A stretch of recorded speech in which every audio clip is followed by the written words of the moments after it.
Hey there, everybody. How y'all doing today? Get moved over to my Into the Breach location. Here we are. How's it going, Gokika? Bailey. Do not put me on pizza. Shade Brigade. Adonis Incarnate.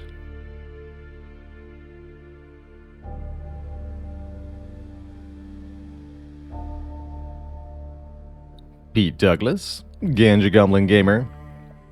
Spirit Sparrow. Golden Wolfram. Gotta love those strings in the Into the Breach soundtrack. Such a beautifully done OST. Really makes coming back to this game quite a delight. It's been a joy to be able to revisit this since the release of Advanced Edition earlier in the year. The new difficulty Unfair, which we're almost all the way through clearing a win with on every squad, has been an enjoyable challenge. We've lost more than one run.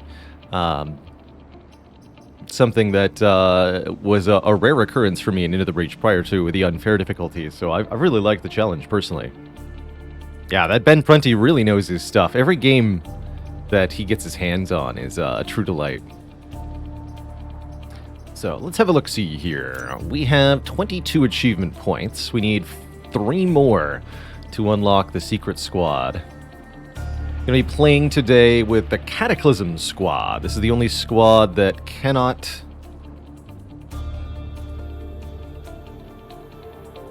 It's the only squad we don't have a victory with that's currently unlocked. We also have 3 more achievements we need to get. I could go for a couple quick ones. Playing on not unfair difficulty. We've determined empirically that it's actually impossible to get all the achievements while playing on unfair, because there's one achievement that requires 30% grid defense. Actually, that's not true. It's not impossible. You just need 2 grid defense plus 3 pilots. So it's almost impossible. And, yeah, there's also the 20-minute achievement on Blitzkrieg. That'd be also easy to do on low difficulty, especially. On Unfair, sounds like a real challenge, but it wouldn't take more than 20 minutes to try, so maybe I should give it a shot.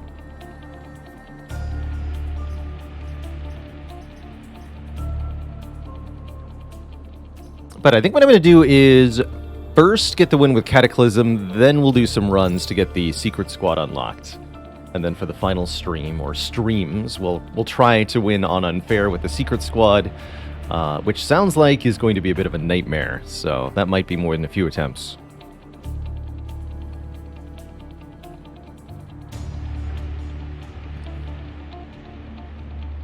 Yeah, rewording or recoding it would be a reasonable choice, but it's also an oversight that's completely fine. There were also a number of achievements, I think, in FTL Faster Than Light that are maybe not impossible, but similarly absurdly difficult to get if you're playing on hard, especially.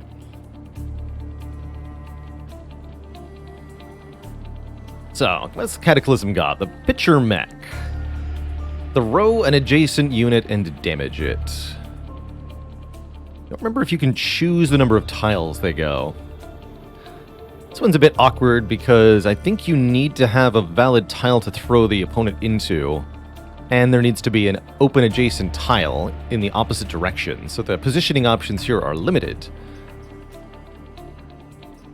But the Pitcher Mech does have a lot of base movement. The Triptych Mech damages and pushes 3 tiles in a row. Definitely going to want that building immunity upgrade. That's certainly quite something. Tri-rocket. Very curious. Looks like it uses artillery-style targeting and can hit directly adjacent things, which is pretty cool. So this unit can deal with being entangled. And lastly, the Drill Mech. Damage and flip the target. If you kill the target, crack adjacent tiles. Cracked tiles can then be damaged again to turn them into chasm tiles, creating permanent barriers in the land. The ability to change the terrain. certainly makes the seismic capacitor and the drill mech very, very interesting here. Jafect, thanks for the Prime sub. Welcome to the Cozy Sub Club. I'm sure there's some Galaxy Brain plays you can set up with this to... to,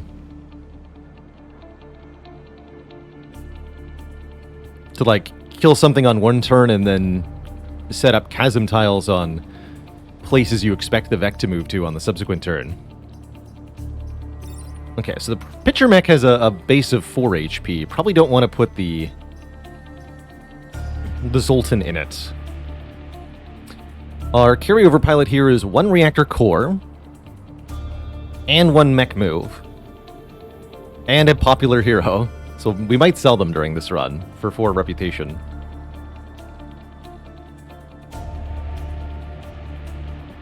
How to place units at the start of a match? Well, I guess when you ask how to place units at the start of the match, are you asking, like, how do you do it, or what's the best way to do it? It's the how is pretty simple. You just choose, you'll get to choose tiles that they go into, but the reasoning behind it is a little trickier. Something I don't think I've explored quite as much as maybe I should in my Into the Breach play. Anyway, let's start this run here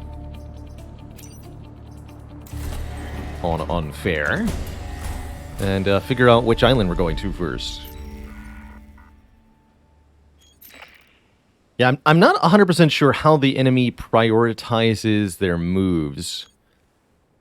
A more detailed understanding of the AI would let me play a lot better, I'm sure. And I think would also make unfair probably a bit more manageable, especially on that first island.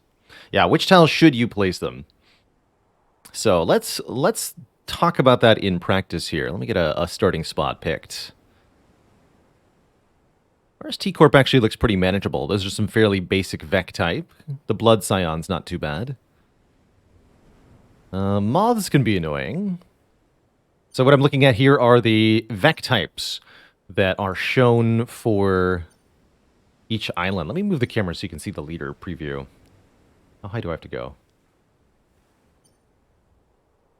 Oh, it's different for each island.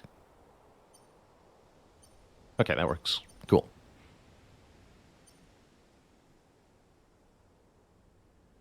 The Scion leader is kind of annoying, and so is the Spider Scion.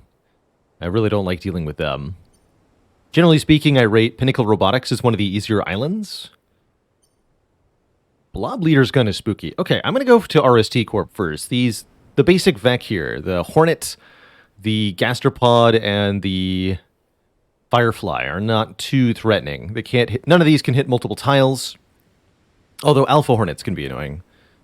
And their health is not too high, especially the Hornets, so getting kills might be easy. Spider Scion might actually be a good thing with this squad because we have 1 health unit on demand to kill the cracked tiles. That might be true. Although, you know what I just realized is we should be putting our free reactor into the Science Mech and giving it +1 damage so that it starts out at 2 damage. How about that? Or we could start with building immunity on the Triptych Mech, but I don't think that'll be as good. Anyhow, yeah, let's go here first. My advisors insist we're losing the fight. They also insist that I trust you, and since those cowards rarely insist that I do anything, I'm giving you a chance to prove yourselves.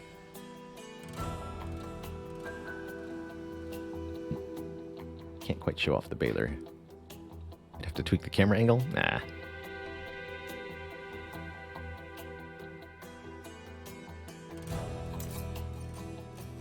On each of these islands, we must do 4 missions.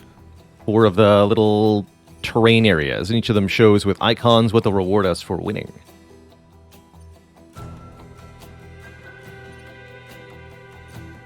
Usually I like to get the power grid full at the start on an unfair mode. Kill 6 or fewer enemies. Don't really like the volatile Vec missions. Renfield bombs can be fun. Let's start with Thunderbolt Grid. We'll get access to more 1 rep, 1 grid missions, which I like a lot on Unfair. And there's a Windstorm, which will probably mess with the Vec. So, At the start of each mission, you're given your deployment grid here and shown the starting position of all the enemy VAC. You can click on enemy VAC to see where they can move.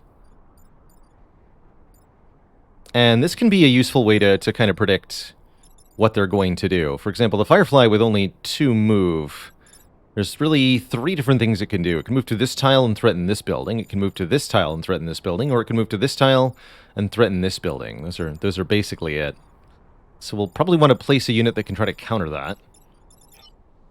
It's a bit harder to account for Hornets. They have such big movement that they can go almost anywhere. For example, this thing has 5 move.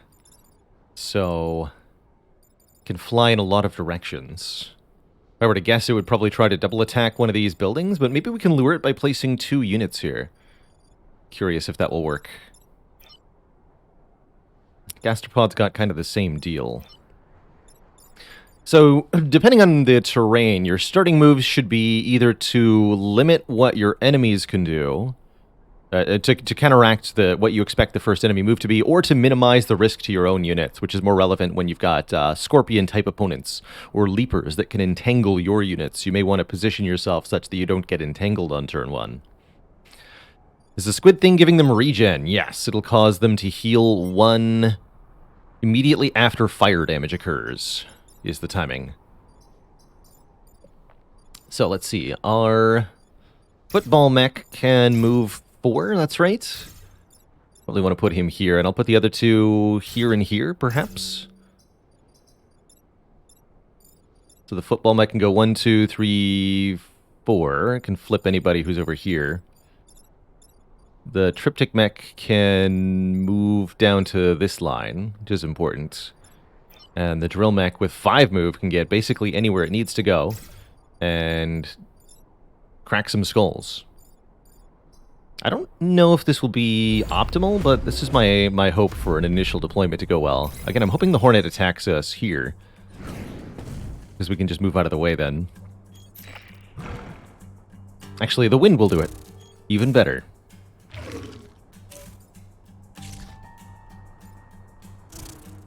Aha! That's exactly what we wanted the Hornet to do. Glad that worked out.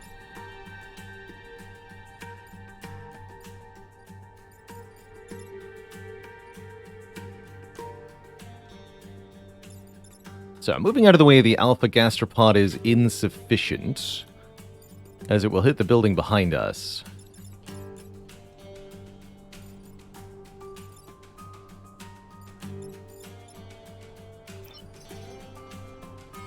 So, this deals 2 damage. We can move over here and kill the Hornet, or the Scion.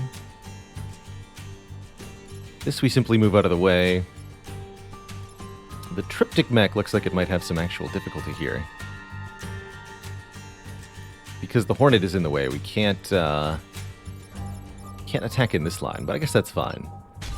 Can we flip you? No, I'm not allowed to throw because there's an object in the way. So yes, you have to have a clear tile to throw for the hydraulic lifter to do anything, which is kind of annoying. How's it going to Task 3? Into the Breach is heckin' addicting, so I apologize for nothing.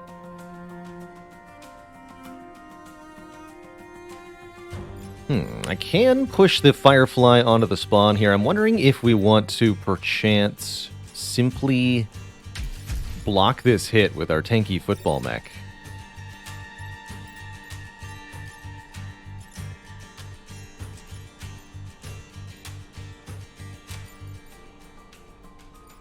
If I throw the Firefly, then we can kill the Regen Scion.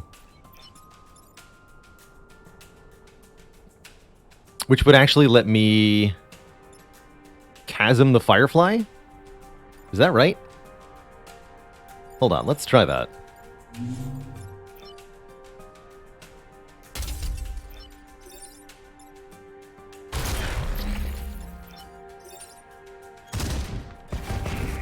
Well, I create a chasm, but I don't do what I wanted to do. That's fine. But now I can throw you into the pit. Or onto the pit. Be gone! Wait a minute.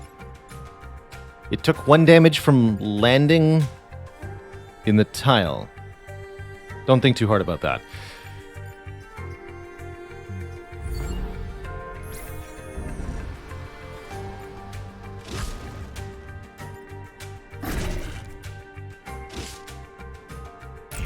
Oh, maybe the intent is to create chasms that you then lob back into with a football? I can't do the same thing again this turn. Oh, but I can make a chasm, perhaps? Yes, I can create a chasm on this unit's tile. And send it to its doom! Fortunately, this Hornet will be pushed out of the way, completely donked by the wind. But again, I can't throw you.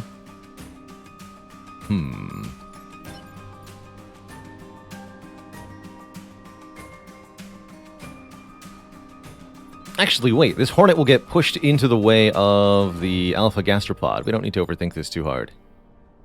Excellent.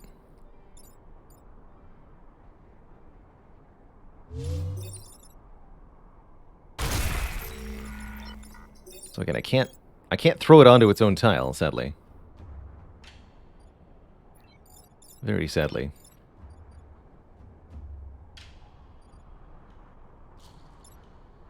Another thing you can do with the cracked tiles is you can destroy tiles that are spawn tiles. You can actually crack and then break the earth to prevent Vec from appearing in the first place, which is quite useful.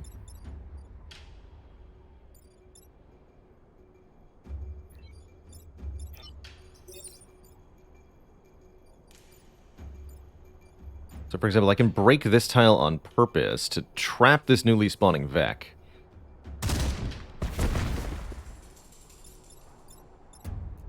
You're just going to move here and repair. So just triple check. The wind will push this here and then it'll get killed. Okay. And this will also get pushed.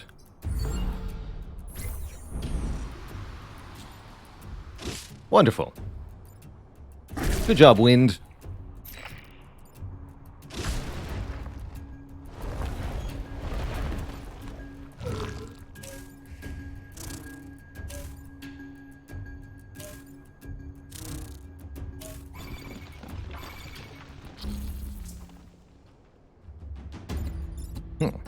They seem to be hella focused.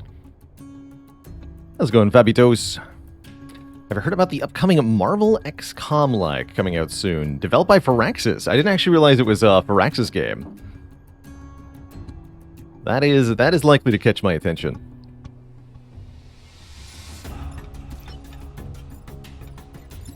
I do have a fondness for Firaxis.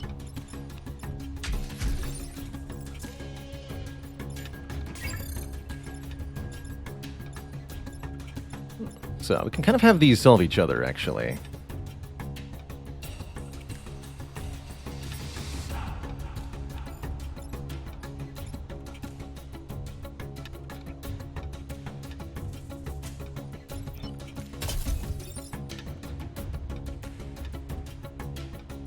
Or I could do that.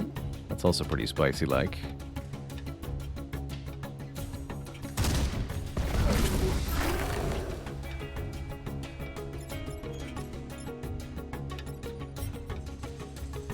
Two goes first.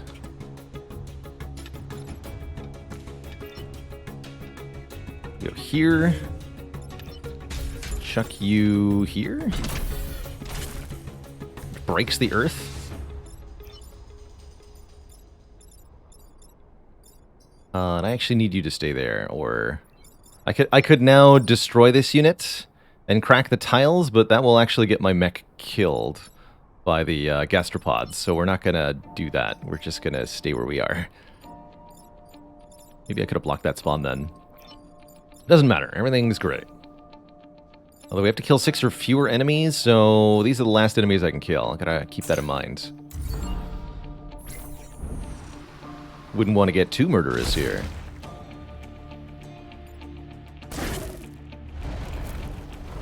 Actually, no, I can kill 1 this turn. It's probably going to be that thing. Oh yeah, these ones are trapped. So here, a prime example of the use of the seismic capacitor These Vec cannot move because they're now trapped by the holes we've created. That is going to be very, very useful in a wide variety of situations. Huzzah! Have fun. Wait, no! Ah!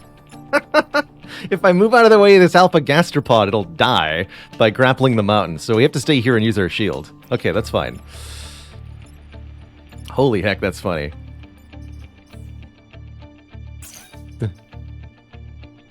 Thanks for the Zoltan shield.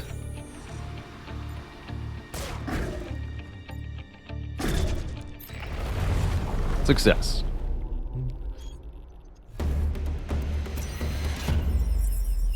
Sometimes those Vec are actually pretty tricky to keep alive. Just a reactor core, nothing special beyond that. That's okay. Another reactor core seems pretty good. I think more range on the hydraulic lifter is likely to be really nice. What else could we take? We could take more move on anyone. We could take building immune on the tri-rocket, which I agree hasn't seemed that useful. I think because it targets in a line and not a splash, it's a lot easier to avoid hitting buildings. Let's go for the bonus range. Maybe we'll swap it out for the move, but I think being able to throw things further is going to be nice.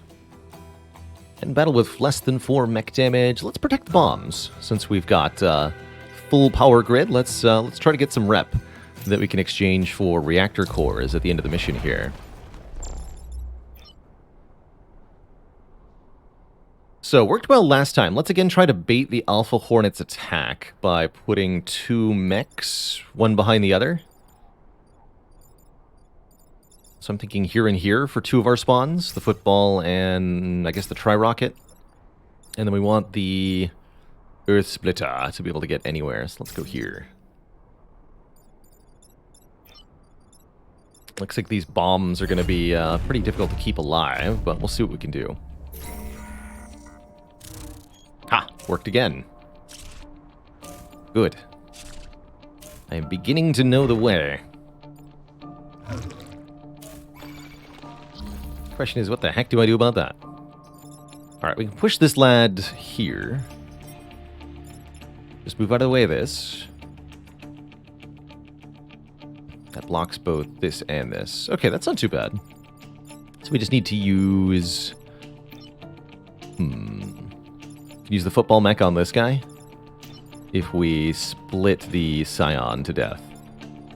That seems pretty good for turn 1.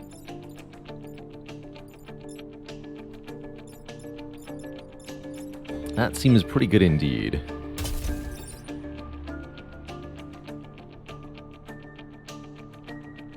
So you're going to go there.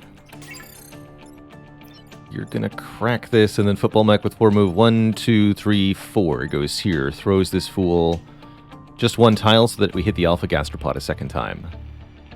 Perfect. And what tile does the drill mech want to be in? Here or here? I think here.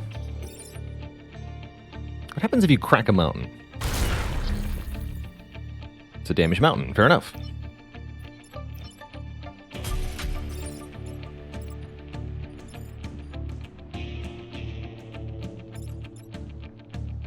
Oh, and this way, if I do this first, I get to do another point of damage to it.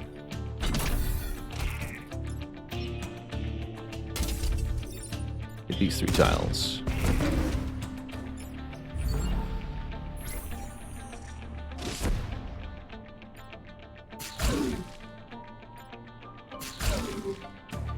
Convenient.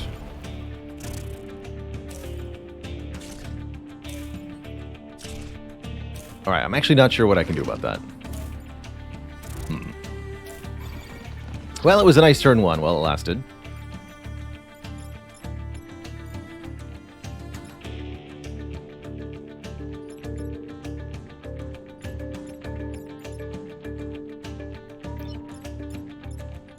Seems like that has come to an end, though.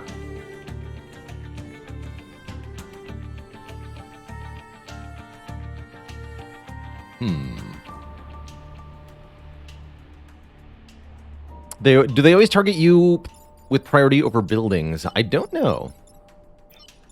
I'm not 100% sure how the AI kind of ranks its options each turn. Yeah, there's just no way for me to stop this Hornet, short of doing as follows. So I unfortunately have to detonate the bomb, which means we'll be failing a perfect island and losing 1 point of reputation, but everything else is going to be good here, so I'll take it.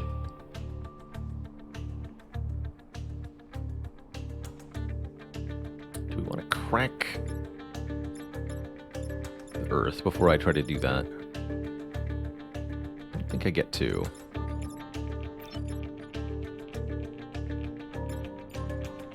No, okay.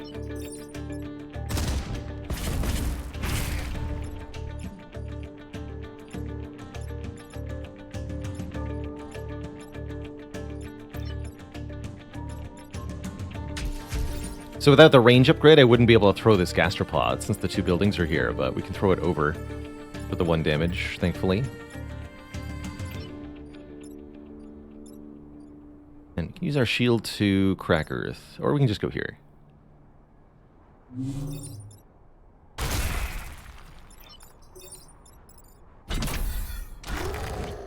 I'll take it. Can you throw a vac on top of another vac? No, not with the throw thing. You can push a unit into a tile that's already occupied, in which case both occupants will take 1 damage, and neither will move. That can be quite useful, or it can be detrimental, depending on the exact circumstances. Pushing things into buildings, for example, will damage the buildings, and that's very bad.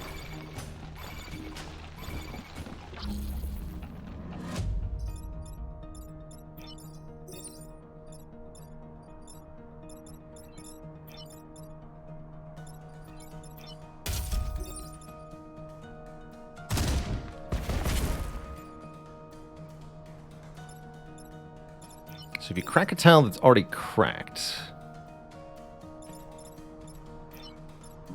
what happens?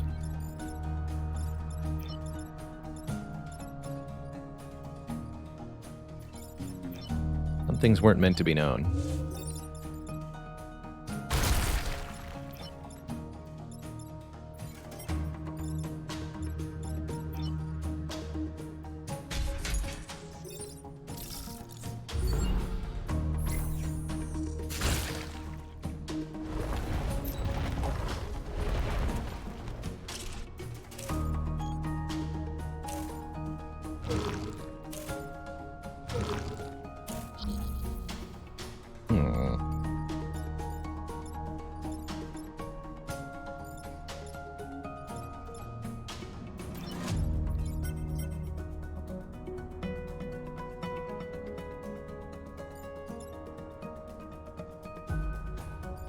Okay, this is the final turn. I can kill the Alpha Gastropod doing this.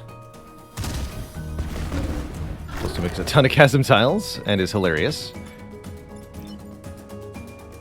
I can block this shot and kill you with a drill. That's extra satisfying. Oh, and then I can kill this by throwing it into... Yeah. This is a flying unit, so it could be over a chasm. Deeply satisfying. I can see why they're called Cataclysm Squad.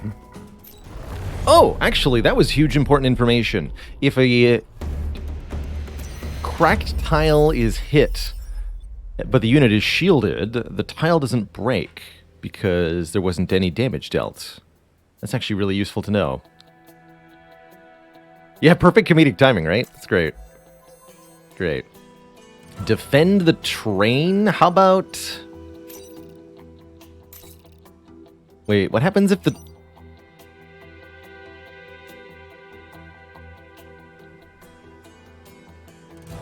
What happens if the train tries to move over a chasm?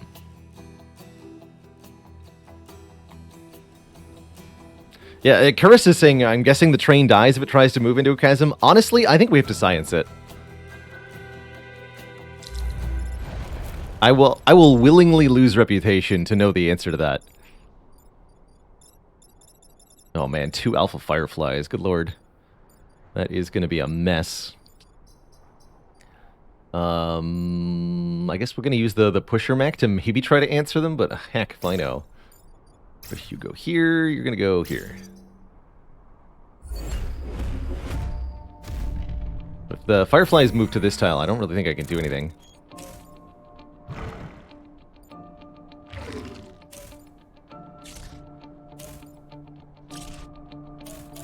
Okay, that I can do something about. I think.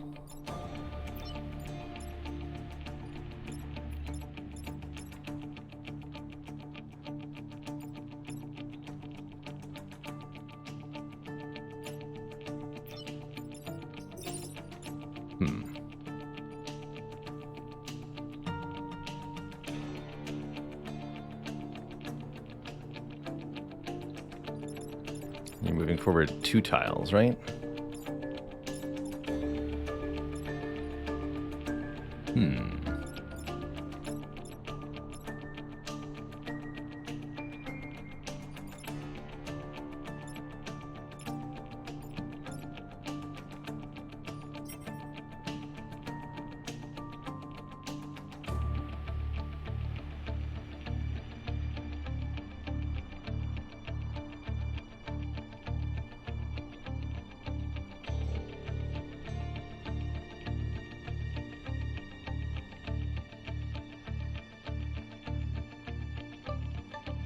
See how I can almost solve this.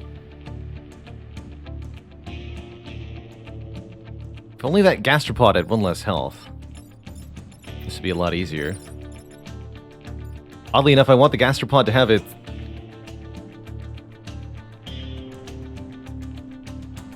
If I could throw it into the current tile, that's actually where I want it to be. I want the pitcher mech to do 1 damage and have the gastropod just be where it is. So I can kill it with the drill, but I can't actually do that. Which creates a bit of a problem.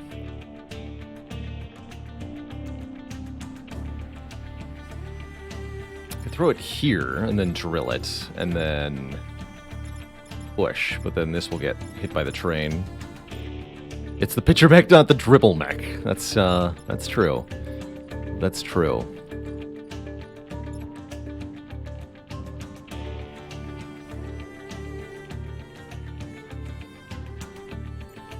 But I see a reasonable way to do this with taking only 1 grid damage. Does the artillery survive a direct hit from the Firefly? No. Firefly does 3 damage, it's only got 2 health, alas. But the drill mech can survive a direct hit from it, so we could have the drill mech tank this hit. Oh, actually, we don't need to take any grid damage here, now that I think about it. Upon review, this is fine.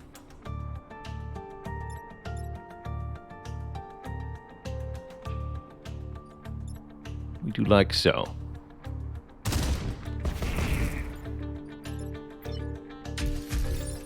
You go here. Unfortunately, you're going to land in a sand tile, which means you won't shoot your friend, but that's fine. Oh wait, but you'll still be there, right? No, that won't work.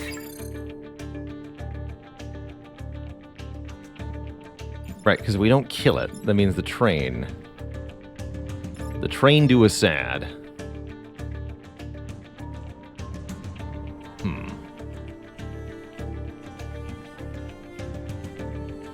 God, there's like an almost solve, but not a real solve.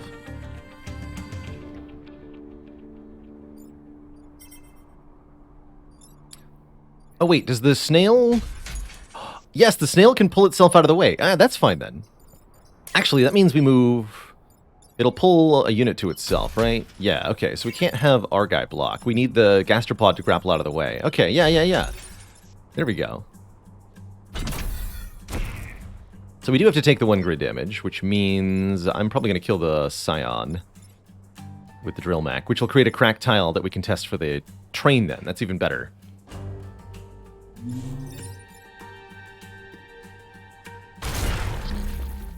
Perfect.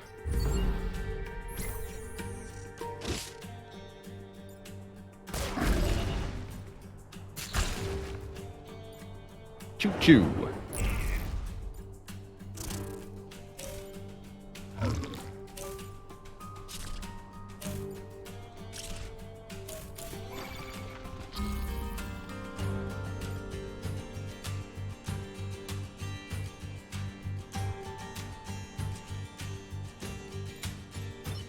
Can't get back there.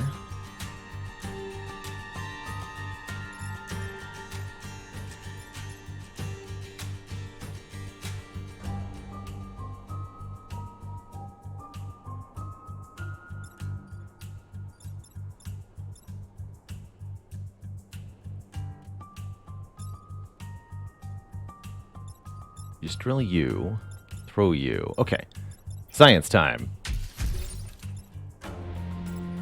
Again, I am completely okay. That even kills that, actually, so we don't need to stay there. I'm completely okay if this causes a mission fail.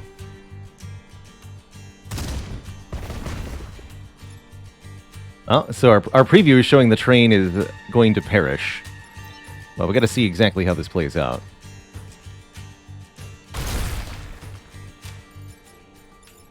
One has to know.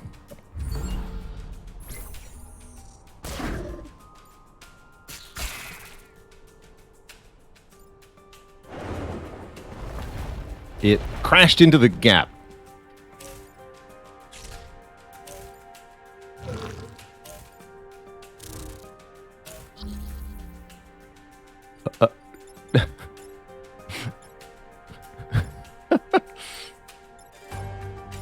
So we still can defend the remains here. It crashed into an invisible wall. That's pretty funny. Well, I'm glad we scienced that. That was worth it. The knowledge gained was valuable, or something. Alright, how do we solve this, though?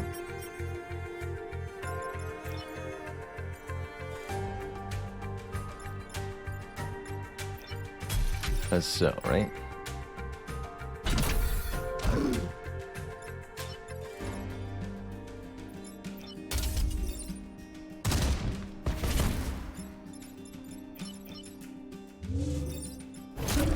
Oh, that's right, that turns things around. I completely forgot I did that. Ooh, I might have been able to use that earlier. And like, the whole purpose of it is to create giant holes in the earth, so I forgot it works if you don't kill.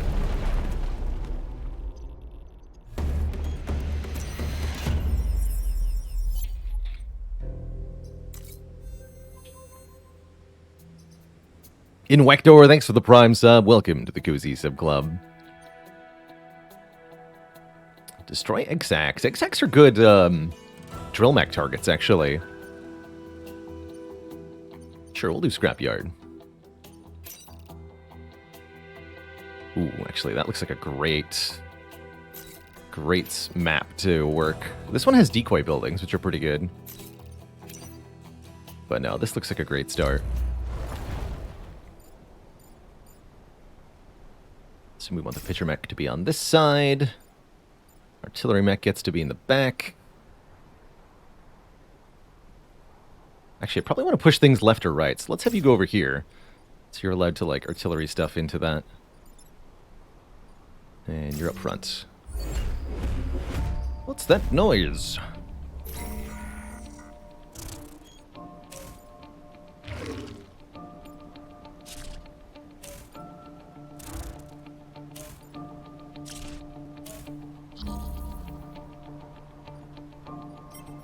Okay, the Vec made this turn relatively easy, thankfully.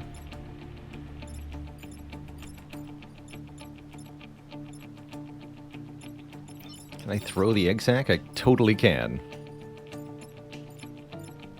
These two aren't even attacking anything. This one's gonna hit the egg sack if I move out of the way. What else would I like to achieve here? I could also dunk this one into the water, but then it doesn't hit the egg sac, so probably don't want to do that.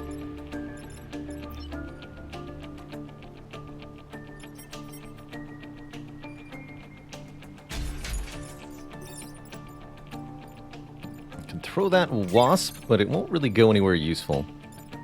Probably better to throw this thing. Although, likewise, I can't get it to go anywhere useful at the moment. So do we want to start cracking tiles, or do I want to turn this hornet around? It'd be wiser to do that.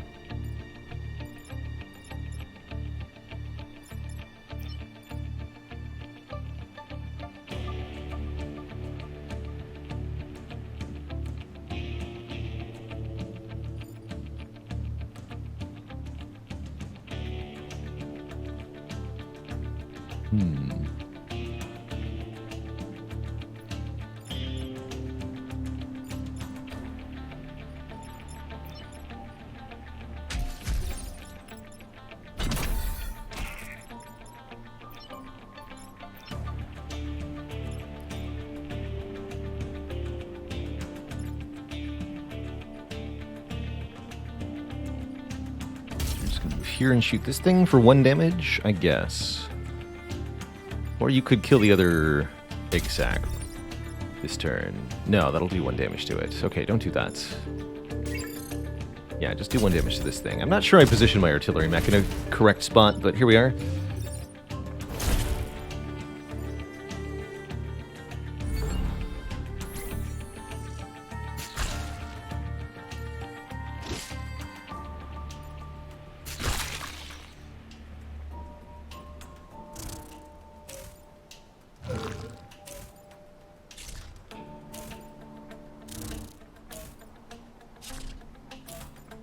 Oof.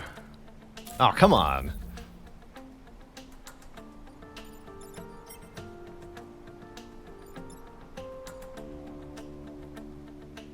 Okay, not as bad as it looks, actually. I think I have to allow this attack to occur, though.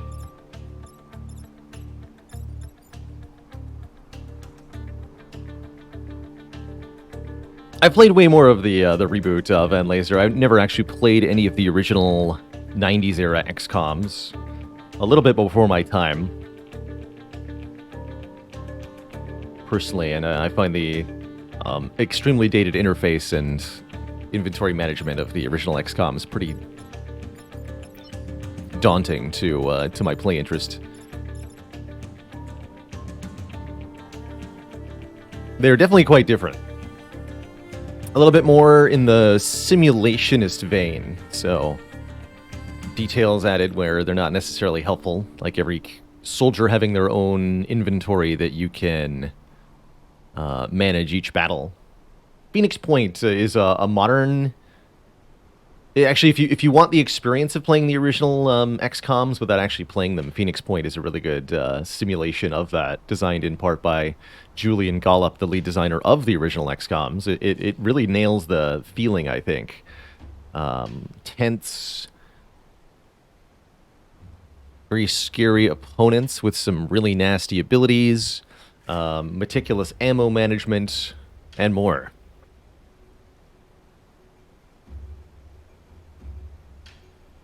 And there's also Xenonauts, yes. Still quite curious to see what happens with Xenonauts 2. I know that's been in the works for a while. I hope they make something nice out of it.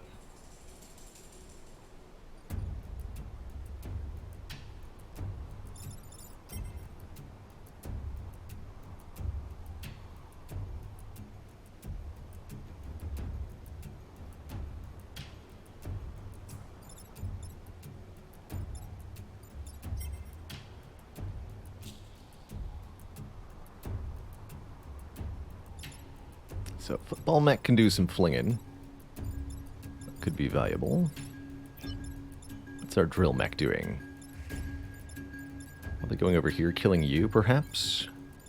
Or maybe the artillery mech is doing that.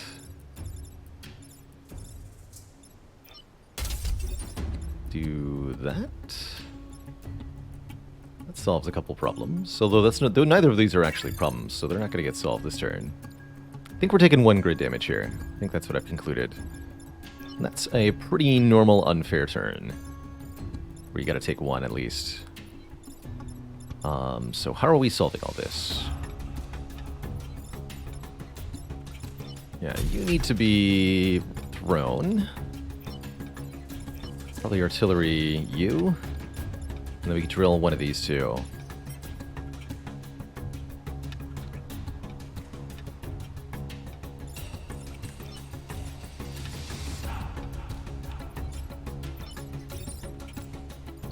One of these 2 spots. We solve the Hornets if we throw them here. Do that.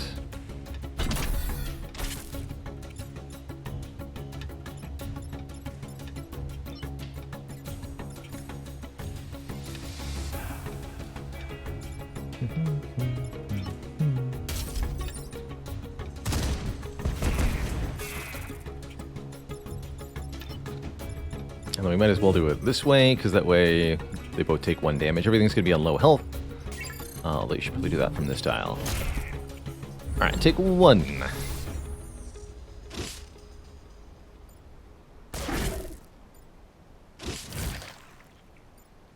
Oh, wait, actually nothing, because that was on a... ha! I'm so smart. That was on a desert tile, and I completely missed that. Easy.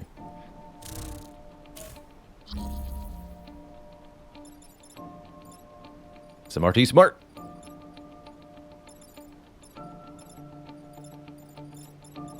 Just be smart.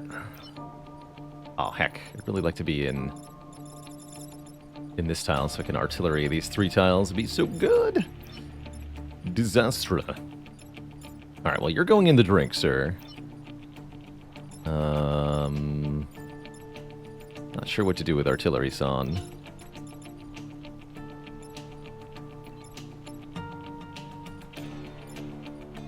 Oh. Oh no.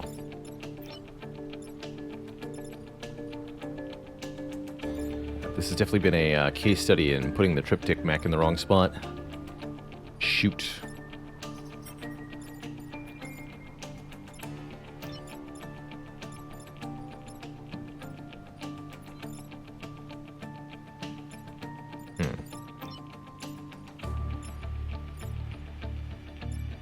I can't prevent both grid damage because my units are so badly positioned.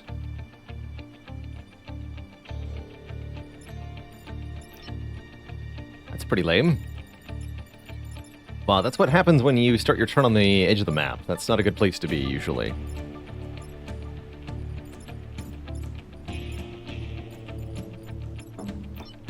So it looks like we'll take 1 here.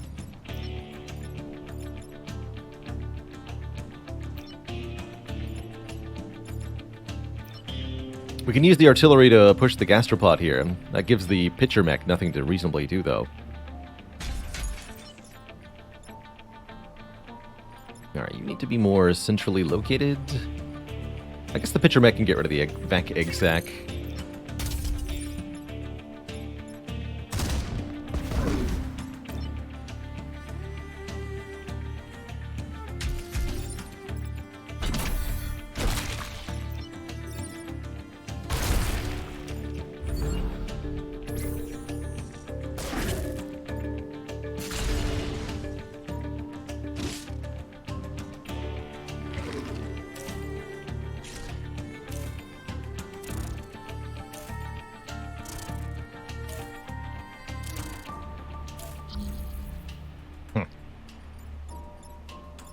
Okay, artillery mech can solve this. Drill mech can solve this. Still 2 problems to solve. That's too many problems.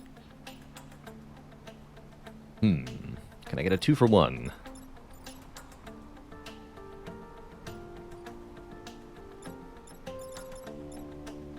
Doesn't look like it. 4 vac attacking buildings. Each vac requires 1 action to prevent, so I can only choose 3.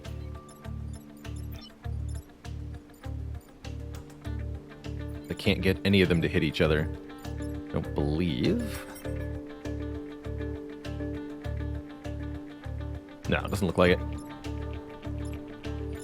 So, choose 1 grid damage to take, get some kills on the others.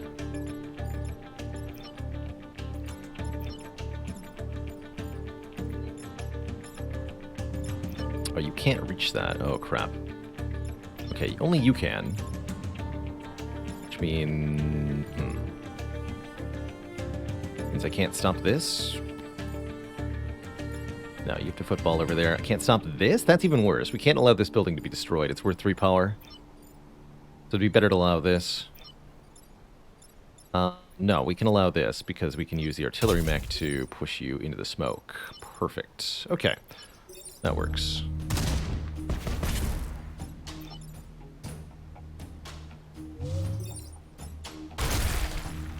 And stay dead. There we go.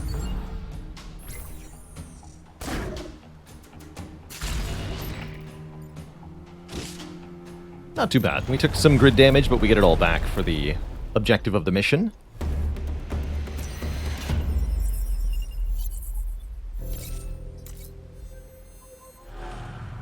With 4 missions completed, then it is time for the corporate HQ mission, where we have to destroy a Vec leader while protecting the corporate tower. Interesting layout of buildings here.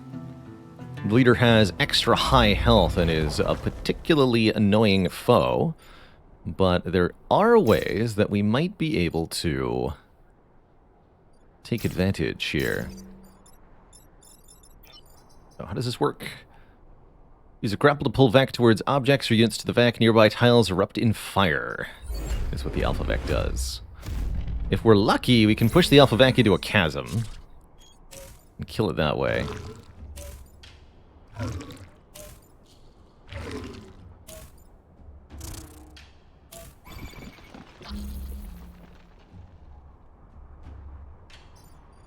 Maybe next turn.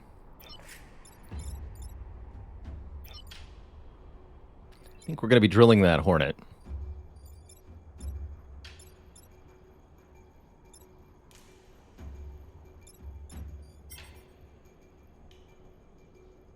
Are there any other reasonable options?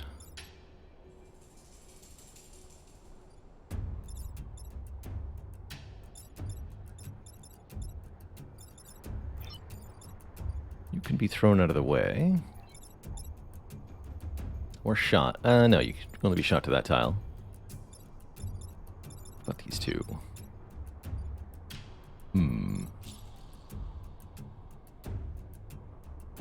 Tricky turn, that's for sure.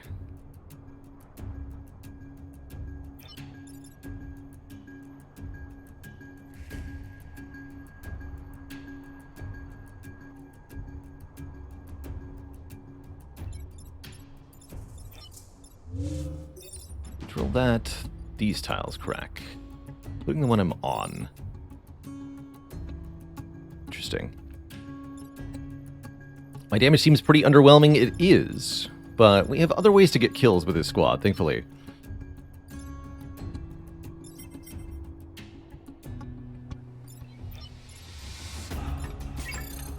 You can get there. So what if we do this? And then throw you. And then drill you. That'll prevent everything this turn, right? That's a good start. Okay.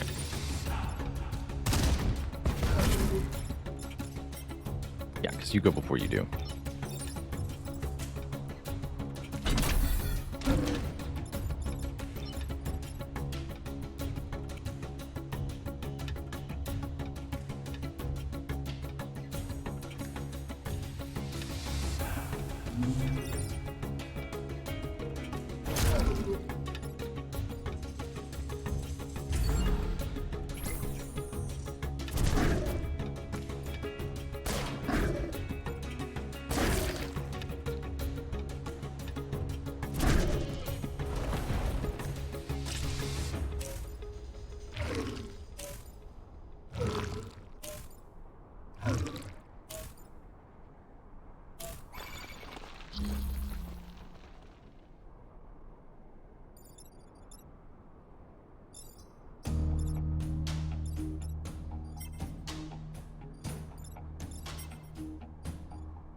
And some really fun options for this turn.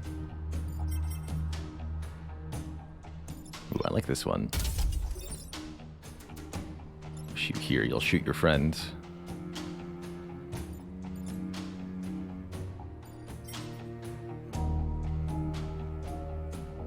You can leave this one here to get grappled.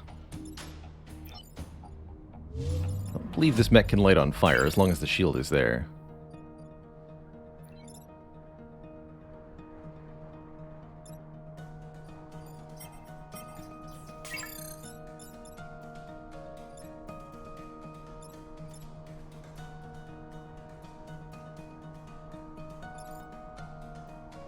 Setting up crack tiles can help us get kills on future turns. Yeah, the Zoltan Shield is, I believe, fire immunity here. So we're able to run up to this fool and spike him. I think that is what I want the turn to look like initially.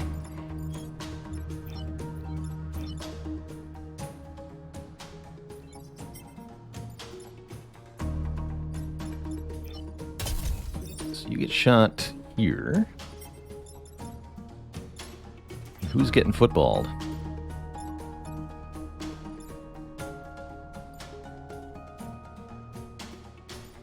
Is anyone?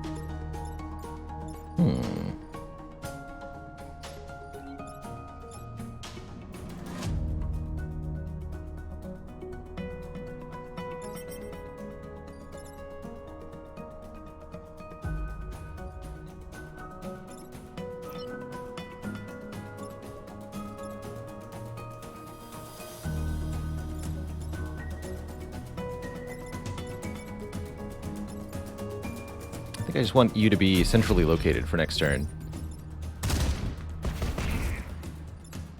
So, you get killed. You get killed. Just repair. Funky turn.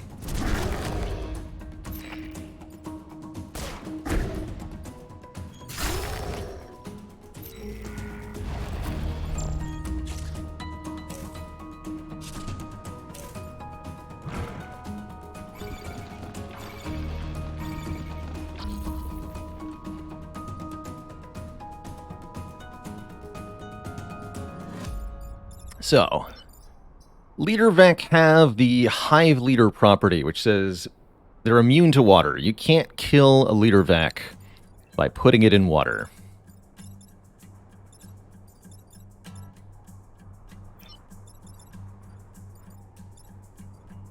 But you can kill them by dunking them into a chasm. Actually, looks like we have to do that with the drill mech. Smell you later, nerd. Vec Descender. Oh, that's the massive trait, rather. That gives them immunity, rather. But yeah, Vec Leader can be instantly destroyed with a chasm. You too, buddy.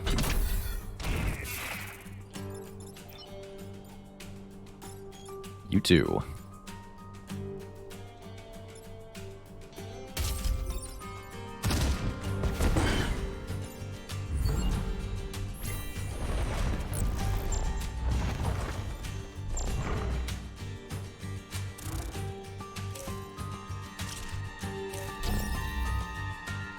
Oh, Peglin got a new update. That's exciting. Looks like we unlocked Finisher. That's actually very nice on the triple shot. Here you go. You go here. We can simply drill you to death, but that won't count as a proper kill. We want the pitcher mech to get all the experience. In fact, this should be an instant level up. Go! And stay dead. And you get drilled. What are our picture mech gain? Invulnerable? That's a pretty mediocre pilot trait. That means that if the mech is destroyed, the pilot won't be.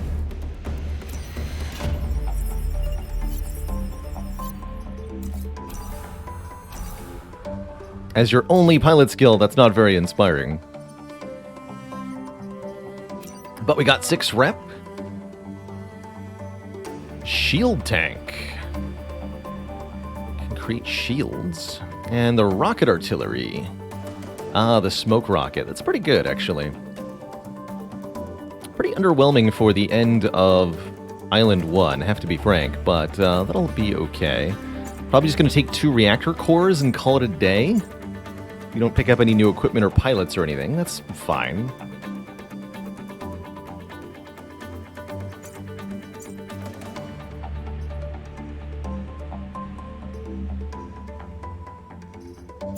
But we science the trains. That's the important part. That's right.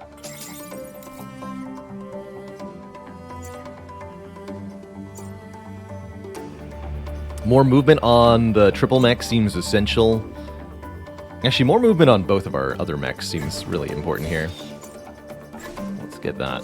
Really like the early move upgrades. Haven't found a whole lot of use for health upgrades in my own play. Movement seems way more important. Oh, great. Now we got blobbers on this island. Yikes. Also yikes. Or starfish. I don't know how I feel about this.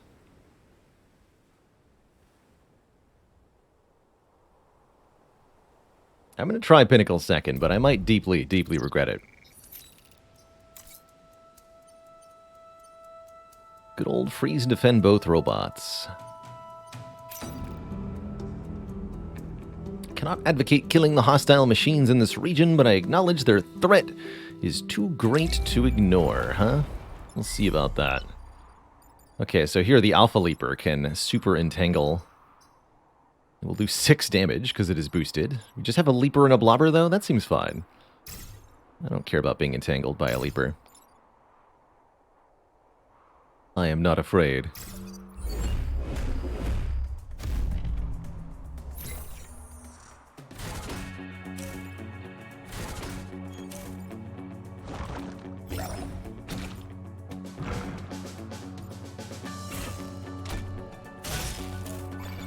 Ugh.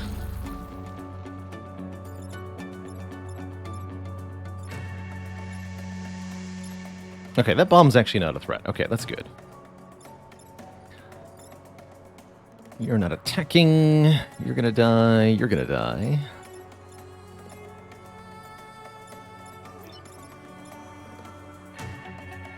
This needs to be solved.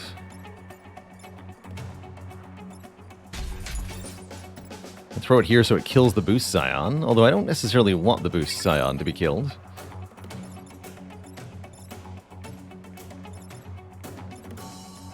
Can flip it with the drill and push. Oh, I like that a bit more.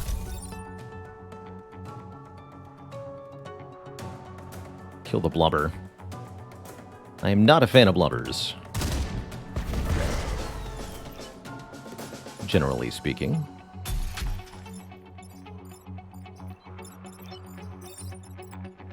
Be gone!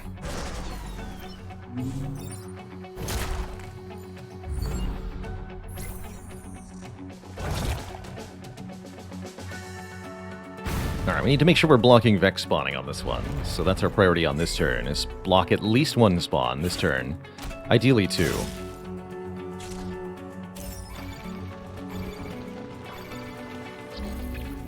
That should be pretty doable.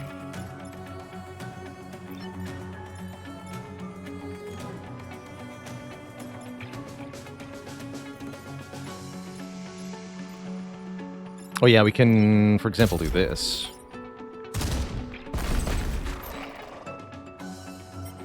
And now, the boost scion is actually being killed by its own boost. It's pretty amazing.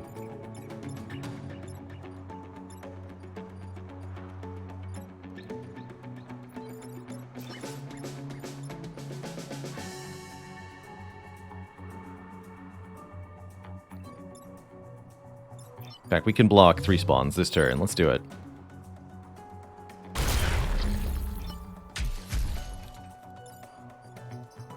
It's also going to make next turn really easy.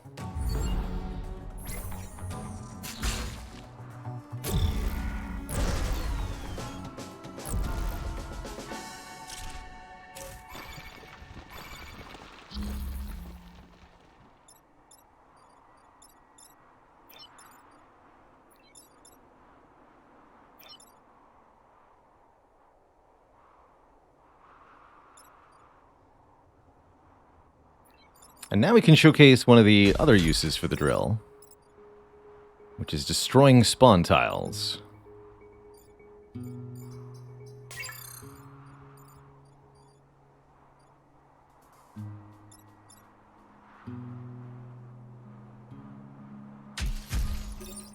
Entirely. No, not like that. Here. Cracked tile there, and if we shoot it, it turns into a chasm. Chasms can't have Vex spawn in them.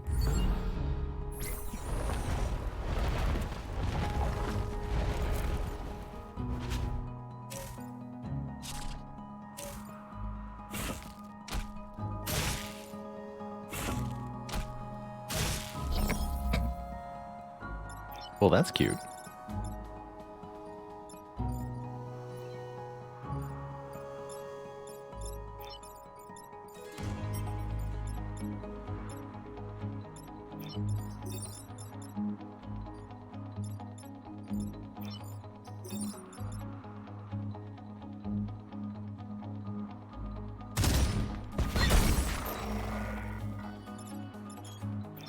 You can simply be thrown out of the way. Let's see, tech order here. Oh, you go first, but you're not doing anything, and you'll move backwards one tile as well. That's fine.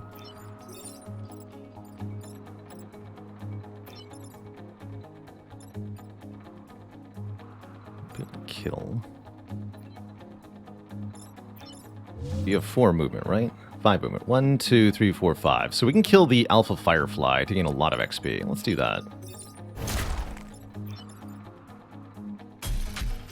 Alley-oop.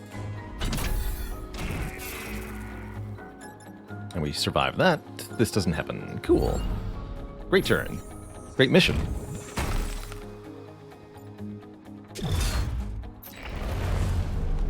Toodaloo.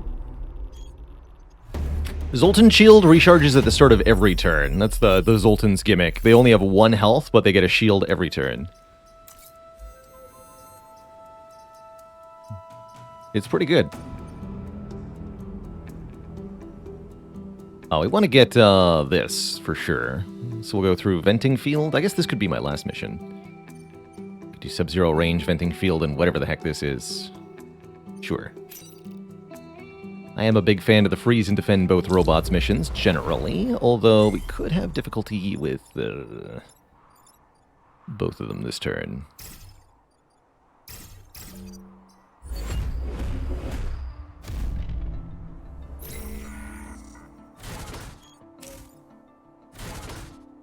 Nope, they gave me an easy time. Perfect. Do your worst. No, not like that. No, that's fine, actually. Not as bad as it might look. Just move out of the way here.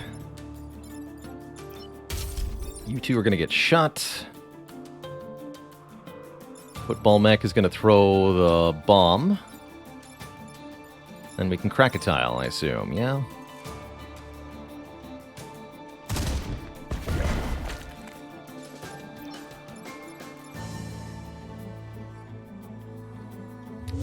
Yeah, this seems pretty ideal.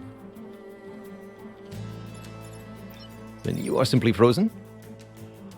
Shot's going that way.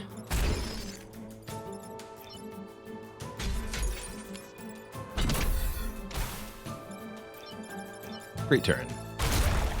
No more stinky blubber. Take that, you mountain. Meister Buddha, thanks for 23 months. One more to a full 2 years. Holy heck. Oh, no you don't.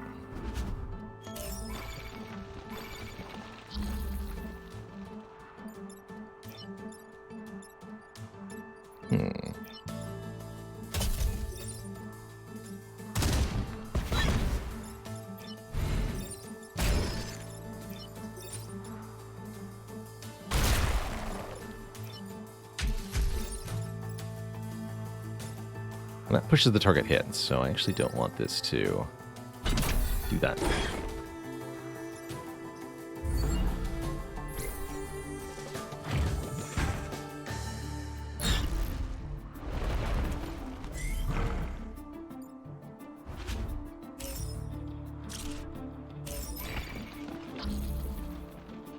You can move... No, you can't move... Oh, because the robots are hostile, of course.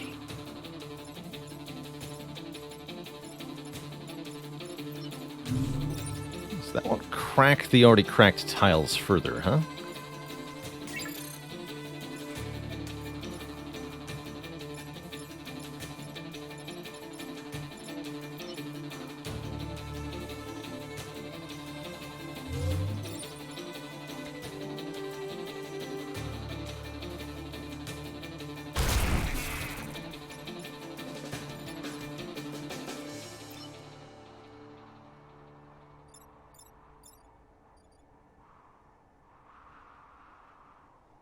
I want more XP on the football mech.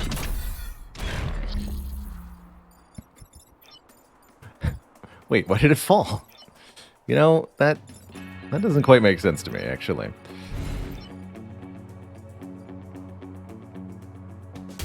Have some more chasm tiles, too.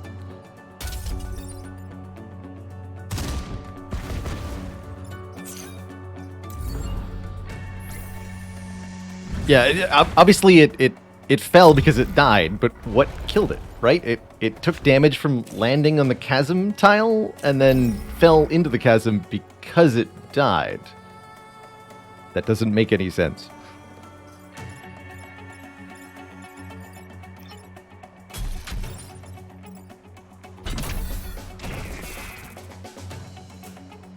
It can't die because it falls if it falls because it died, right?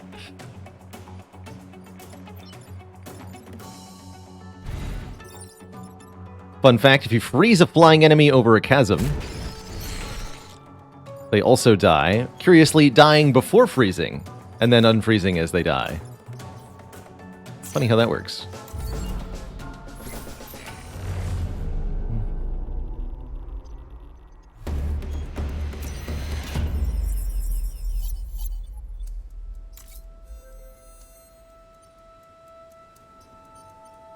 Onwards. Oh, look at this mine placement. I love it. I didn't know the map could do this. Wait, where am I allowed to spawn? I have 5 spawn tiles? What? Hello? What do you mean I only have 5?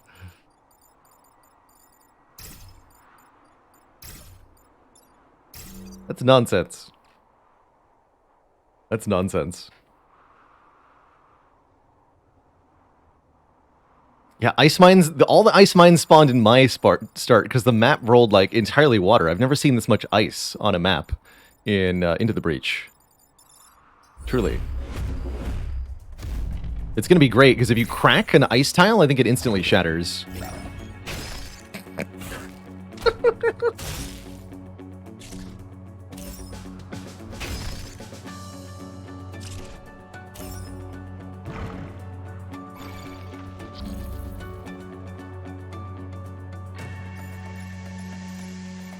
Funny AF.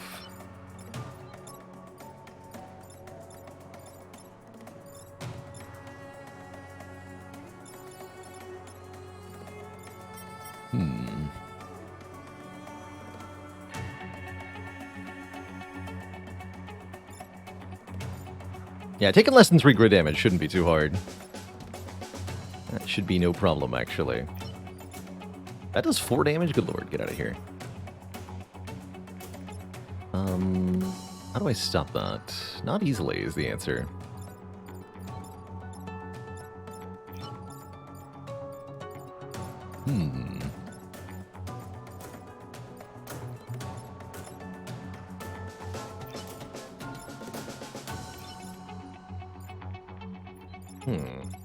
I guess I hit it with a drill, is the easy answer.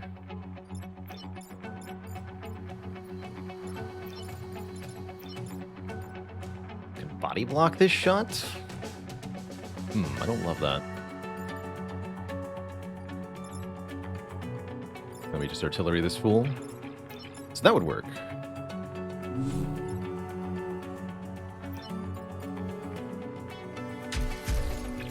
Just take 2 and eat that.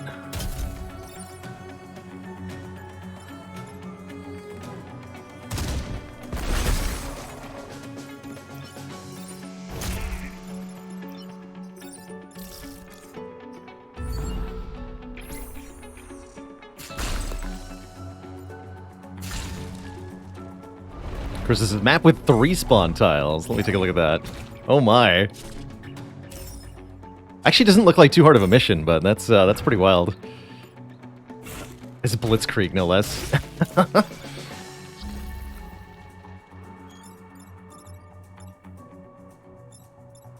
Oh, very clever.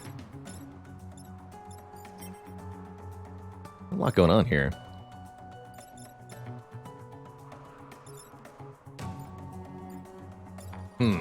There's too much going on here.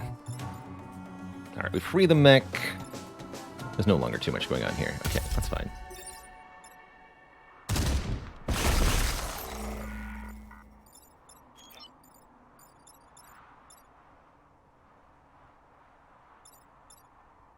Alley-oop that fool. Or we can just allow the damage here.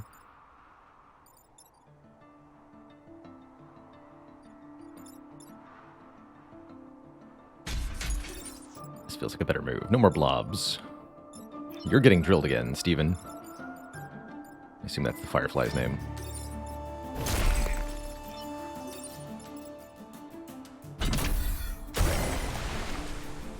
Splorsh.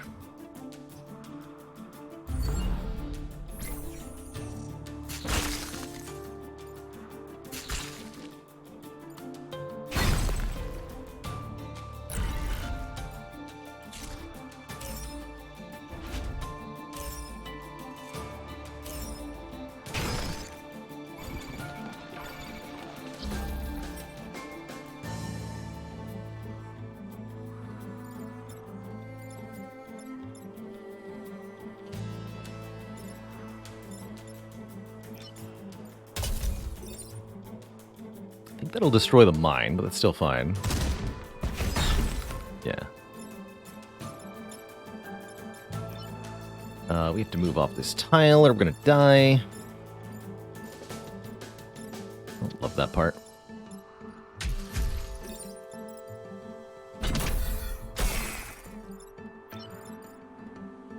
Actually, I don't have to move off that tile. Oh wait, yes I do. Don't be a fool.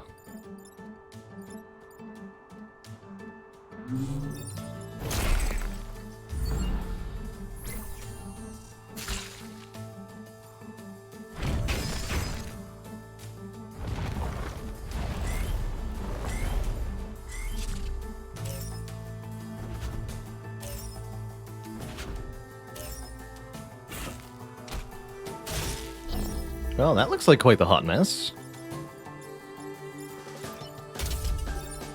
Behold the power of damage.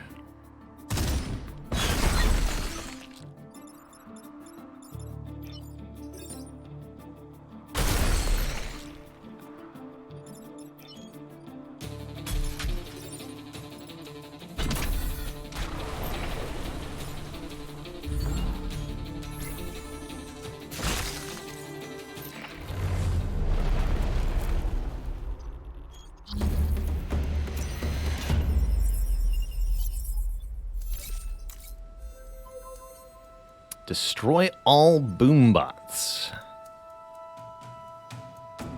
It's actually a very reasonable goal for us. Boombots can be chain reacted quite nicely. We just have to make sure they don't get adjacent to buildings, which could be a bit of a problem. Let's try to create a wall past which things can't move here. So blocking these two spots intentionally. I don't know where the leaper's going to go, but we don't want any Vec to be able to move over here. We want to keep them all concentrated in this grouping. Defense lab in the back's good. That's pretty safe. This pod could be hard to protect. But fortunately we can reposition the boombots, which do explode when they die. In case they go there, for example, which is a very bad spot for them to be.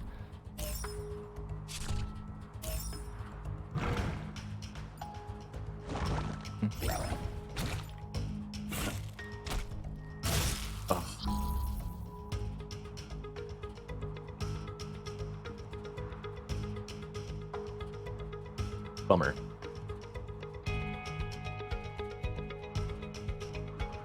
Well, they could have made it easy on us. They just didn't.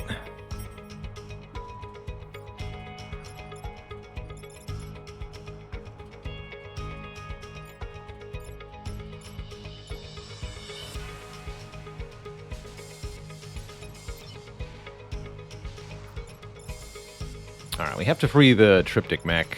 This building is going to get destroyed. There's nothing I'm going to be able to do about that. So we either throw the Alpha Leaper when I can't do that, right? I could throw it here, actually. That's fine. And that would free me up to... Also, this shot's going to have to go off, too. So we're taking 2 grid damage, I think? We have to push this boombot out of the way. It's going to shoot the building in an unacceptable way, and if I destroy the boombot directly, it'll explode. So we have to reposition it before exploding it. I do like the idea of having the boombot hurl it here, or the football mech hurl it here.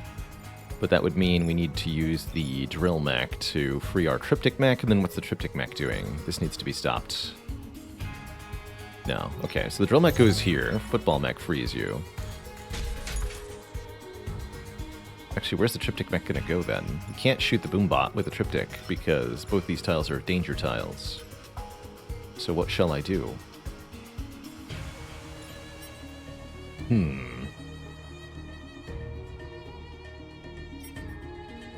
don't love my options here.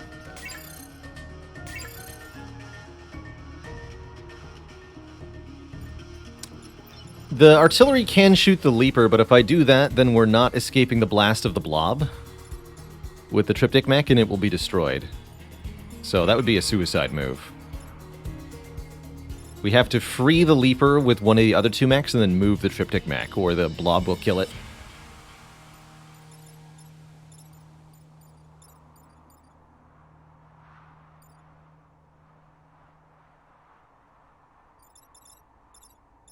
And that means if we throw the boombot, then the drill mech has to solve the alpha leaper, and that means the triptych mech would have to do something about the alpha firefly, and I don't think it can do anything about that alpha firefly. We could toss the blob. That is another option.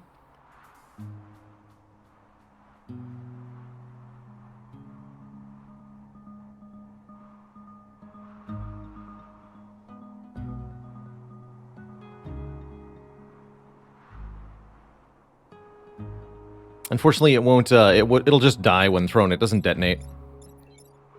So yeah, we could toss it to F2, but well, no, we can't actually, because we can't get to the other side of it, and you can't throw it backwards, only forwards.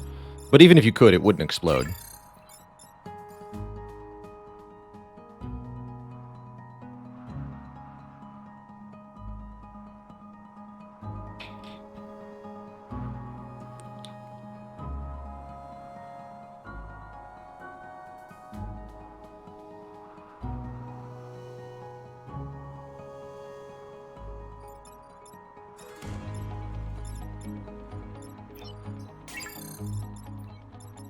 So where's the triptych mech gonna go?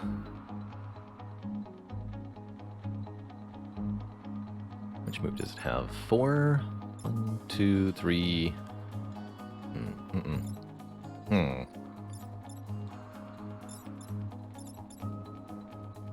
I do not know. Carissa says, throw the boom bot, hit the leaper with the drill, move triptych to E3. E3 here. Oh yeah, we can do that. Hey, I like that solution quite a bit, actually.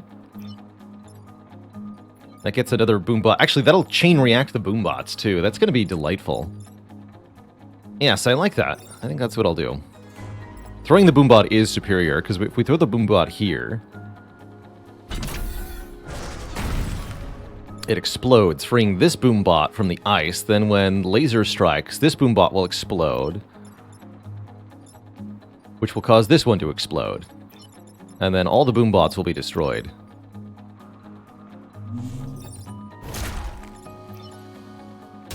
And we can even do 1 damage to the Scion as we do this. But we take 1 damage here, 1 damage here. Alas.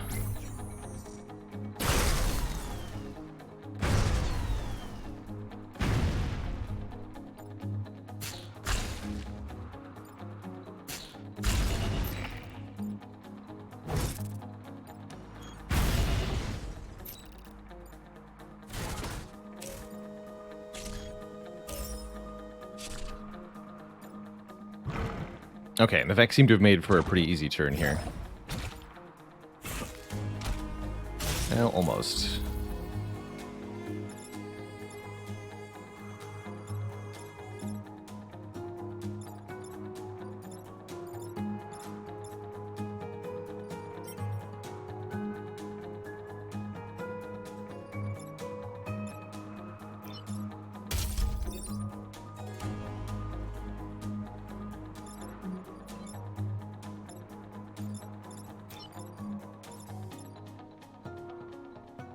Ooh, so if I drill you, shield will keep me alive, right? Get absolutely destroyed.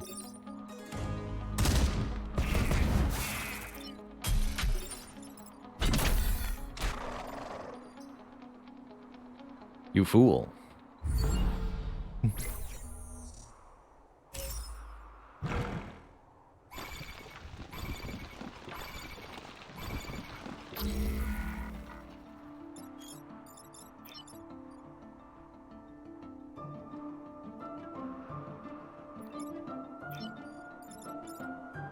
What a zoomy boy. You go ahead and block that tile.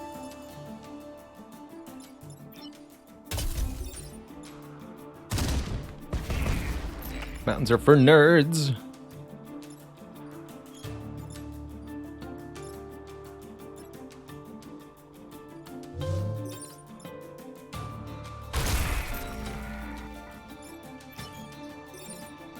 Seems fine.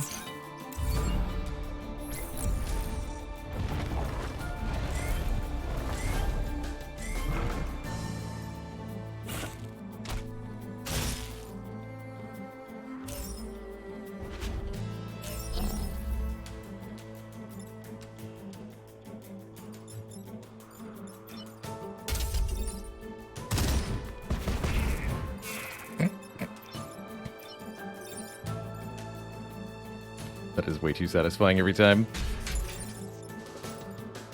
Yeah.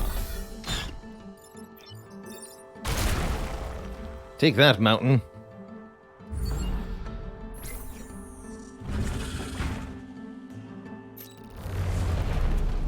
GG. Blobbers are pretty annoying. I've actually come to like the... What are they called? The flower things that that shoot a spore that makes a ranged attack. I've come to like those even less than blobbers because I think their attack pushes or something. Smoke drop. Once per battle, no power requirement. Drop smoke on 5 tiles anywhere on the map. That's pretty sweet. Let's see, we don't have any special achievements to get, do we? Just the destroy all the time pods one, okay. Which we're obviously not doing. Who is least frequently able to use their thing? This guy is. The pitcher mech. We can get a conservative pilot, that'd be pretty juicy. Let's see, what can I do with 2 reactor cores here? I can really up the damage on the pitcher mech. That's pretty impressive. 3 is pretty good. Or we could make the tri-rocket hit much harder if we get 1 more core. Or we could even take the move off and do it immediately. Let's up the damage on the pitcher mech. Hopefully I won't regret that.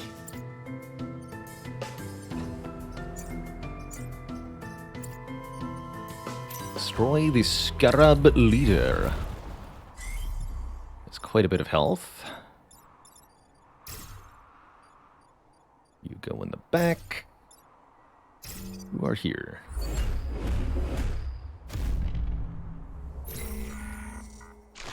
Although we could get locked in place because of this.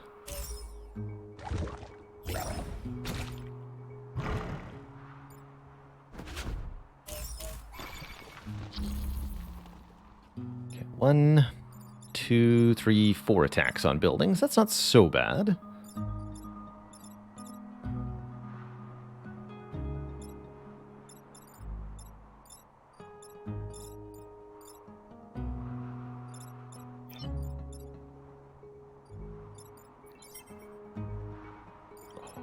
Wait, this, pushes adjacent tiles, right? So if I throw you here, you'll target this tile, which will push the bomb out of the way and save this building. That's 2 problems solved with 1 shot.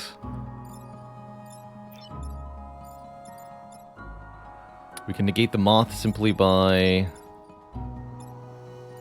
Oh, actually, here's what we'll do. We'll use the drill to turn the moth around and then block this shot as well. That solves everything in 2 moves. That also lights the moth on fire. I like it. Then what's the triptych mech gonna do?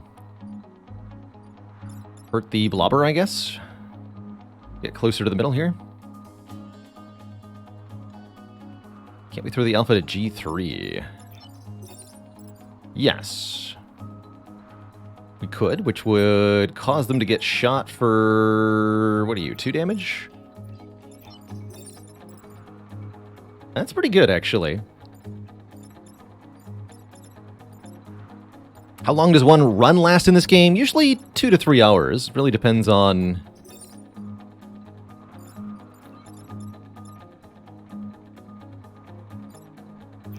a few factors. I think I like what I'm going to do here, though. Oh, we're going to take 1 damage from that. No, your attack is cancelled. This also blocks the spawn, which is quite nice.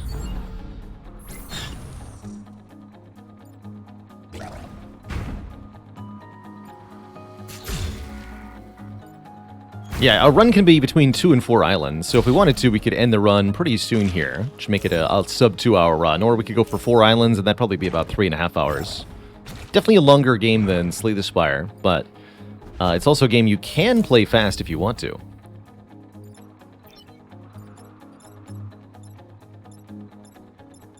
Well, that just seems mighty convenient now, doesn't it?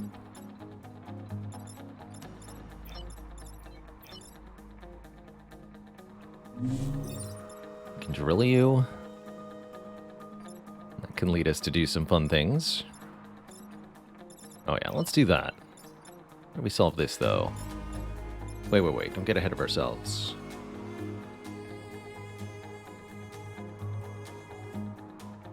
Don't let the buildings take damage.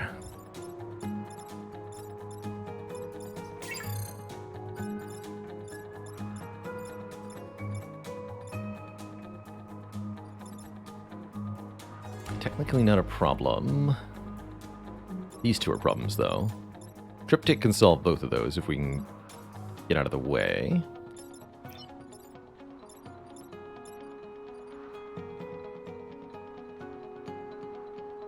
Oh, that's a fun option. Oh, but that dies instantly. Oh, no. The damage upgrade. We could use smoke pellets to solve that, too. But then this is not getting out of the way, right? This is still fine, though, because then we can use the drill mech. We just shoot all 3 of these. You die, you get pushed here, but that's actually bad, right? I don't have to target you, though. Okay. Yeah, this is fine.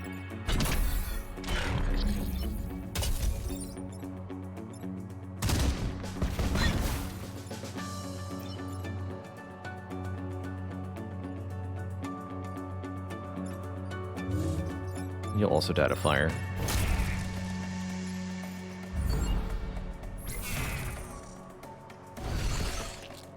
Easier. Hey, Glamdring, there will indeed be Spire after the Into the Breach today. Although Into the Breach might run a little long. After we get our Into the Breach win, we're also going to do a quick couple of achievements. Which I'm not 100% sure how long that will take. Oh, we've got the ultimate set up here. Kill you. Crack the spawn tile. Destroy the spawn tile. And the blobber. Easy.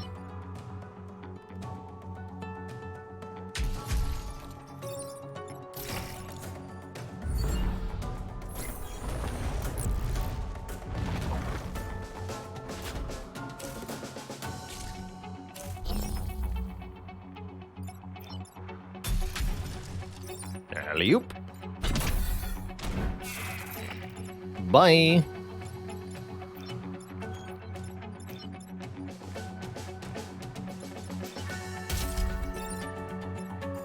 Actually push it into the fire. And then it dies.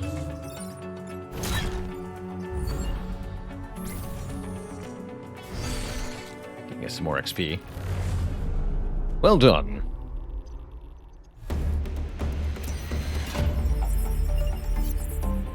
So we got much more reputation this time. I believe we also achieved, yes, a perfect island for failing no objectives whatsoever, meaning we get to choose one of 3 additional choices.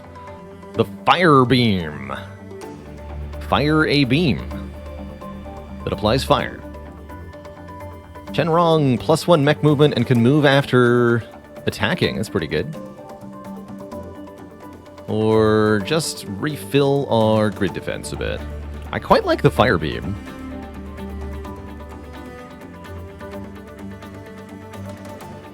quite like the fire beam.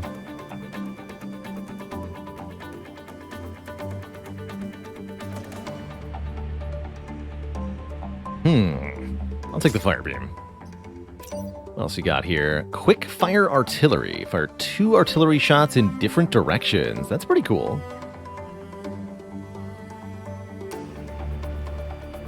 Mechs can't take damage during the player turn. It's immunity to self-damage. And the good old pull tank. Pull tank's quite powerful. Oh, with the gaps, actually, pull tank is kind of huge. Probably want to pick that up. Pull tank plus seismic, like flying pull tanks plus seismic capacitor, very powerful. So I'm going to buy the pull tank. And probably 2 more reactor cores here.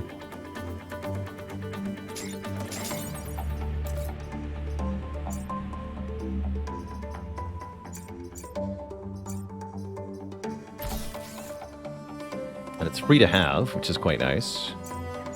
Pull tank on Triptych, then. We'll power that up.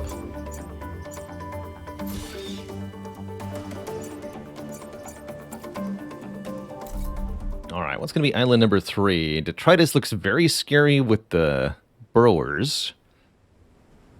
Or Archive Inc. with spooters. I'll truck with spooters. This museum island recreates old Earth as it was before the oceans rose and nearly wiped out humanity. Here's a little bit of the explanation. We were talking about the oceans last time we played this. The oceans rose. And that's what wiped out humanity, more than the vac even. Civilizations of the past had a military strength vastly exceeding ours. Good thing we preserved some of their old war machines. And with 8 spaces on fire. That looks kind of tough to do, actually. Although the Triptych mech could help, right? There's a lot of forests. It's raining. You want me to light everything on fire in the rain? Curious. Let's try Chronology Hall first. Oh, we've got Fire Beam. That'll be easy to light everything on fire.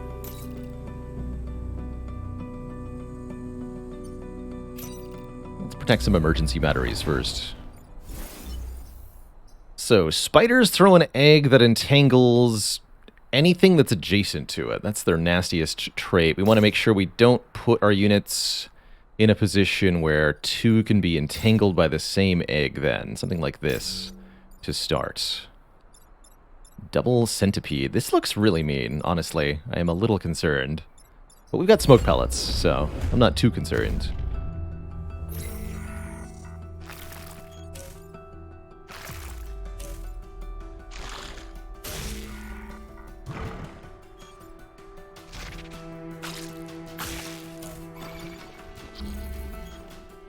Nice try.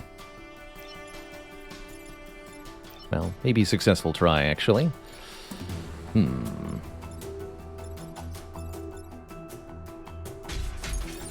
sorry, Spooter, but not gonna be your day. Oh, that'll hit. Ugh. Awkward. Or will it, actually? I can deploy the pull tank. Right? I can deploy the pull tank? Tell me I can deploy the pull tank. Honestly, we can just take the hit. Will that light me on fire? Guess there's only one way to know for sure, right? So I can just drill this.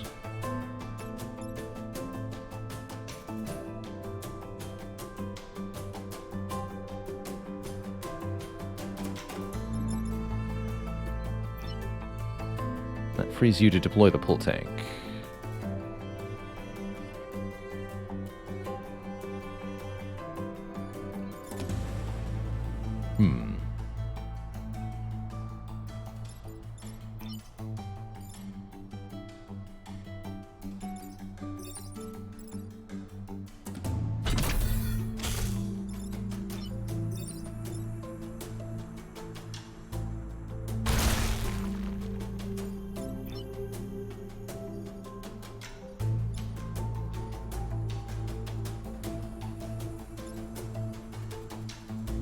Can't quite pull in the way that I would like to, though.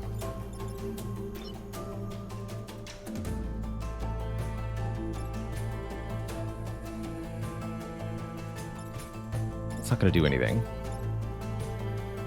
Because this tile was cracked, there's no longer a forest on it. I guess that's one or the other, not both.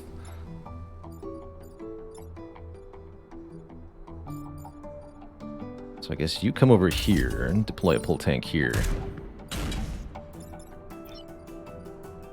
Oh, I should have put the spider here and then pulled you here, and that way we would damage even better. But this is still fine, right?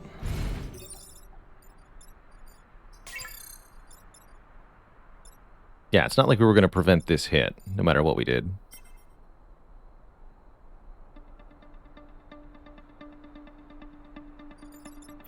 Pull tank can block the shot, but remember, this shot hits 3 tiles adjacently, so if we block this shot...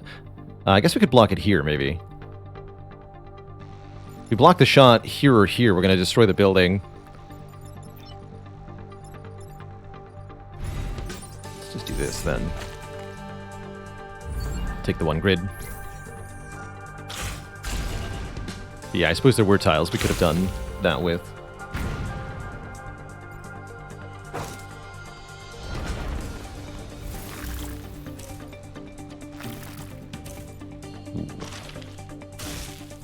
Okay.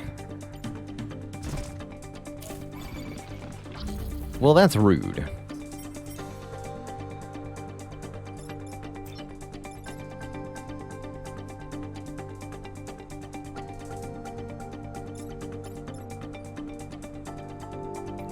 Although it looks like we have some completely fine options here. You could be turned around. Or pulled.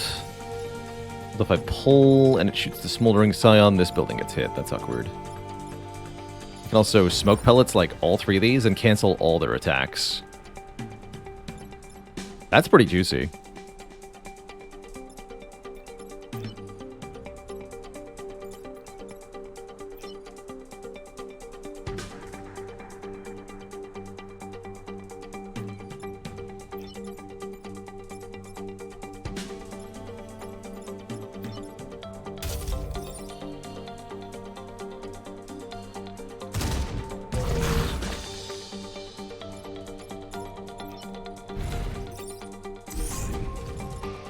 There we go.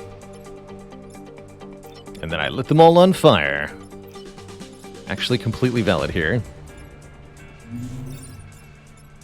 Wait, they're immune to fire, right? Unless I kill the smoldering scion. So never mind.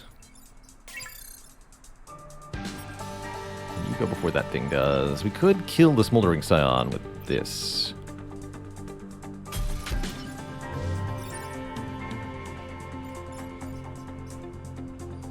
Feels pretty reasonable. Now you're not immune to fire.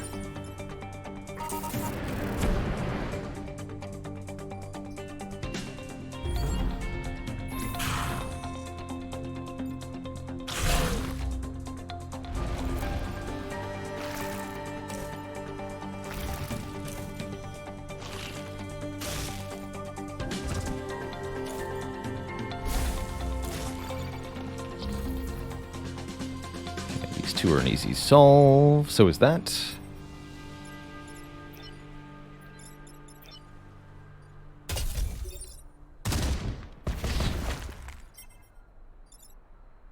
Oh, but you need to actually die. Can fire beam to make that happen?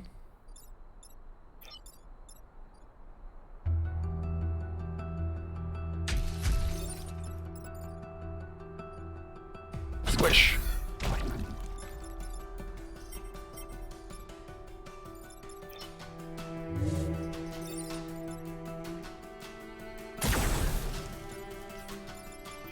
And I can pull you, but I don't know why I would.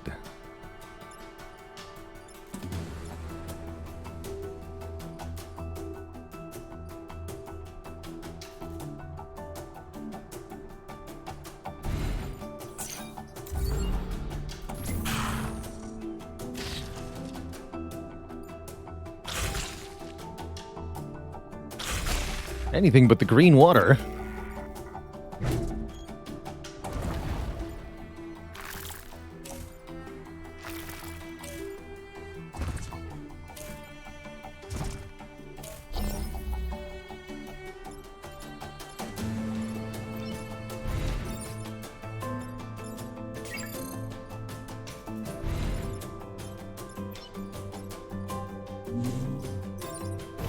die to fire. You both die to dying.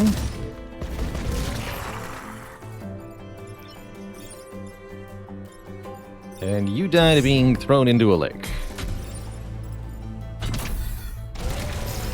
An acid lake. Wait, no! That's right, I don't want to kill too many of them. I forgot that was my objective. Hold on, let's try that again. Not everyone dies. Take 2. You are gonna die. We can kill 2 of them. So you can be harmless. So can you, right? Let's see, attack order here. 4 goes first, so you'll move back, then you'll move back. Yes, you 2 are fine. Kill this one. Okay, that should work.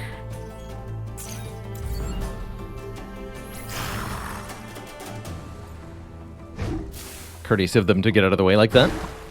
Nicely behaved, you 2.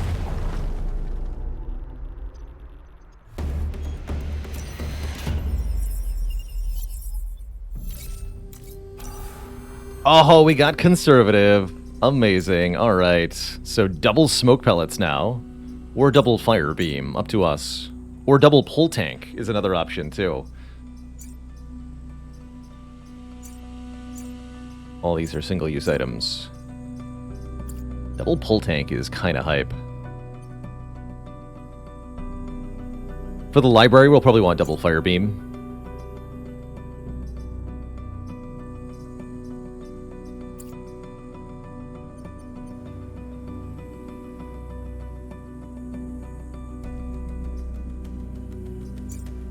Although I don't want to put the Zoltan Pilot anywhere else, so maybe I won't go double fire beam.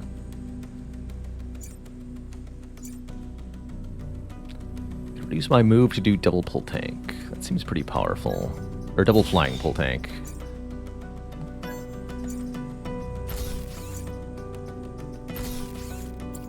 Although, is that what I want for the library? No.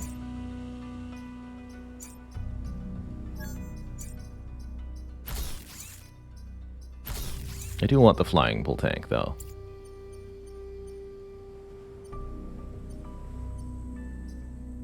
Alright, we'll try library now. I'm mildly, but not majorly concerned. So, trying not to position ourselves to get doubly hit here by an entangle. This looks good.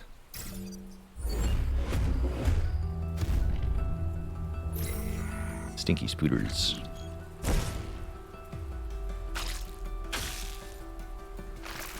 I think that's fine.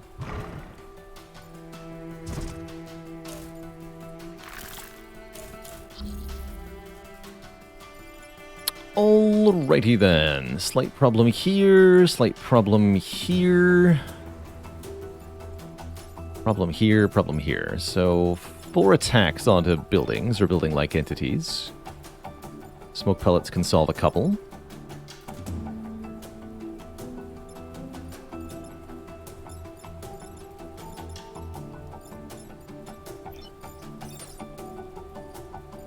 Pull tank can temporarily solve that.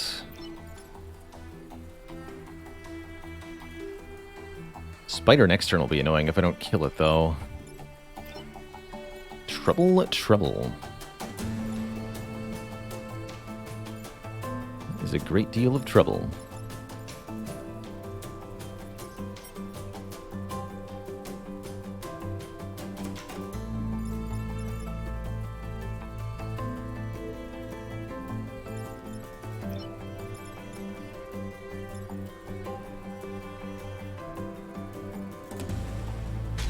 Still, I think that is the move I want to make here.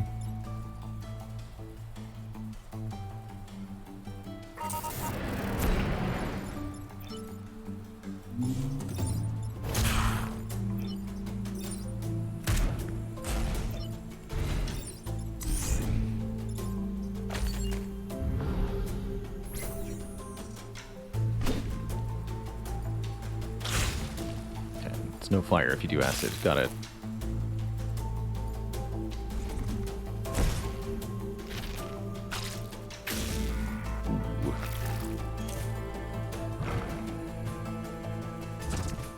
Interesting that you're shooting directly at your friend.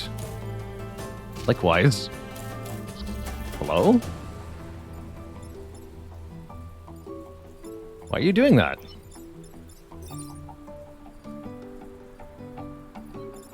Oh, this has truly turned into a giant mess, huh?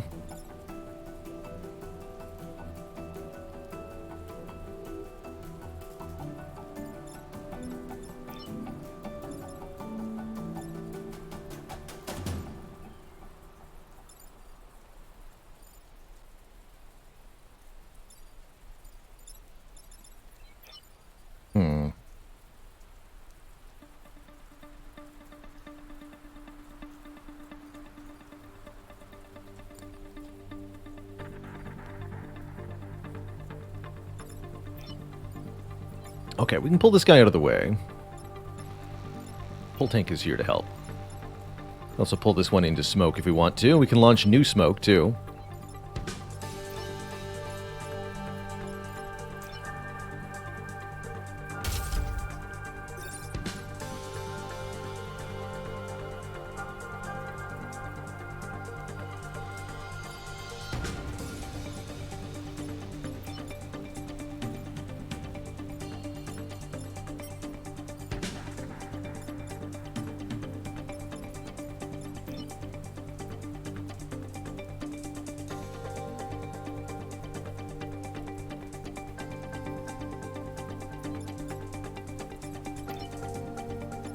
That spider might get to attack. Spooter.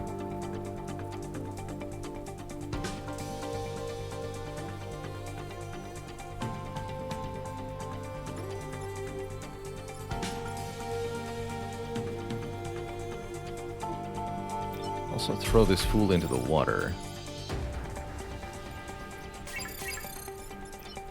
Block this shot is reasonable. Just like drill this. Pull here. We can actually solve the spider that way and get some fires lit. I like that. Okay. Let's do that.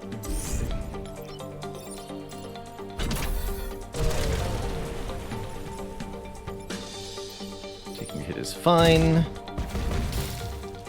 2 spaces on fire. No spiders. That's also going to be another fire. And every time we kill a Vec, it'll light the space on fire because the fire immunity Scion has that as an effect as well, which is quite nice. Oh no, that's not more fire because the acid overrides. Well, heck.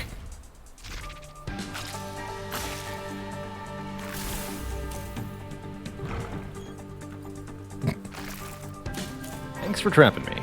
Love it.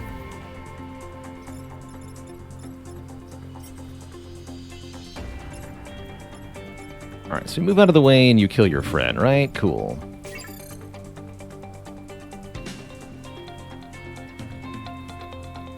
I might just fire beam the back line here, light everything on fire like that. Seems like a pretty good way to get our objective achieved. I'd really like to kill the Spooter.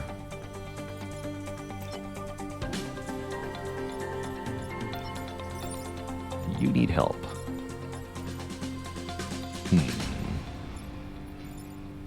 Oh, I can use the pull tank to pull our guy out of entanglement here. Although that lights them on fire. That's a mild annoyance.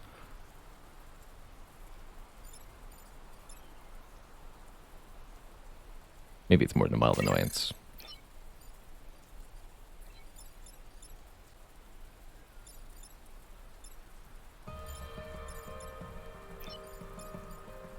I can also just yeet the thing.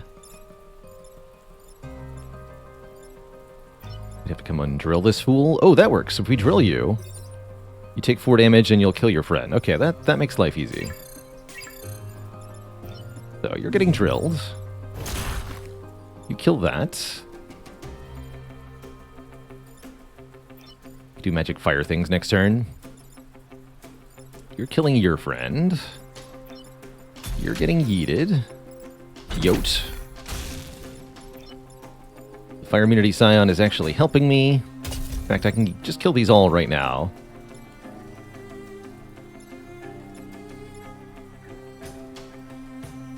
There won't be any replacement spawns, so that makes it easier to light things on fire next turn.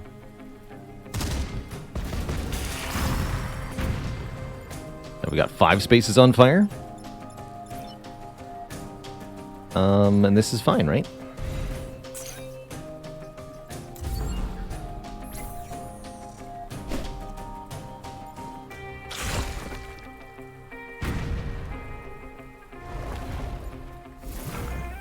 Simply beautiful.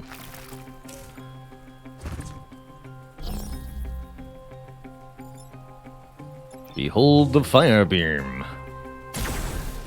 11 spaces on fire. Well, that's what I'm talking about.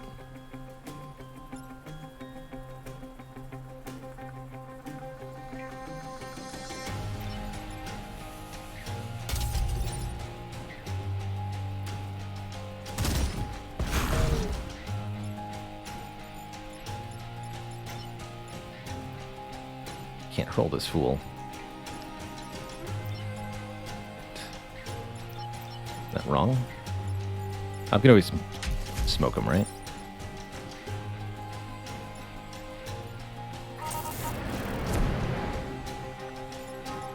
You take 1. This is all fine. Perfect. Good job, Firebeam. Oh, and we got Technician. Cool. So we repaired it. Not that it matters, but it's nice to have, you know? Promoted! Repair 1 every turn. You got it, kid. Don't kill the volatile vac, huh?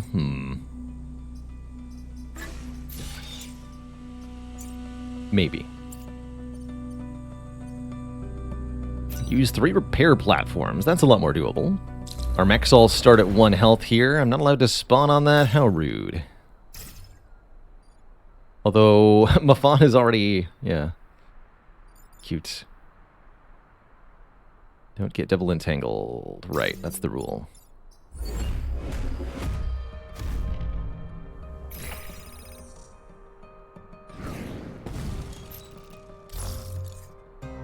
Wait, what?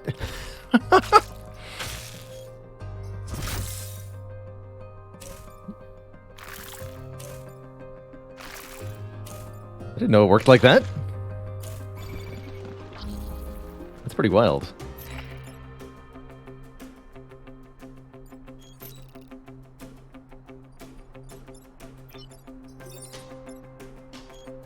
Alright, this guy will put himself into the water if we push them, so that's probably happening this turn. What else can we achieve? You're kind of a problem. I can smoke bomb, though. Yeah, okay. Can smoke bomb and drill to prevent both attacks. But we gotta remember to stand on these repair tiles. We gotta use 3 of them as one of our objectives this mission. Unfortunately, easier said than done.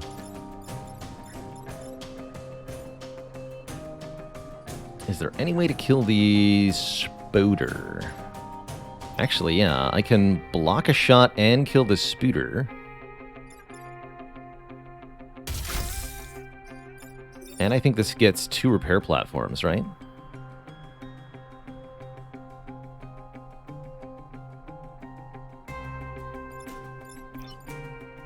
We can drill and block this shot. And then you get flung. That has got to be better.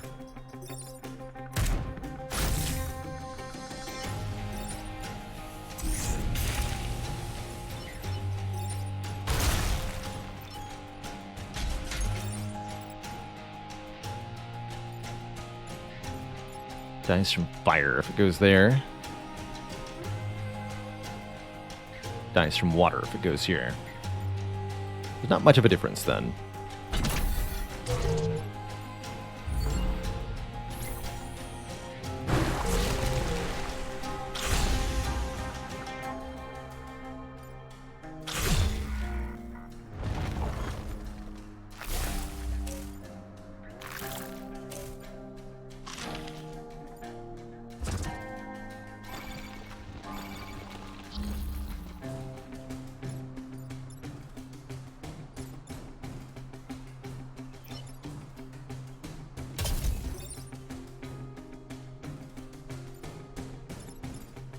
Just kill that one.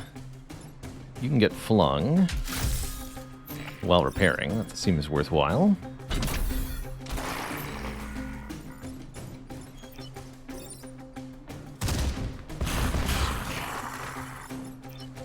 Bye-bye.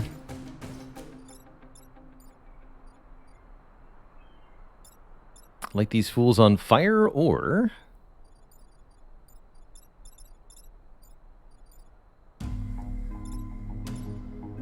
I'll go with light them on fire.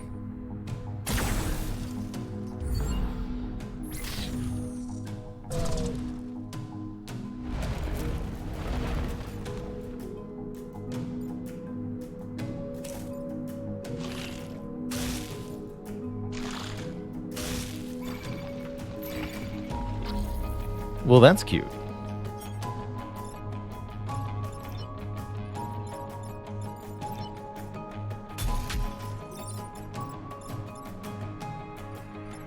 Smell you later, nerd. You too, buddy.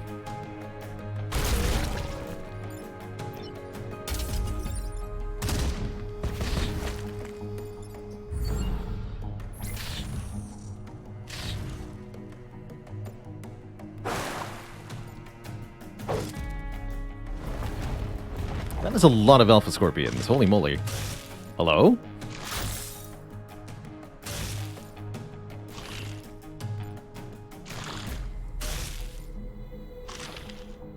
Hey.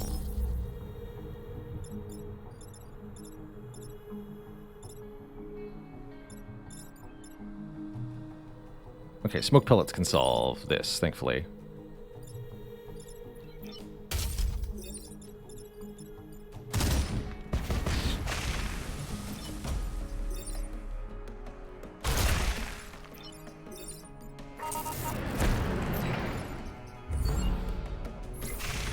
Beautiful. We smoked him.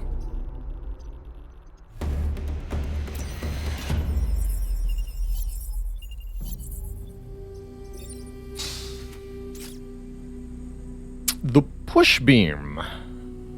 Also, once per use beam weapon, instead of lighting things on fire, it pushes everything in a line.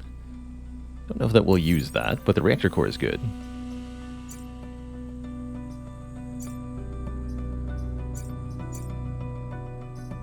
Let's now upgrade to the smoke drop.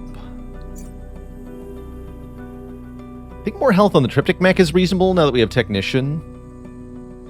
More health on the pull tanks are pretty good too. Then it can actually like survive stuff, which is pretty useful. What's up the triptych's health for now? Alrighty, Twitch chat. We're about 2 hours into the broadcast here. I think it's about time I took my first break of the day. So I'm going to take a few minutes here to stretch my water, refill my legs, refresh myself. Encourage you all to do the same while I'm away. When I return, this run of Into the Breach continues. We'll get our, hopefully, unfair Cataclysm win, and we'll then unlock the Secret Squad. Be right back.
Alrighty, folks, the wait is over.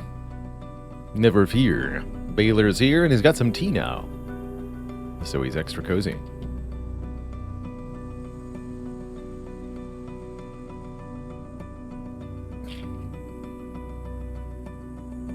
So, one more mission on this island. We either go for archival flats for 1 reputation, higher chance of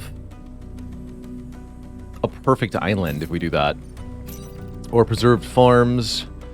Don't kill the volatile Vec, can be a little annoying. Let's just do the archival flat. We'll get 1 less rep. But we'll have a much easier time perfecting this mission, for sure.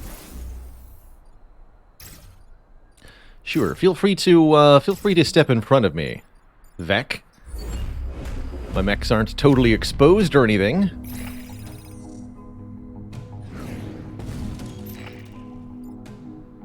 Ha!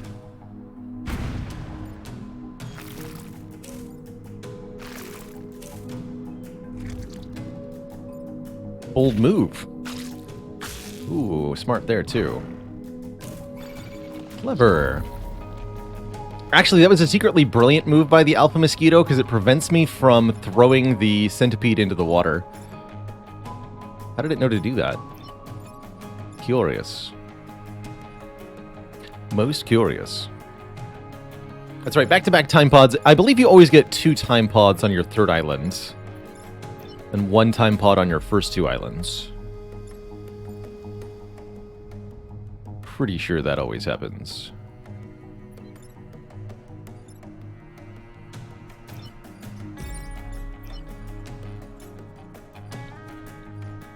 Can't drill the spooter. Cute. But we can crack the spooter.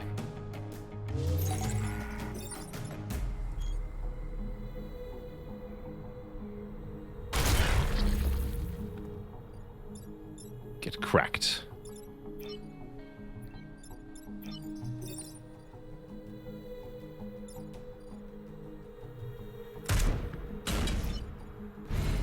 Yoink. And lastly, but not leastly, we.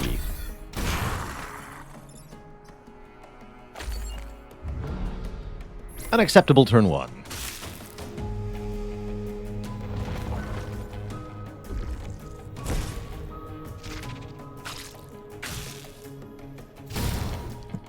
Have you done the time pod challenge, Tom?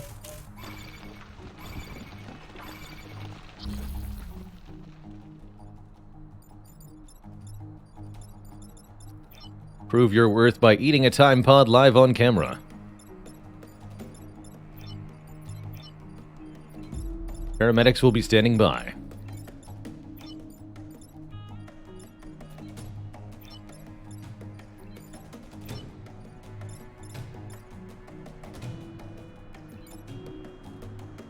Alright, this is easily dunked into the water. I want the spooter to be dead. Oh, I know how to do it. Oh, but you're entangled.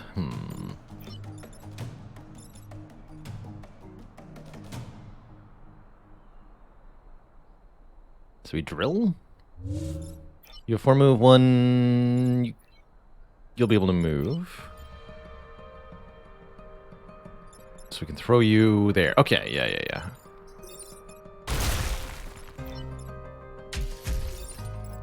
Yeah!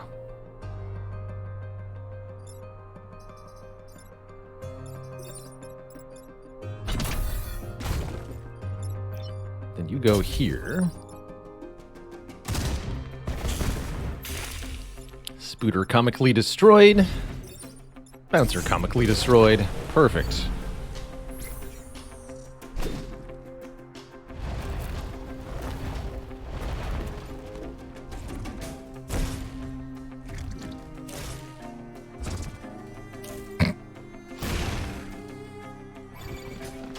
You'll have to forgive them. They're doing their best. It's just not very good.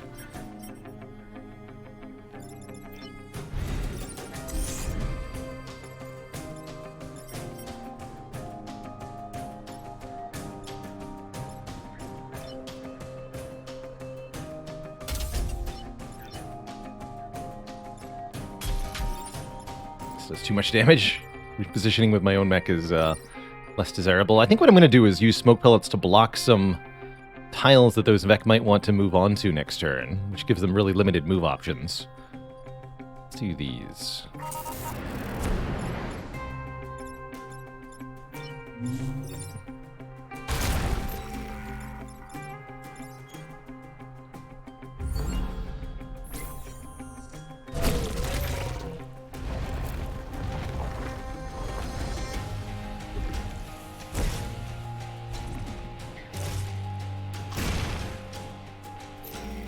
Oh, we got almost every single one of those mines to be used. Actually, can we make it all of them?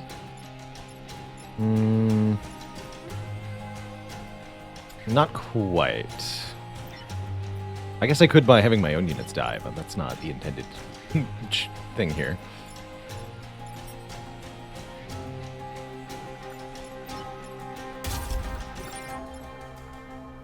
Not actually very helpful. Or is it?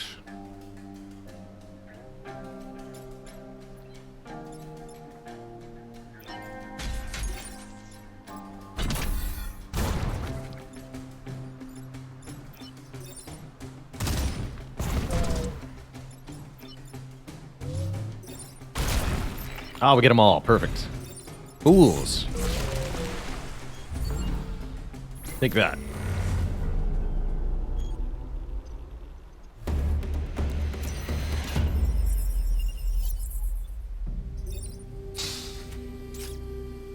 Abe has +1 mech reactor and gains armored. Cool. Is that better than finisher technician? Maybe. The +1 mech reactor's nice. That will let us add building immune or 2 health to the pull tank. We can do something else with one of the other mechs. I like more move on the science mech.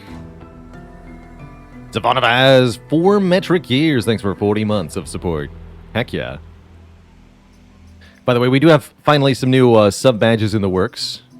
So those of you with 3+ year sub counts can look forward to some shiny new badges in the near future, which I'm pretty excited to show off. Alright, we'll lose the finisher technician nerd. Who needs them?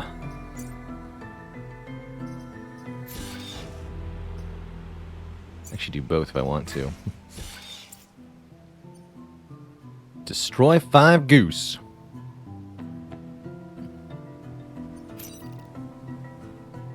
Some sort of gelatinous mass is approaching our HQ. We've never seen anything like it. You must put a stop to this. Drill mech goes wherever we can't get double entangled by the spooter.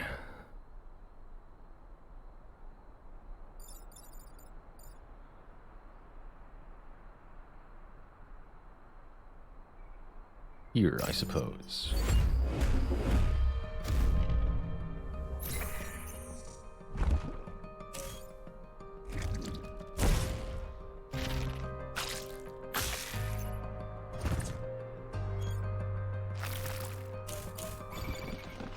Look at that move power. With flying, we can just go over anything. Anywhere we want to destroy the goose.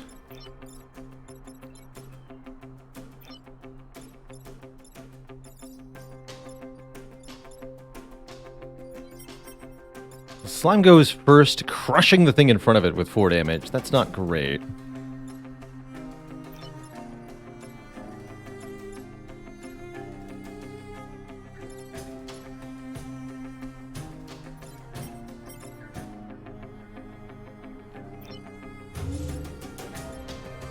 So will shield protect me?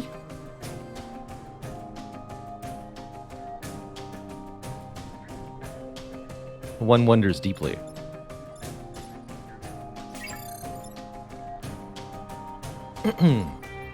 Other option, we throw this fool here. Use the pull tank.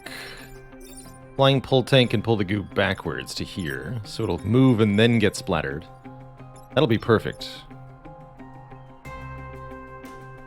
Hack description of the boss says... Attempt to squish the adjacent tile.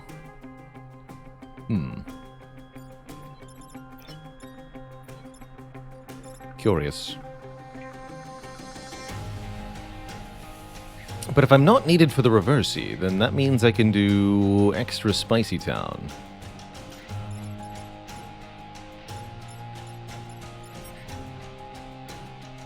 Also pull this. You're gonna crush, so I don't think so. Oh, we don't want it to die, though. No. Okay.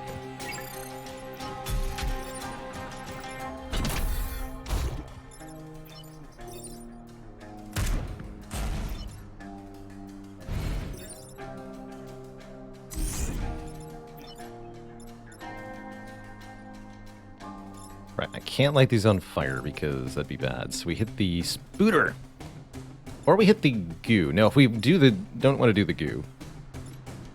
No. Yeah, hit the spooter. Let's give it 2 damage.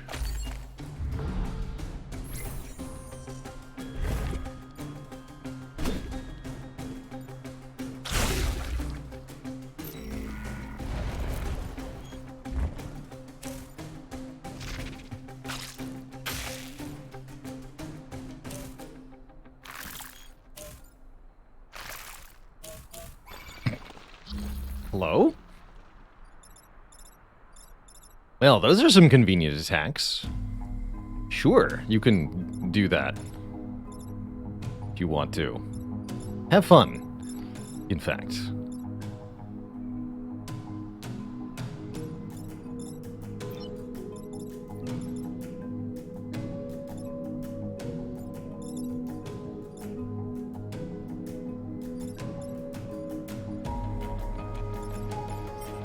The attack order.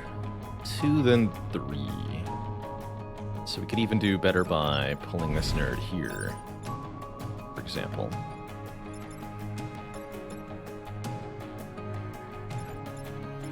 Oh no, you're attempting to move backwards. Never mind. It won't be in that tile.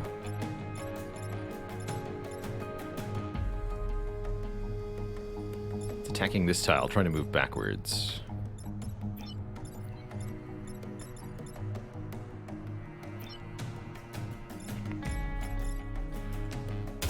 That might be a safe tile this turn.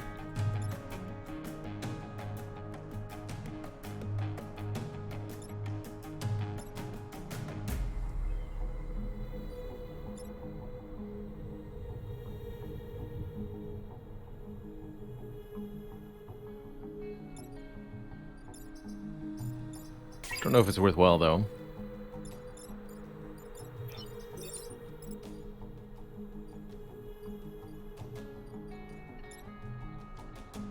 Depending on where the goos go, this could be bad or good. Let's find out. Alley-oop. Ha!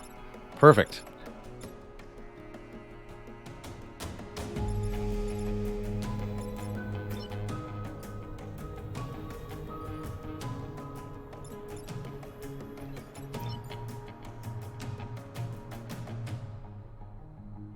Okay, so this will hit these 3 tiles. This will hit these tiles. That's still fine. And I still have the drill / fire beam too.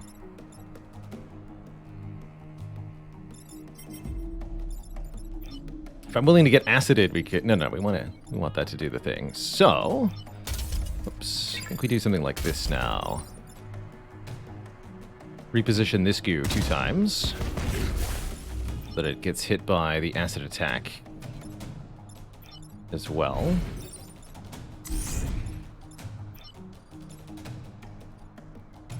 And then I guess we're flipping this nerd so that he pushes this to do huge damage to it and then moves to this tile.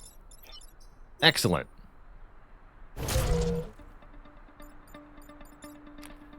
Excellent.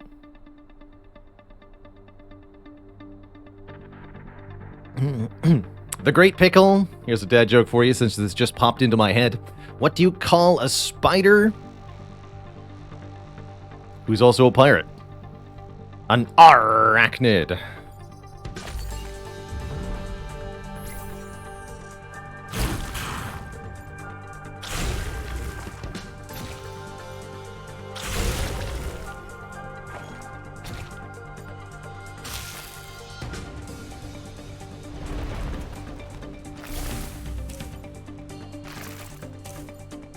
No refunds.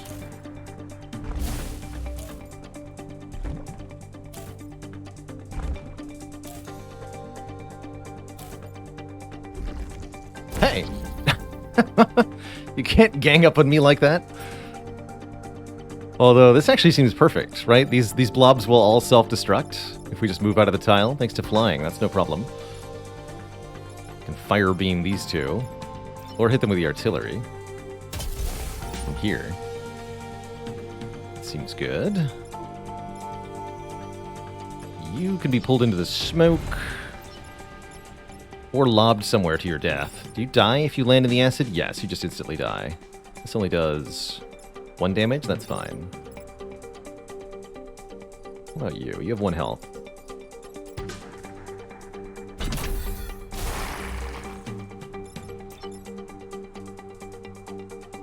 Seems good to me.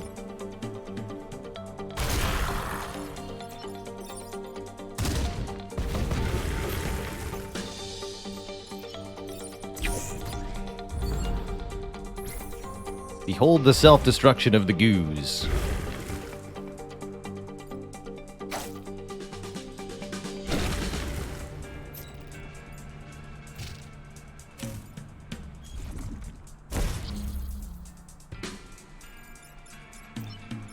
Watched a little bit of Soulstone Survivors. Seems like a reasonable improvement on the Vampire Survivors formula.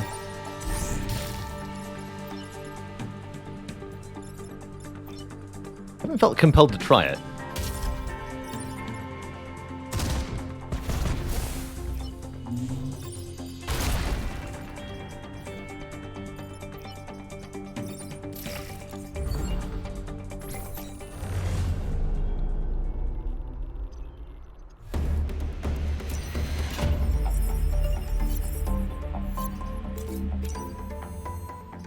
Easy, perfect island. Raining Death. Projectile that damages everything it passes, and there is a building immune upgrade on that, which is amazing. 2 damage, 1 self-damage, and looks like 1 damage to each thing it passes over. It's interesting. Bethany Jones has Adrenaline, which I don't remember what that does.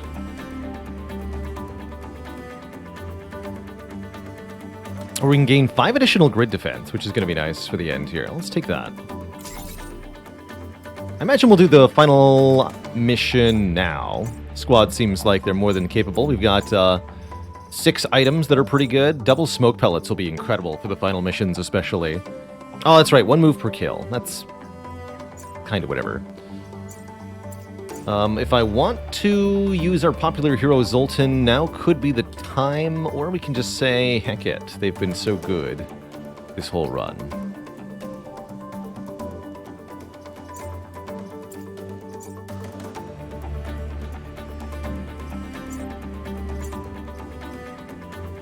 Although I like this Abe with +1 mech reactor, he's great.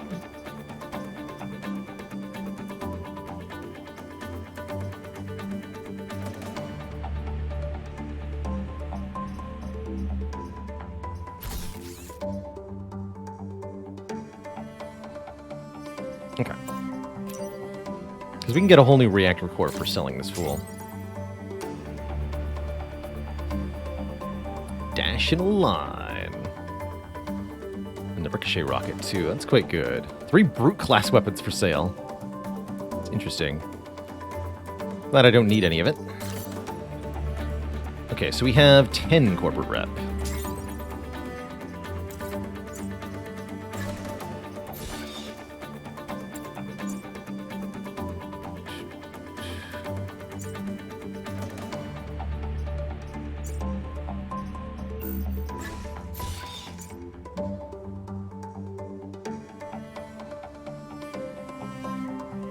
I think getting another seismic capacitor upgrade seems a little unreasonable. So, let's just max out our grid defense as best we can, mostly here. Is there a reactor core that I can buy that I feel like would be really good? No, not really. Okay, so let's just get as much grid defense as we can. Oh, we can actually max it at 25. That's perfect. That'll be very helpful for the final mission. Gives us a very good odds of getting at least one more hit that we can take. Let's do it. So we could, from here, go to Detritus Disposal, earn even more reactor cores, but the more islands we do before the final mission, the more challenging it'll be, and it feels like we've really hit the peak of our power here. We've got a lot of good equipment with all of the important upgrades maxed out. All of our pilots maxed out.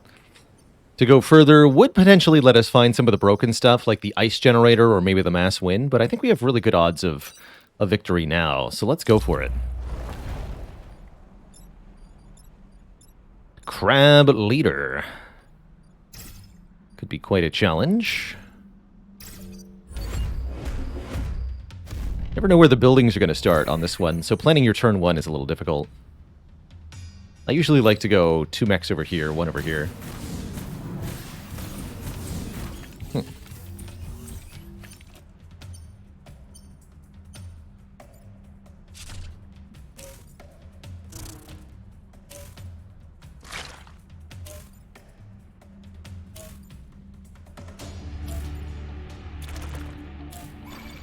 Okay, at least one Vec is doing something really, really profoundly dumb. That's good.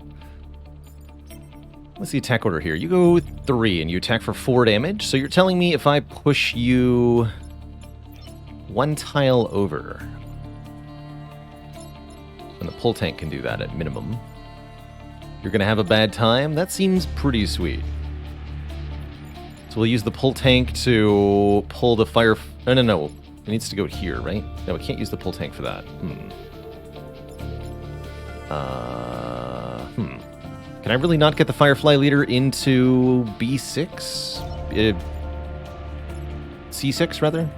The tile triptych is on. Can't do it. But that'd be such an easy solve. Okay, well, we could drop smoke here. That's reasonable.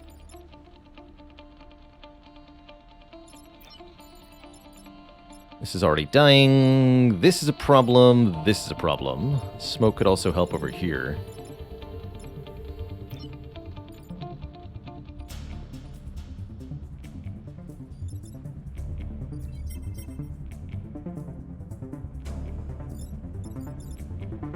We can flip 1 attack.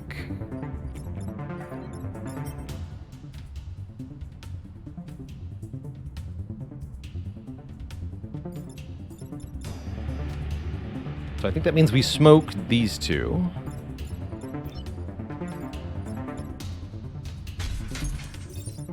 Like this or something.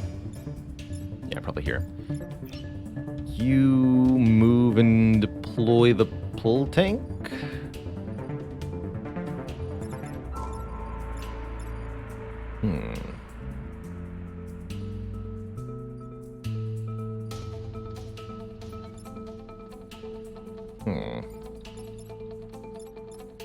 We can actually just block this shot? That's very reasonable.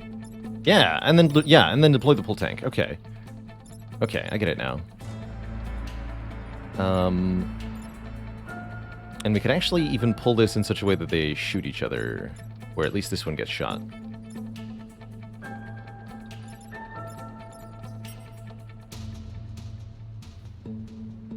So that means we're drilling this guy and also blocking the spawn. That's pretty good, actually.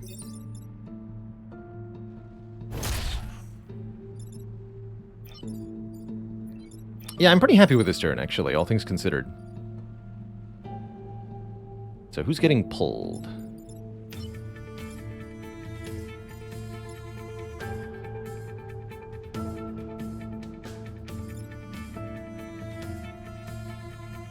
Oh, actually, we should pull this thing. Smoke bomb this. That works. Take 1 damage on the pull tank, but it's got 3 health, so that's fine.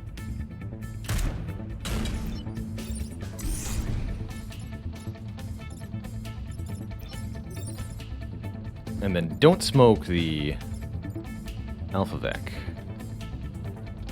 Smoke these tiles.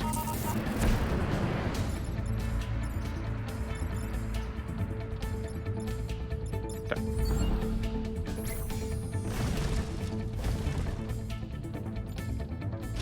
That way we do some more self-harm for the Vec.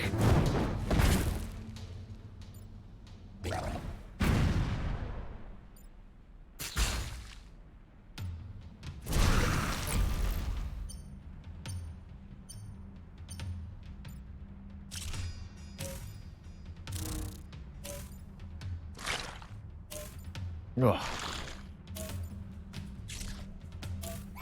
Okay, at least one Vex doing something dumb, thankfully. This is a bit of a hot mess otherwise. Particularly this Firefly leader is in a bit of a problem. We can pull them back into the smoke with the pull tank. What about the Alpha Hornet? That's a kill tile. We don't want to be there. What about the Alpha Hornet?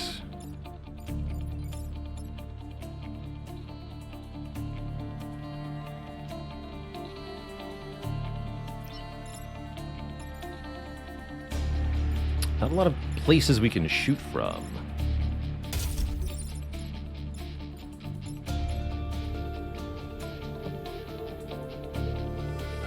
Does that do 3 damage? This is a chain push going on. Interesting. It's a reasonable shot. We can kill the Alpha Crab. Move out of the way of that. What can you do? We can reverse the Crab Leader's attack. So that means pull tank pulls you into smoke, and we smoke bomb this Alpha Hornet. There's no other way to do that, right? No, because this tile is death.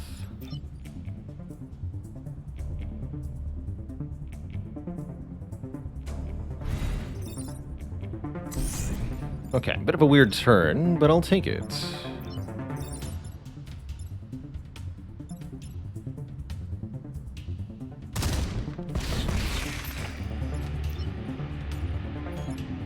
Oh wait, I can't flip that if I fire from there. Oh, I'm bad at this. Shoot.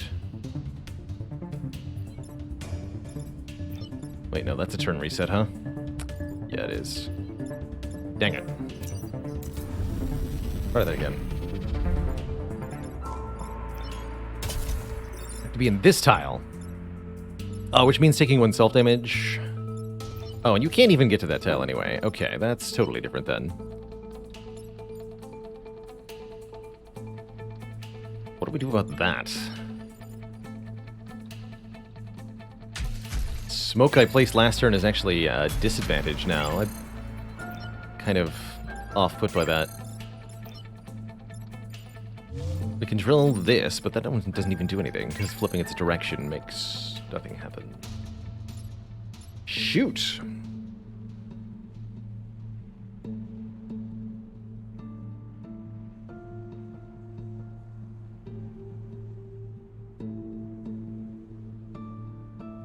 If it weren't for this fire tile, I guess we can maybe pull ourselves out of the death tile. What if we do that? If I go like here, here.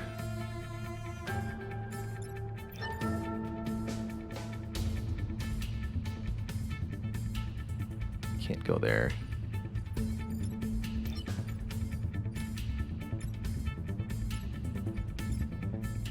To spin the crab around, presumably.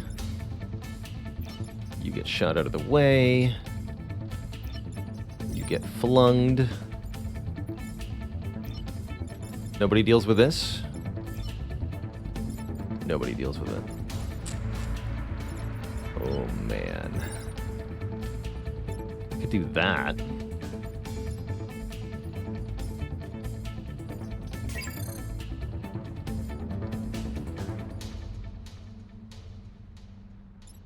But then I can't deal with the crab. Wow, this is a really bad turn. That's what I've learned.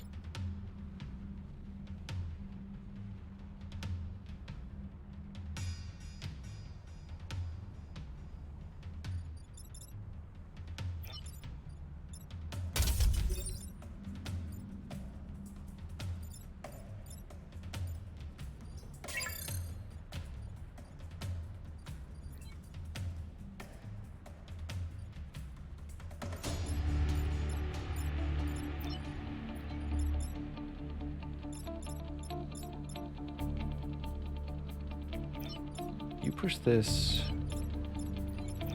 Pull. You're good where you are. You can be anywhere. And then this gets to do one thing. So we either...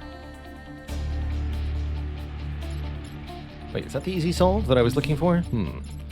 Flip you. Push you. Pull you. Smoke you. Yeah. That wasn't so bad.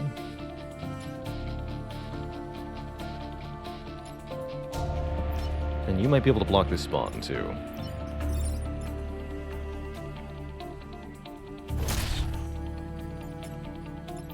More on that in a moment.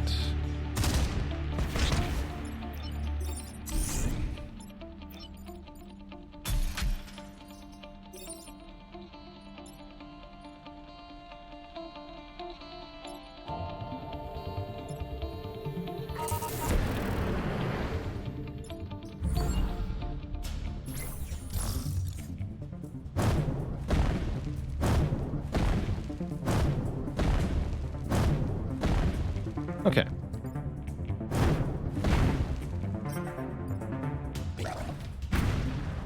Allegheny in a month of months, 31 days of support. In 1 month? Anyway, thank you for the many moons of support. Super duper appreciated.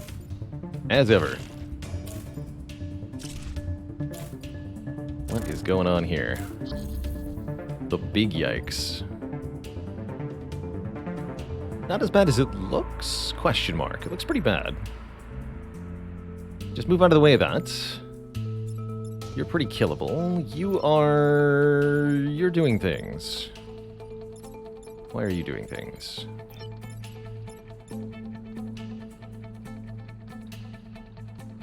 I can crack some tiles by killing you. And then we can cause mass death.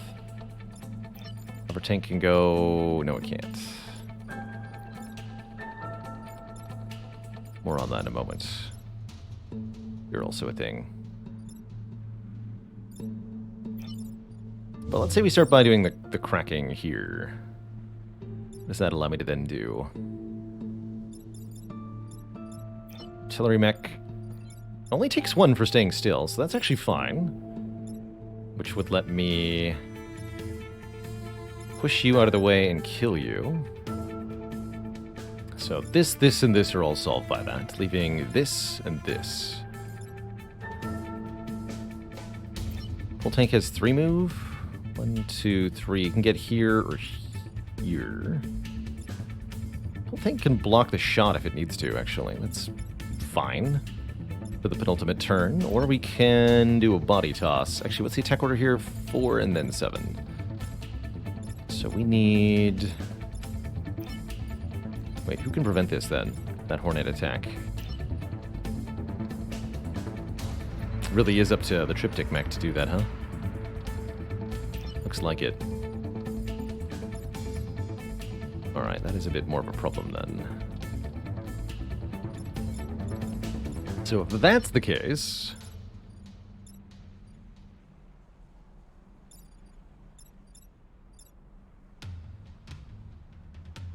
Just move out of that way.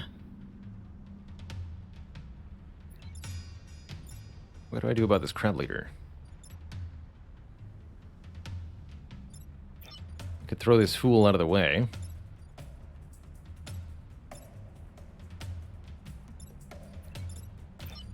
And then block the shot and pull the crab leader. Okay, that works pretty well. And then the Triptych mech does this. Okay, so I believe that means as follows. Crack the earth here.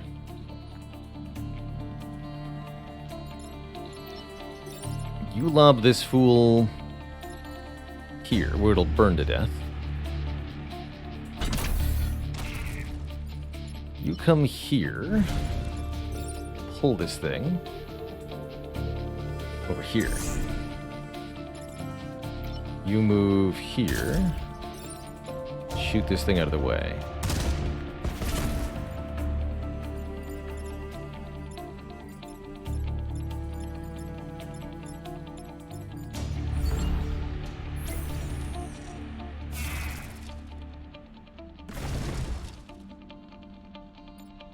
We lose the pull tank, but still no grid damage.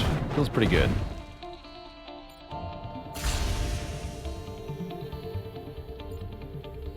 Five Vec on the final turn. Definitely a little tricky here. One of them is a blobber. Good start. Excellent start.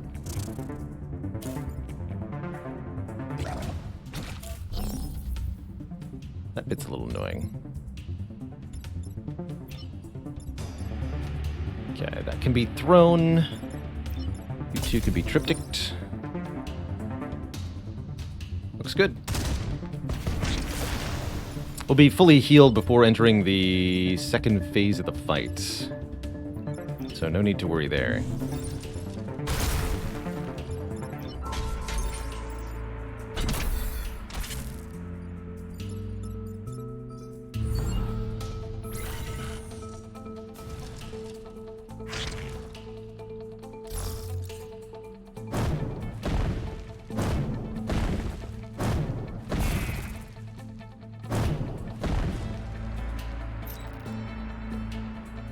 Brace yourselves.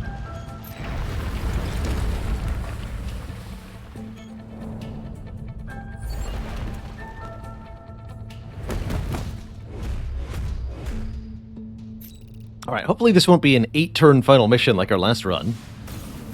That we're entering phase 2 with full health here gives me a lot of hope. We can take quite a bit of grid damage here.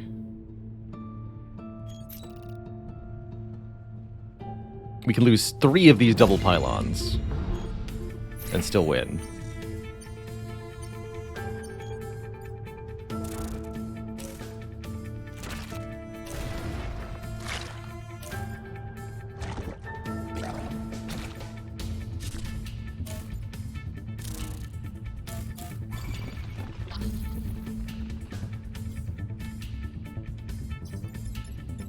So that does 2, 2, 2.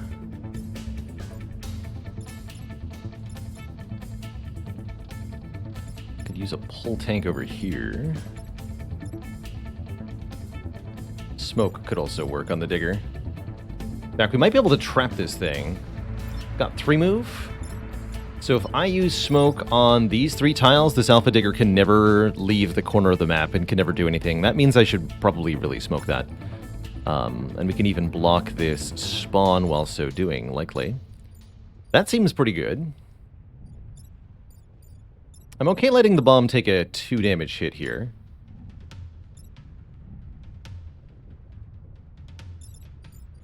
But we have 1, 2, 3 other problems.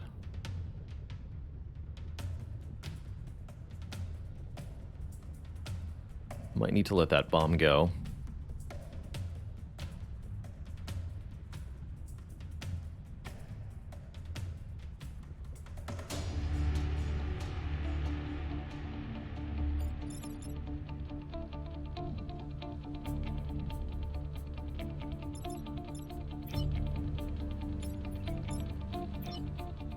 Flipping your attack doesn't help. Flipping... You can kill the bomb with the drill, or flip this thing's attack. Those are both useful. Triptych can push you out of the way. Or use the pull tank. Pull the bomb out of the way. So I think we take 1 hit. But we set ourselves up nicely for the rest of this fight. Be nice to push the crab leader onto the falling rock. but I'd have to take more grid damage to do that. I don't think that's worth it, especially when it's just going to result in more spawns later. But yeah, I think we should deploy the pull tank if we can. So, and block a spawn if we can. Blocking a spawn on the first turn of the final mission is quite helpful. So yeah, if there's any damage we're not going to resolve, it should be the bomb.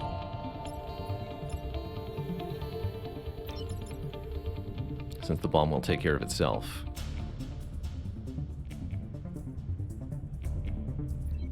Pushing the Hornet Leader onto the death zone is also pretty tempting here.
I did know that, Saffron. There's a couple times you can get a relic and a curse at the same time, and in most cases, the ordering is pretty bad for the curse-related relics, setly.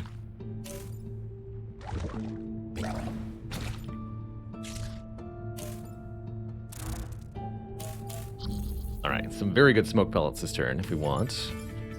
We can also just push this down here and have it kill its friend.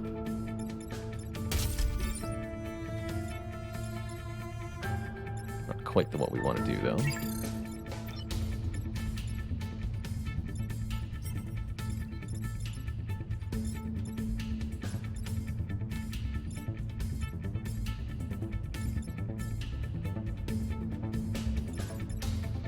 That's still several problems to solve.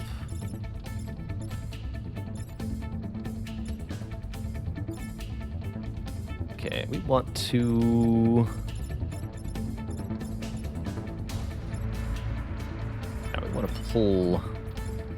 pull this Alpha Hornet out of the way so the Triptych Mech can fire and push you. No, these three. This. Not sure what to do with the Crab Leader. Crab Leader we can pull the Reverse-y on, maybe? Although that'll still hit... No, it'll get attack cancelled if it gets Reverse-y'd.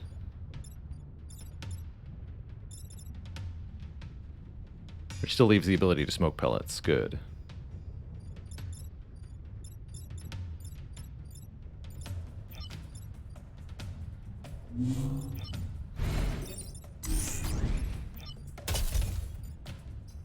That shoots this and this. That means you need help. I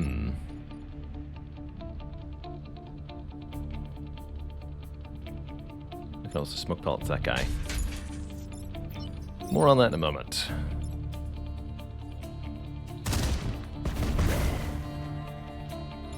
Yeah, we'll smoke pellets these two.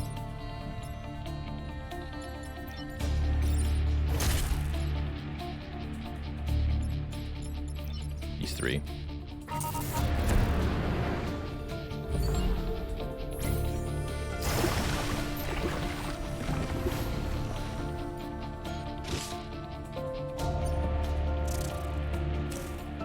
Good old Abe leveled up.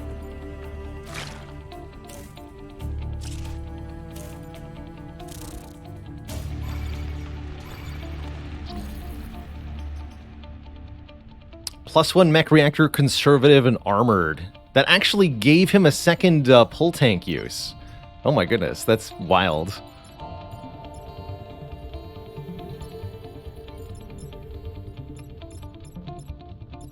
That is quite something.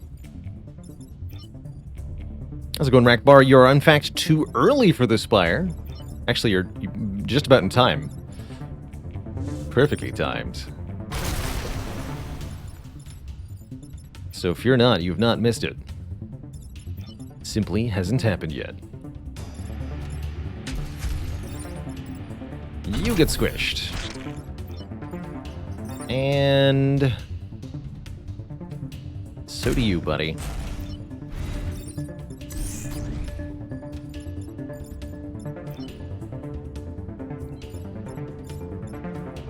Get hit, that's fine. Yeah, that's fine. I don't like that, but that's fine.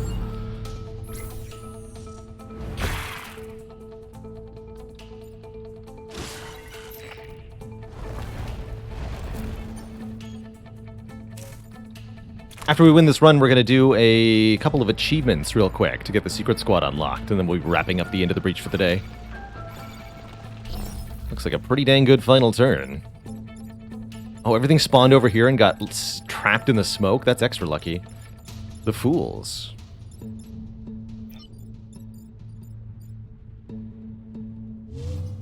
Beware my super drill. Boop.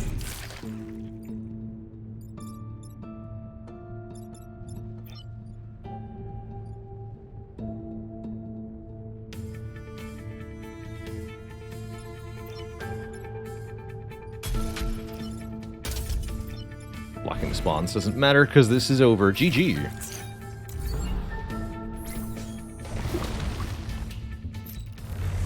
The Renfield bomb is ready. Recommend you leave now. All Pinnacle thanks you, Cataclysm. It's time to redeploy to other timelines. Our war is not yet won. Keep traveling. Keep fighting. GG.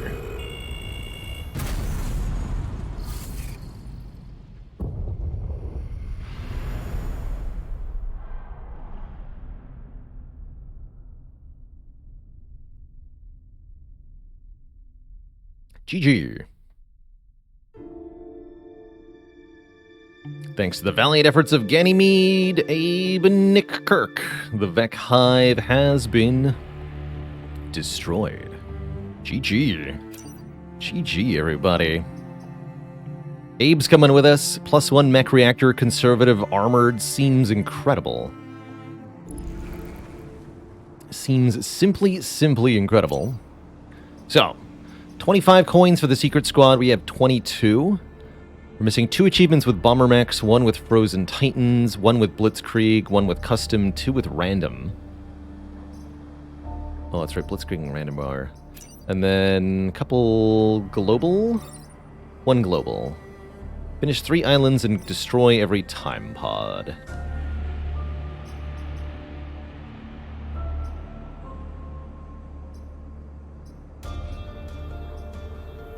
So theoretically, I could use the bomber mechs with a chronophobia run. I think we'll be able to do this faster with Blitzkrieg. Lightning War. Finish the first 2 corporate islands in under 20 minutes. Then we'll do the chronophobia at the same time, I think. So we'll do a speed run with Blitzkrieg. And then I'll get change the odds real quick with randomized squad. So we'll have to be 2 runs. So we're playing Blitzkrieg. Let's see, you go in the Boulder mech. Blitzkrieg on easy difficulty here.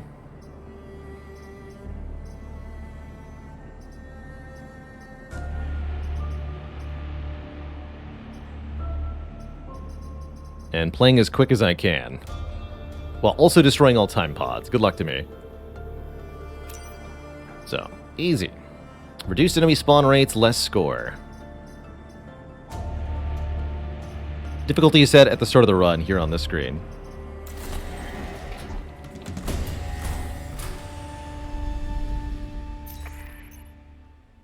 Yeah, you'll do.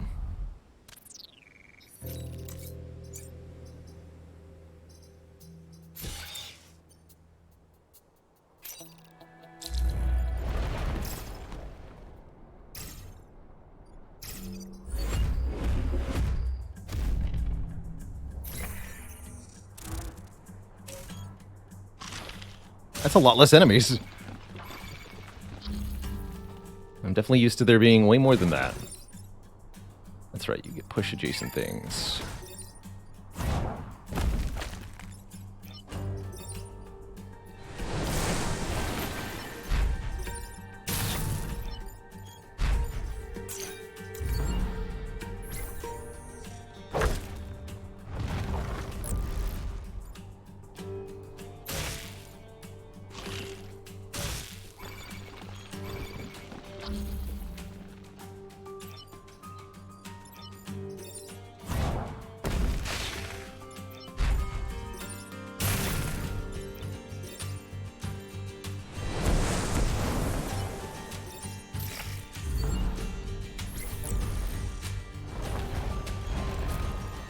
So much gentler on this difficulty.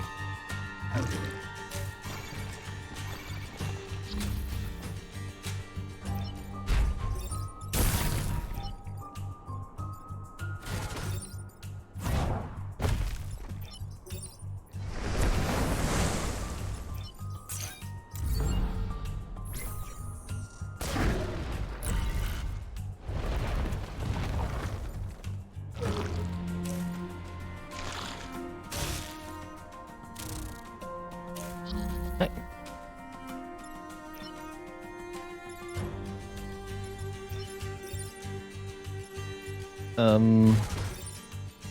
This takes one. You take.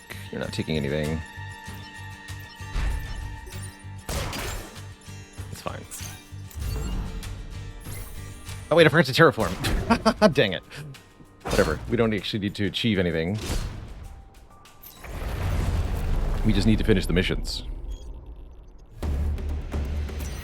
And there are faster animations. Oh, good. I was hoping.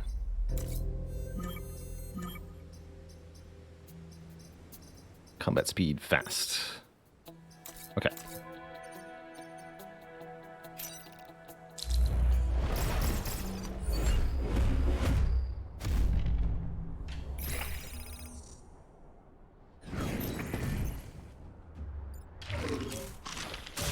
Oh yeah, that's way better. Okay. Much better. No, not like that. You go here, squish that. You're gonna block the spawn for me, that's fine.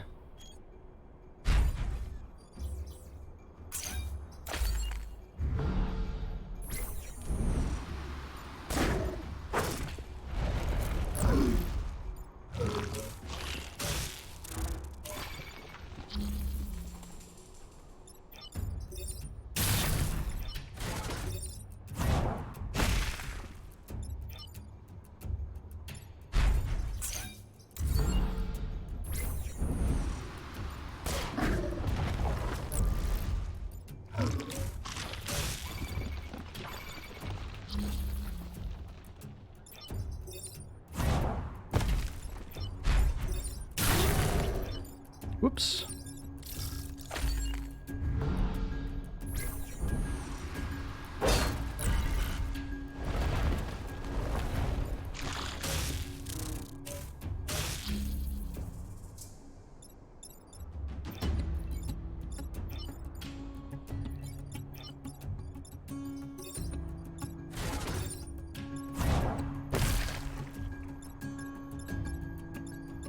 You're getting pushed into a cavern. Chasm? It's fine.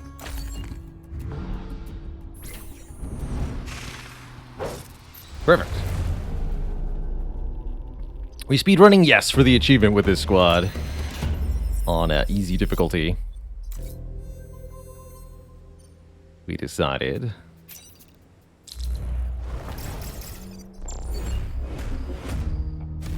The regen scion.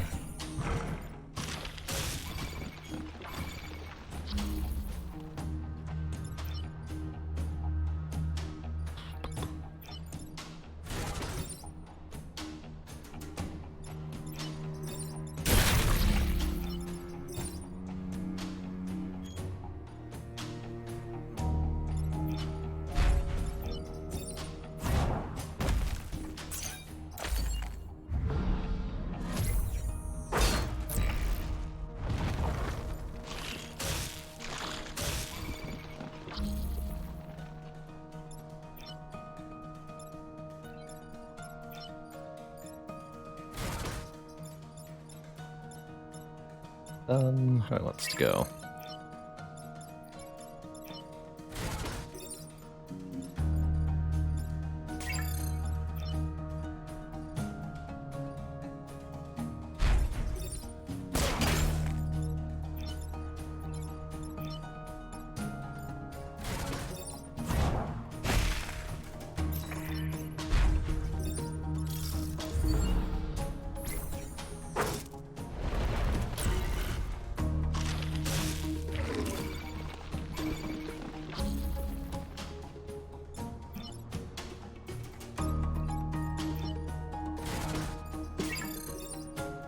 You. Zap that. Keep blocking.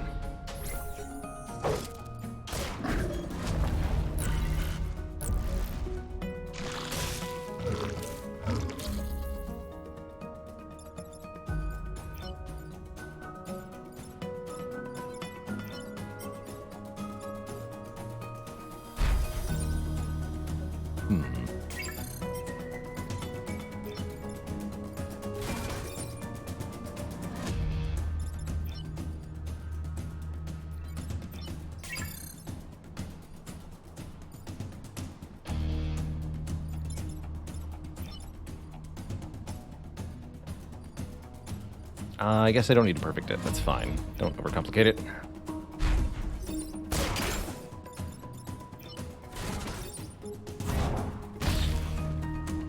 No need here.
Lightning Whip can't hit mountains. That's actually a neat little feature. Not even directly. Makes sense. They're grounded.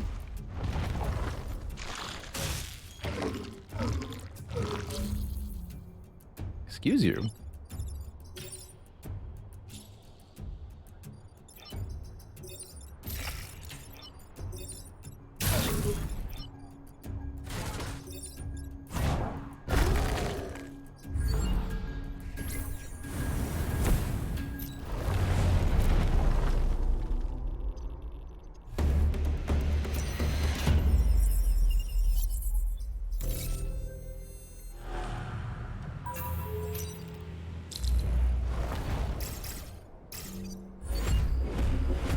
Just 2 Vec to start? Curious.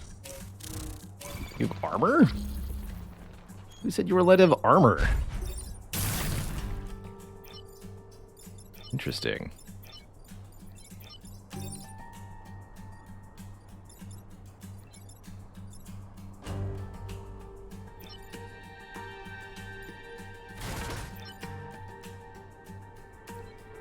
Yeah, push it. No, I can't go there.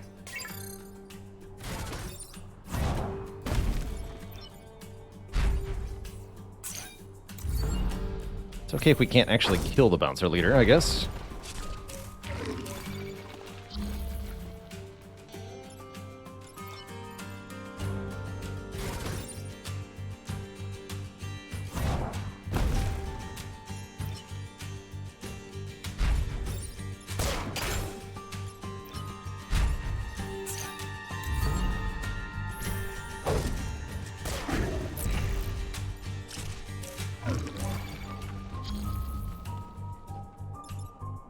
At this point, I'm not even entirely sure how I would kill it.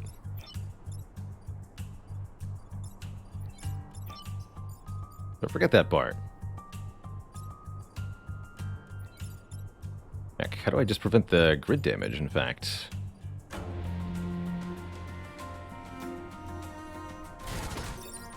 Break the mountain? I have to break this mountain. That's the way.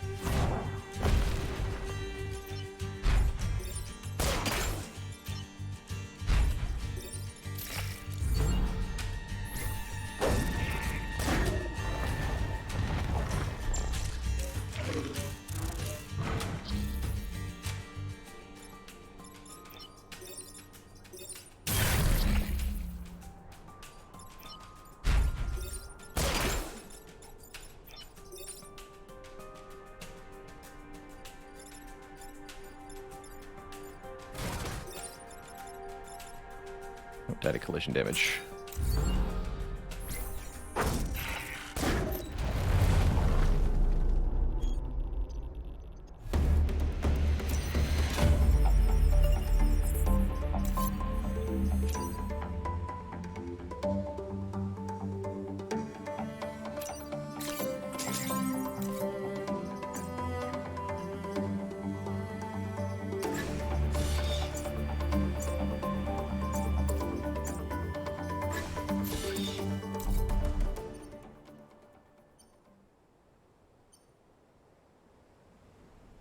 Those seem terrifying. Armor Scion seems bad. We'll go here. Air support should be easy. Meow.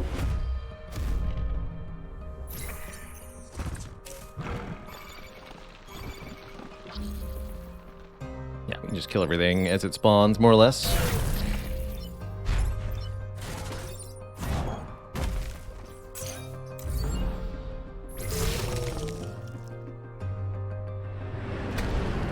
Take that, mountain.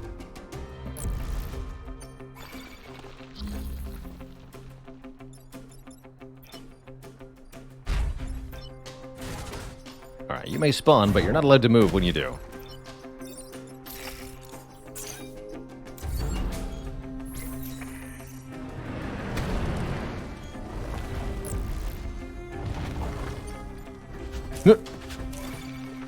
Actually, you're flying, so you totally could, but you made the wrong choice, so sucks to be you.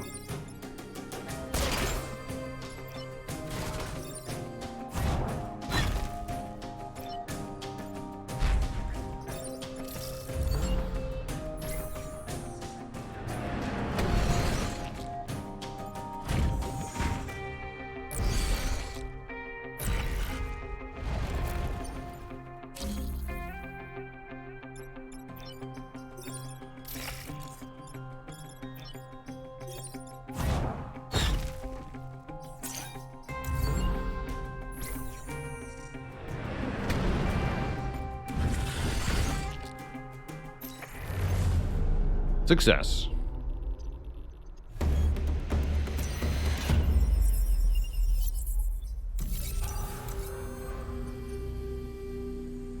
Eight spaces on fire seems pretty tough to do.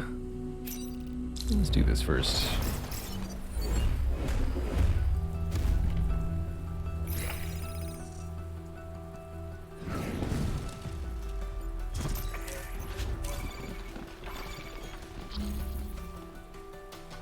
Dead easy.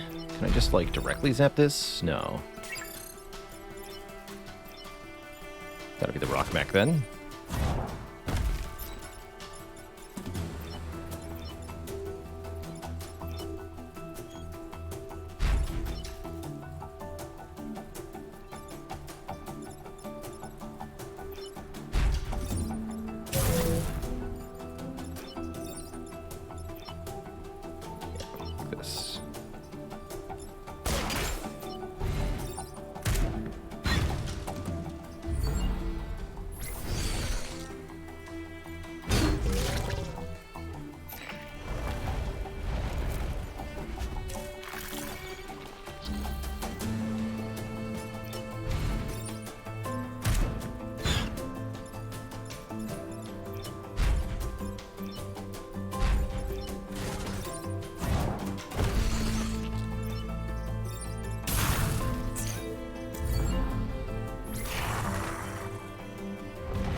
Michael says, I wonder how often I aim for perfect island bonus on Unfair.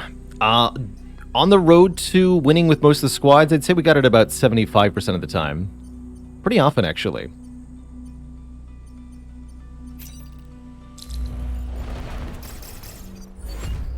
Definitely more often than I initially thought I'd be able to.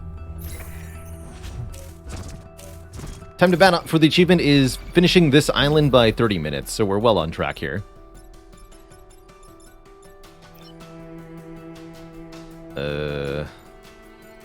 You're already going to move on to a mine, that's fine.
Seems fine.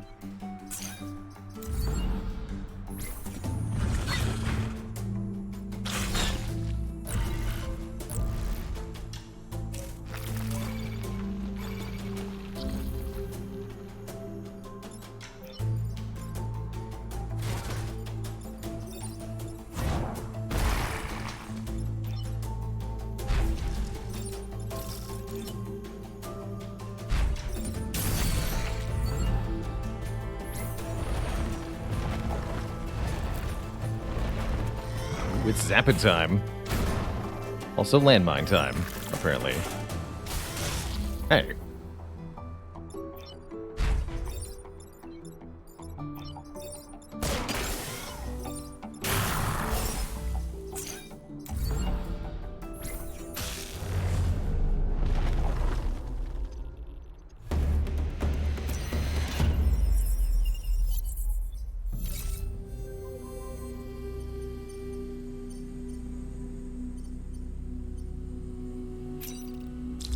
This will be the fastest.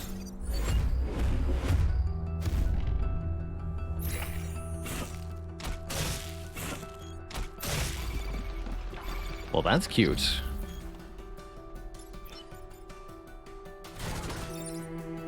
Boop.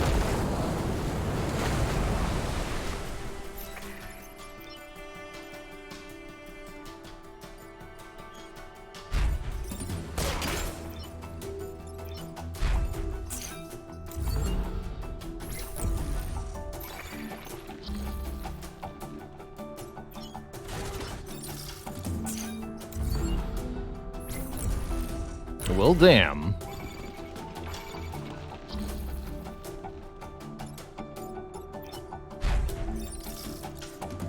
Actually, oh, that's fine.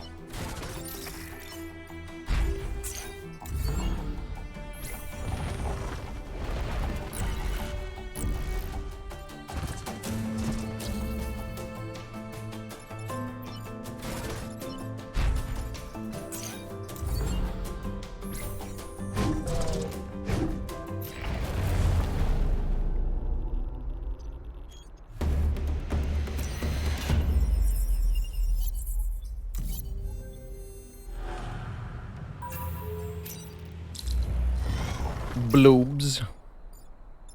Bloobs ought to be easy.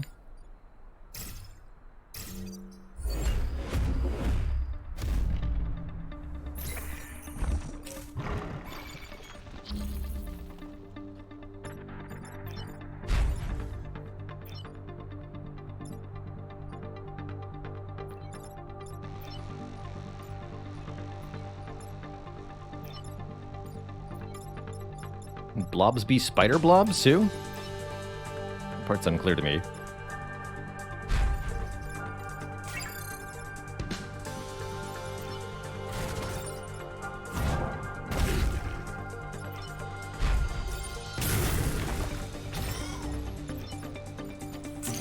Yes, they are spider blobs.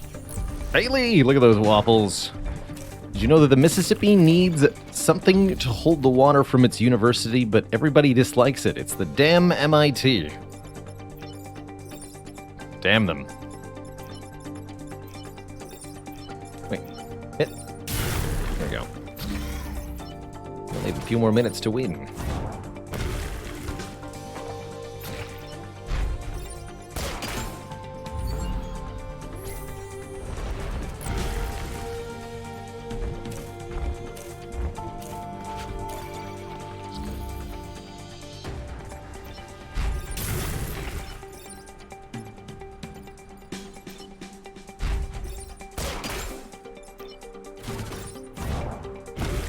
Oops.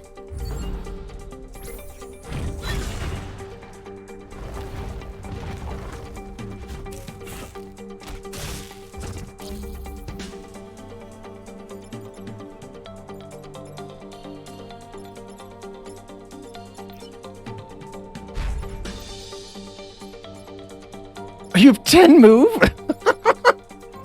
Hello? What? Oh. I didn't know you could do that.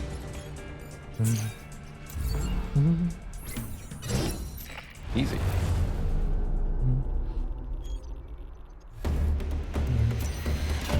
That's what happens when you put an adrenaline pilot in the lightning mech, apparently. Okay, there's the achievement for the timer, and we've got that done. Now we just need to finish the third island while destroying the thing, the time pod. Oh, I'd really like a new brute class weapon. Janus Cannon's good.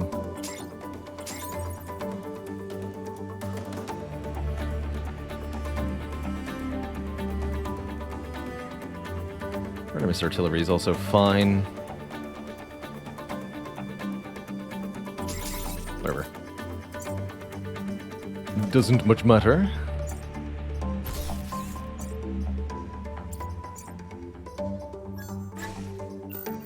Oh, right. Maybe next time.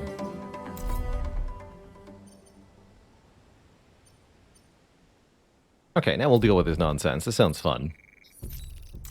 So, just have to finish the island while destroying any time pods we encounter. No biggie there.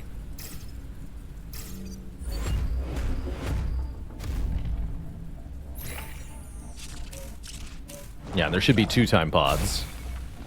That's correct. Oh, get Janus Cannon, fools.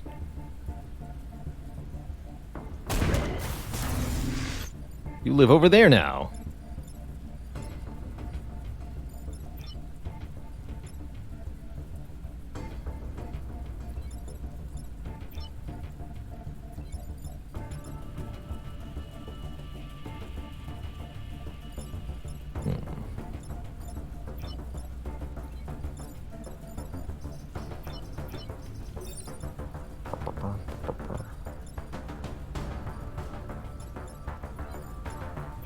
Also, just block that shot with a boulder. Quite reasonable. So you get acided if I push you here? Yeah, you do. Cute.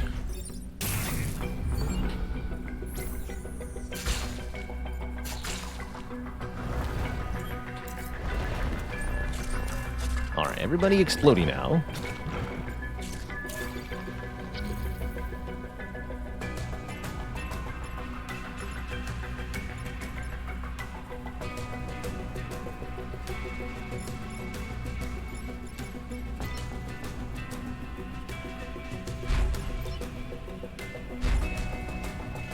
And now for Murder Town. Behold, the Zip Zap.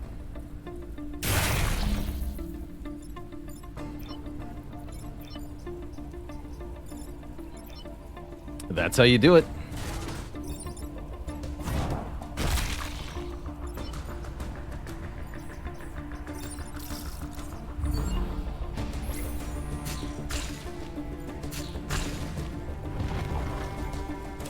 What just happened to the power of chain lightning?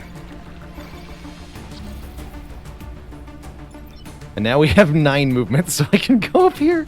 I've never seen so much movement on one unit. Oh, I love it.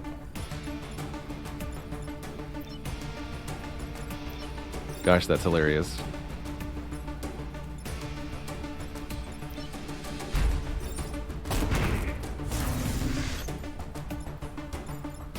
The chain lightning passes through buildings is part of what's going on.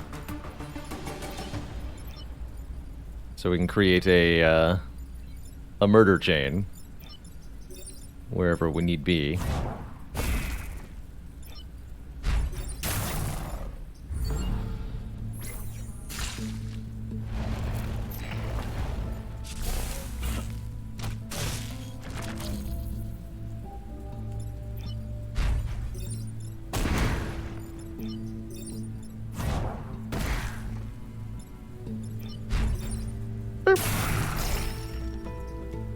Finisher, excellent. Now you have 15 movement.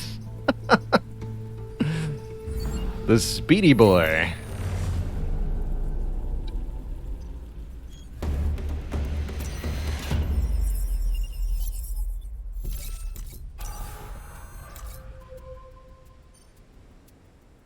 Knock mites off the max? That should be pretty easy. Let's kill 5 enemies. Almost assuredly going to see a time pod here.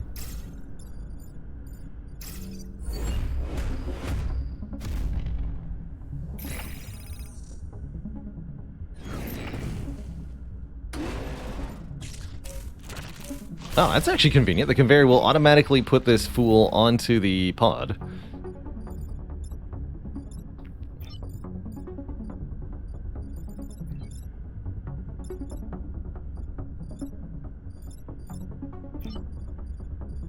So that breaks the time pod forming,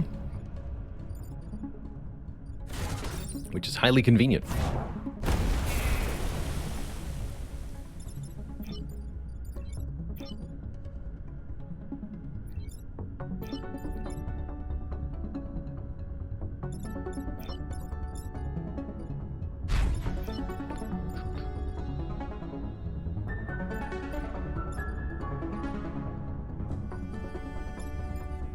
I'm okay with the 1 grid damage.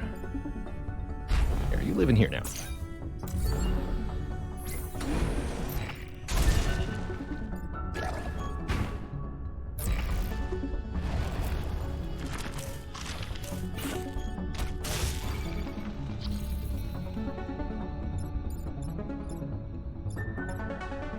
Bad news, friends. It's chain lightning time.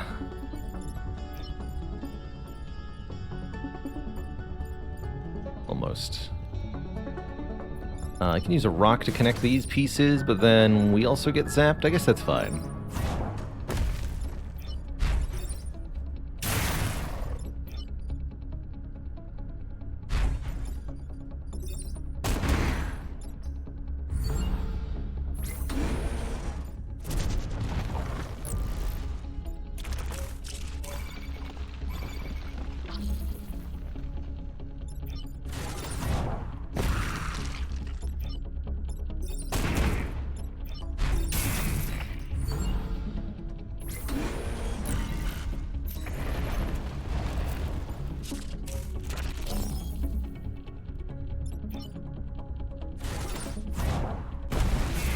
Lightning Mech, use your 9 move to just go wherever the heck you want and zap things.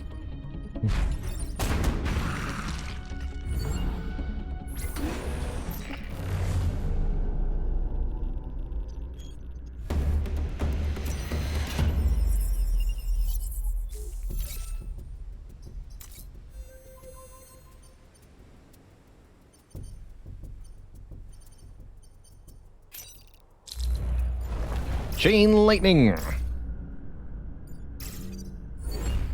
should be able to get all 5 of these in one go. Bonus points if I can do it by squishing the time pod. That's not how that's supposed to work. How do we do this?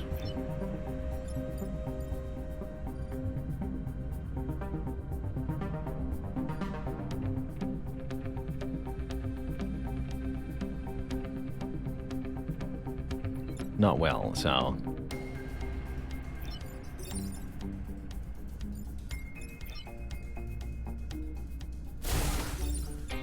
in the boring way. Whoops. Wait, double whoops. Wait, you died? Wait, how? Wait, what? You have armor. How did that kill you? Oh, acid. Ah, yes, yes. Acid did it. Acid and the explosion. Got it. It's like something went deeply wrong there, but I'm not sure I understand what. Does acid negate armor?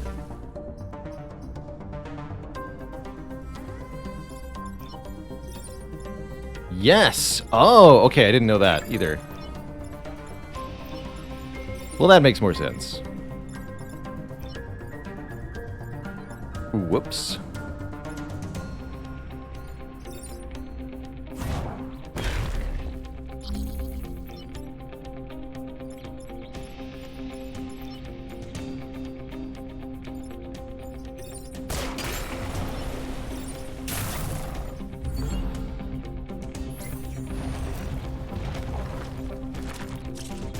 Is damage in everything deterministic? Everything in this game is deterministic, other than enemy spawns, pretty much.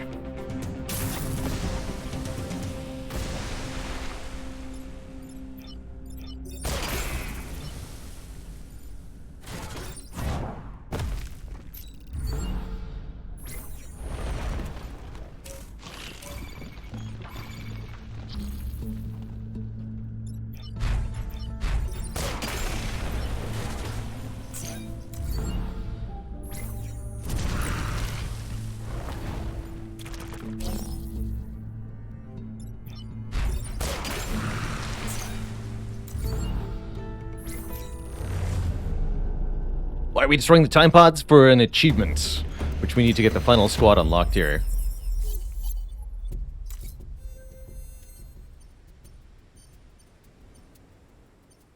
This will be the easiest mission. This is the last mission. No, we have to do the final mission of the island too, technically. But we're not going to do the final mission with this squad. This will be faster to not do that.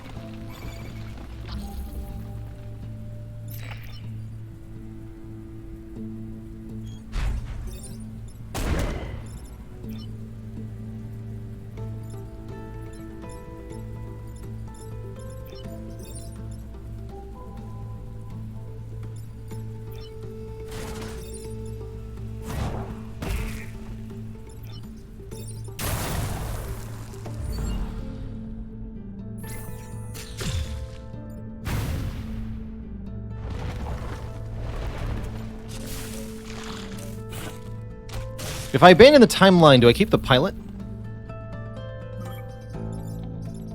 That's my question. And send a pilot back. Okay, yes.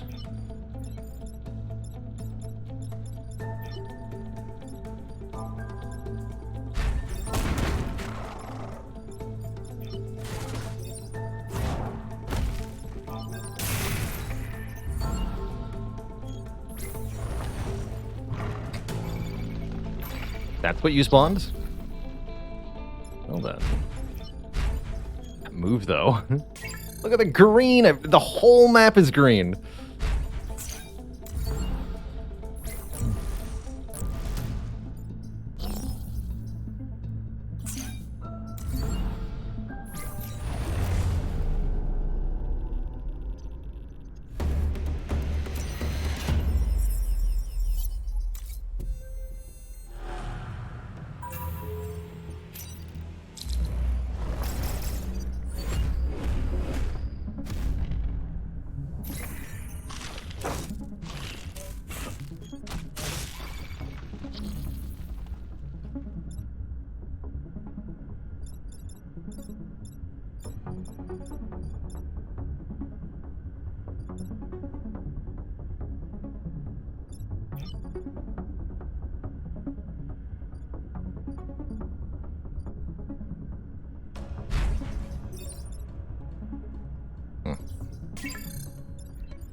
Into the drink.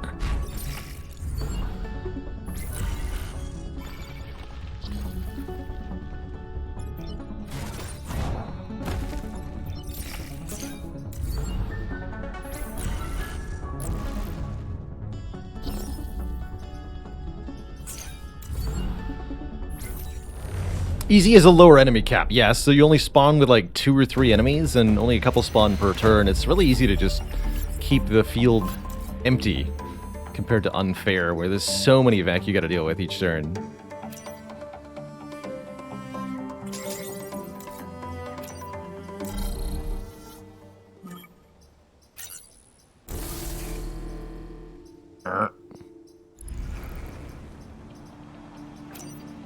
And I think the next easiest one's gonna be Random Squad.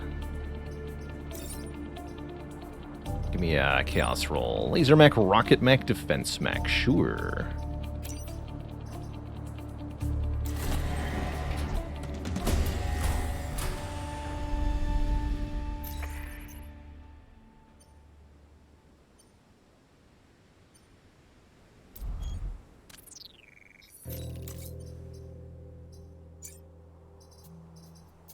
Ally Immune seems good, sure.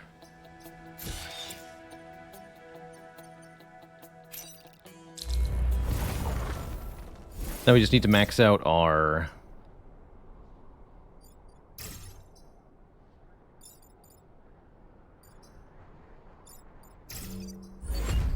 Grid defense.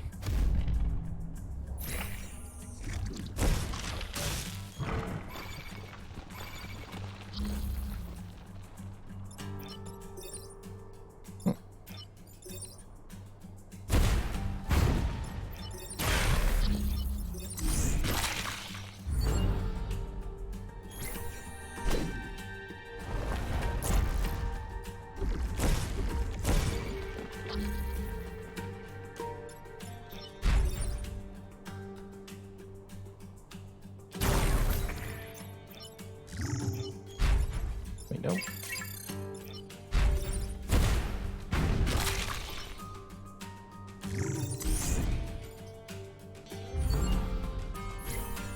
Wait, we have the lightning smoke passive? Is that, am I seeing that right? Looks like it.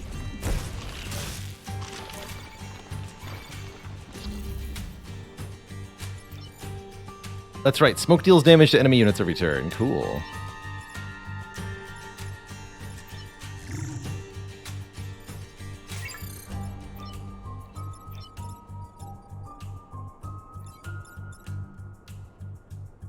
Just shield the buildings.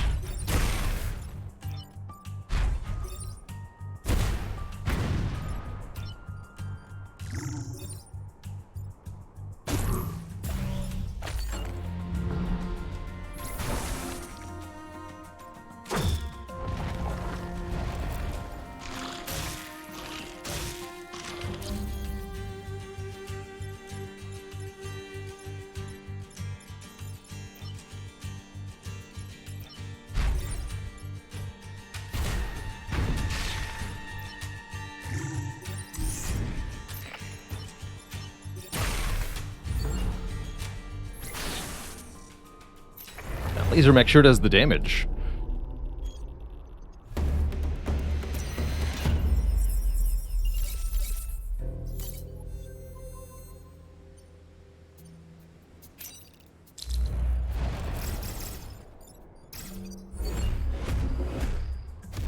Four or fewer, huh?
Okay, so I can kill 2 this turn if I need to.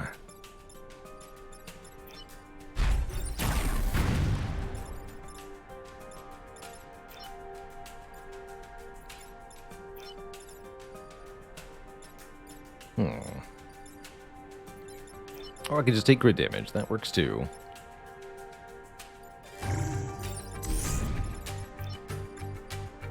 Fine by me.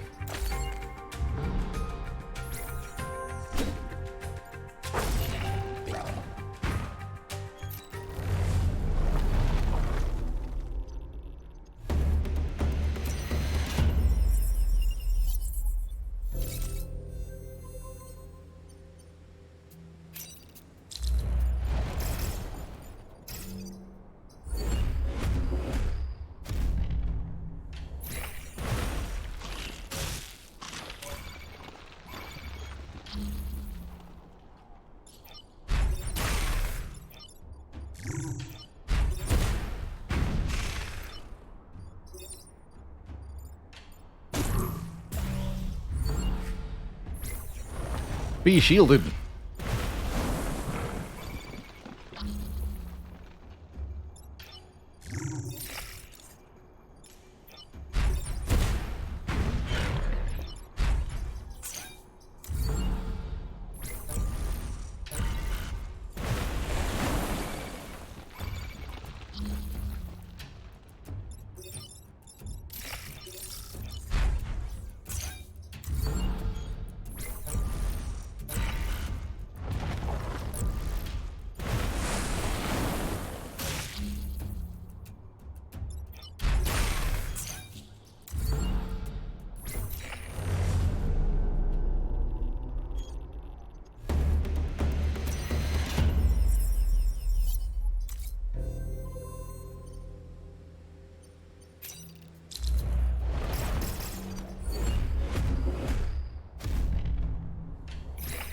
There's our bud.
Got them all.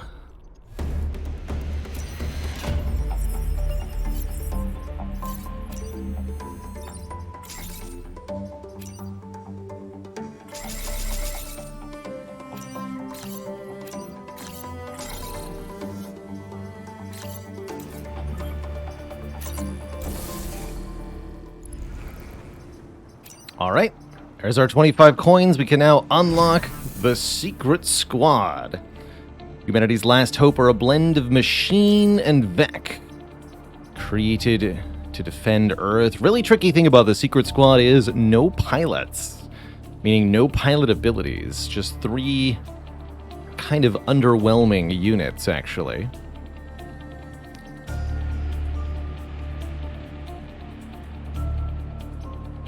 Kind of limited upgrades, too. So, that'll be the next time we play Into the Breach. Looking to get our final victory here on Unfair. That'll probably wind down the entirety of Into the Breach. It's been a real delight revisiting this. The RoboVec. That's right. But, for the rest of today, it's going to be Slay the Spire time. So, we're switching on over. I'm going to take a break as we switch games here, refill the legs, stretch the water. But yeah, it is indeed Spire time. Let's see, how many kills are we at?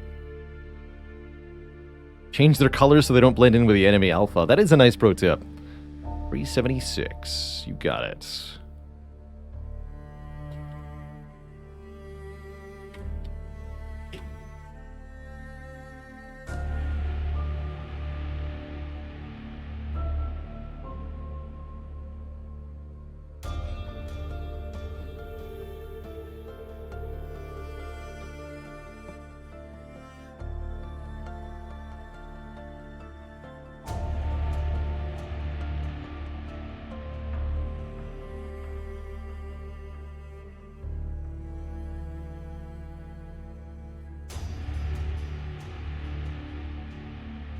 Jibble the Lion says, I have an embarrassing number of messed up turns because I thought an Alpha Hornet was my unit. Yeah.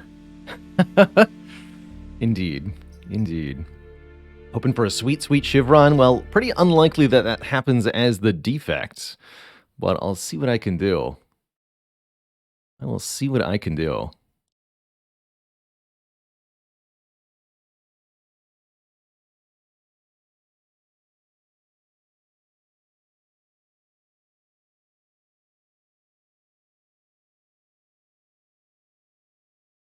I guess Claw is like a defect Shiv, huh? If only Claws exhausted when you played them.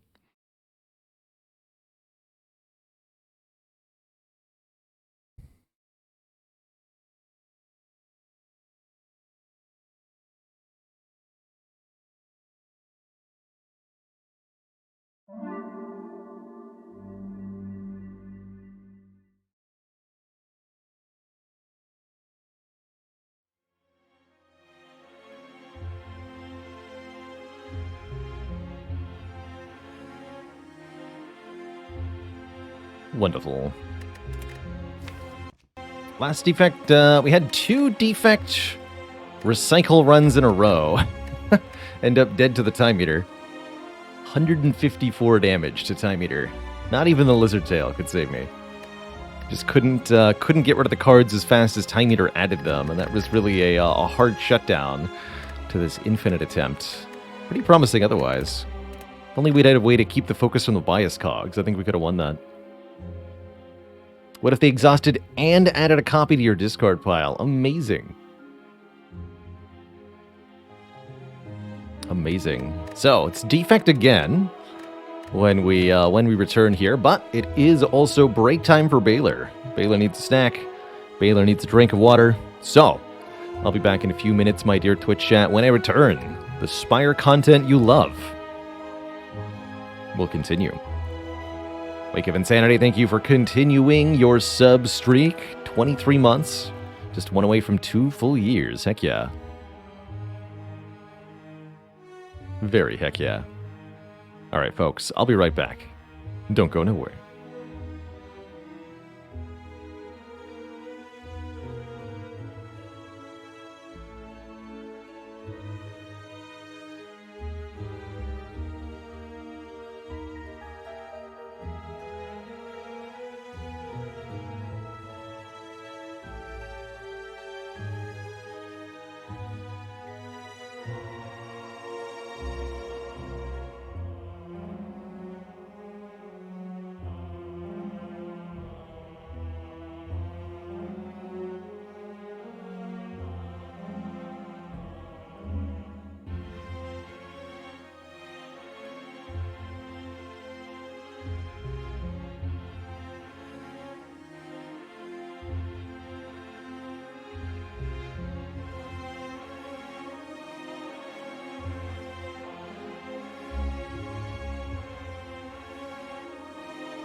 Alrighty, folks, we are returned.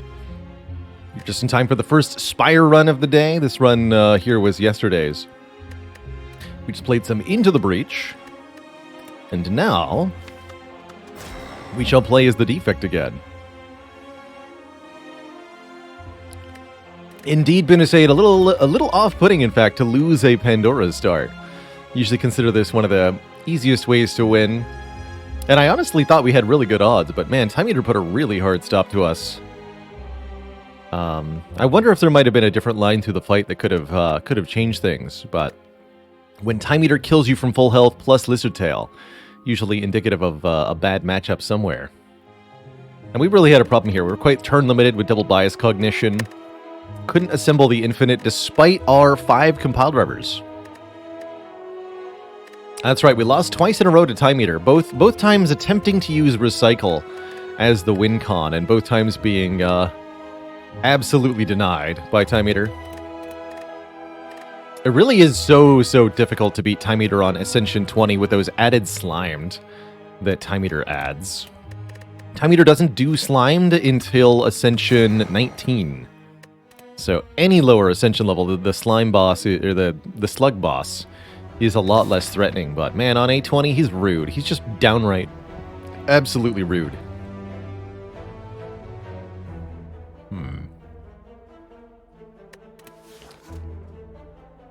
Could try one hit point elite. Psychosis, thanks for the Prime sub. Welcome to the Cozy Sub Club. Welcome. Welcome from the YouTube.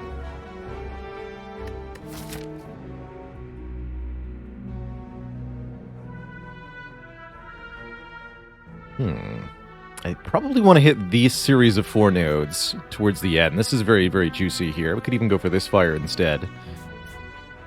So let's mark it like so. Definitely want to get here. So on the way, we could either go for 2 more fires. Wow, we could go 4 fires. String below start when? Early shop, all but forced, actually, unless I go here. Or through here. Actually, there's a path through. So either fight this Elite and Fire, or this Elite and Fire, it seems like.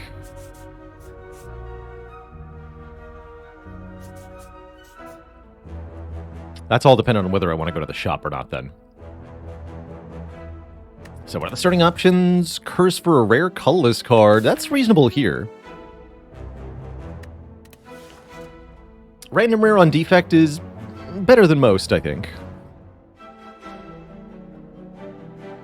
Or we try to get an Elite for 1 health, which I think is actually completely reasonable here.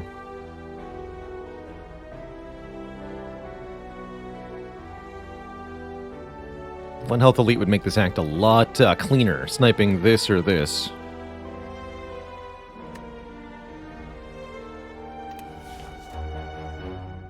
Or we could go boss swap again.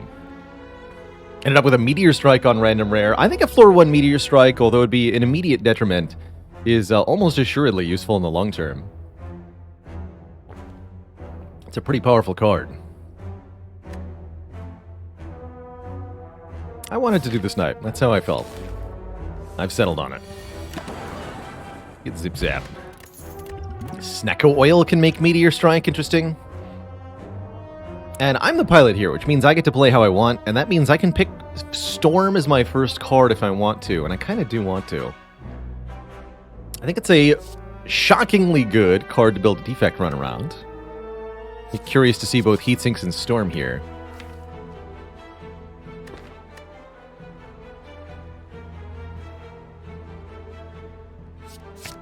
Double innate Storm run?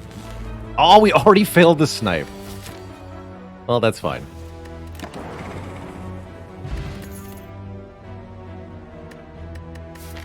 Fair enough, I suppose. I guess that means I just take the 4 fights.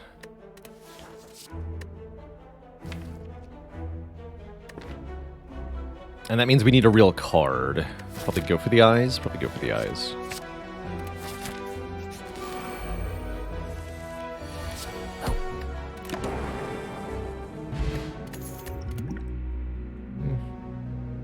Cold Snap's good. Reusable source of frost. Currently, this storm is not doing much for it. Hologram's not too bad either, but I'd like our first actual orb-generating card. And we have very thankfully lucked out on the hard pool fight here, which is the Twin Fungi Beast encounter. This is probably one of the easiest, if not the easiest, of the 4th combats you can have in Act 1. So we're pretty grateful, although it still might demand the speed potion.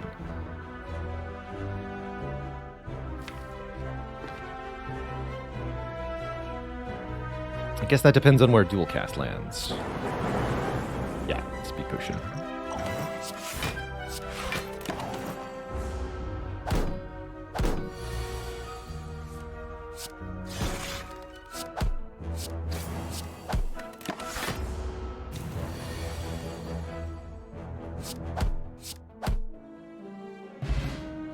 Okay, we get our potion back too. That was a good use of a speed potion. Barrage, go for the eyes, turbo. Barrage can be a very good early pick for the defect. Great once you've gotten really any amount of orb generation online. Good for an upgrade too. Let's pick it. Alright, what's the plan? We could avoid the elite entirely early on here. Or we could go to the store. Fight an elite with our potions. Or we could do neither of those things. I think we go to the shop. I want to see a power. Shops always have powers for sale. And I was just thinking capacitor would be good with this barrage. I like capacitor bullseye here quite a bit, actually. Normally I'm not about an early capacitor, but since we took storm, it's a bit better. The bullseye will make our lightning orbs do more damage to a target. Really good Gremlin Knob insurance. Yeah. No idea if this is right, but we're doing it. And it is indeed Gremlin Knob, who's a bit spooky here today. Looks like we drew pretty well, though. We got Zap turn 1, which is essential here. Storm before Capacitor also seems important enough. Or I could dual cast, but since we have Barrage, I'm going to Storm Strike here.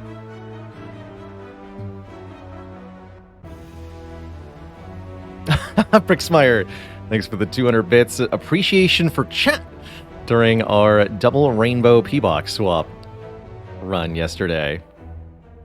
Glad Twitch decides to include Twitch chat in the VODs. It's a very cool feature. Okay, go Storm Strike. Next turn, maybe we'll consider the Schnecko Oil, but I don't know. No, this is great. We get Bullseye this turn, we get Capacitor this turn. Hopefully we draw a Cold Snap Barrage next turn. If I attack Potion, what am I looking for here? We're never killing next turn. Things that would be really good this turn include Beam Cell, Second Bullseye, Ball Lightning, Thunder Strike, Meteor Strike, Rip and Tear.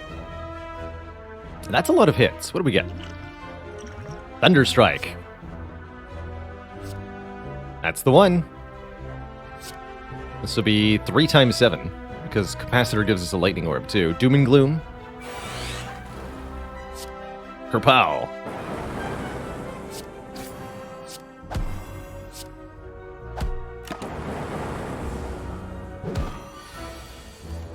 We do get the Barrage and the Cold Snap. Get him! Great Gremlin Knob fight. Glad we didn't shy away there from the early elite, despite failing to snipe it. Get a Maw Bank, 12 gold per floor till we spend money at a shop. Good news is we just left the shop, so we're going to get, actually, probably over 200 gold from this Maw Bank. And an early Hyper Beam.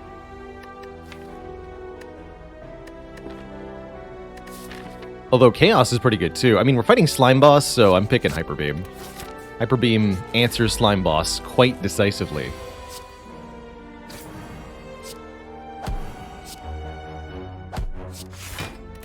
You hype, Twitch chat?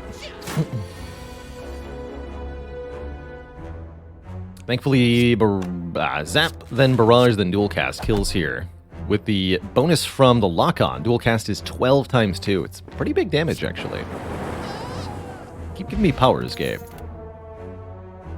Force Field goes with the cards I want to take, but not the cards I have. Cool-Headed seems a lot more reasonable at the moment. It's another Frost Orb to fill up the orb slots, and it's a card draw. Not today, Claw. Not today. Hopefully that's not the only force field we see. I'm going to go ahead and upgrade Hyper Beam. It gets +8 to every enemy, and if we want this thing to carry our early game, it's going to want an upgrade. Our Snecko Oil's a lot better with that card here, too. But the Law... should take another fight. Want to keep looking at card rewards to find powers, and I would like another potion. I usually prefer fights to events, if I've got an empty potion slot. Oof. Ow. Usually.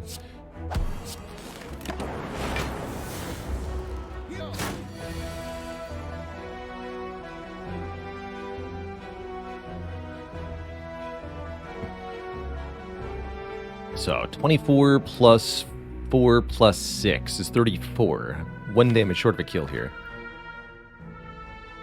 Of course I am. So we go defend, defend, cold snap. Yeah.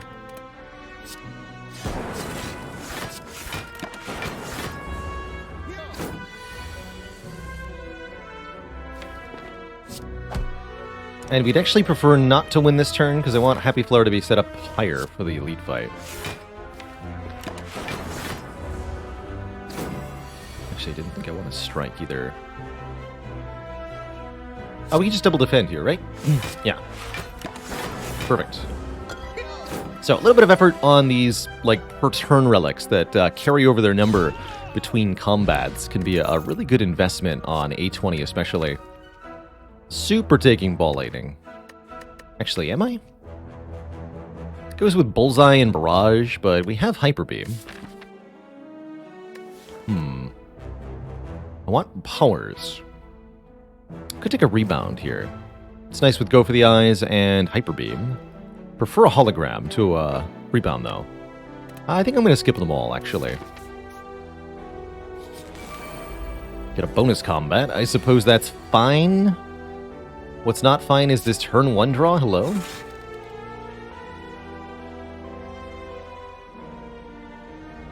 Alright, Dual Cast has a pretty good odds of making one of them killable with Strike, right? 8 plus 6 is 14, so as long as we hit either of these two, we can kill with Strike. Take a little bit. That's not too bad. And if we hit the front one twice, then we can kill that one as well. Perfect. Take 6. Keep our theoretically valuable potion.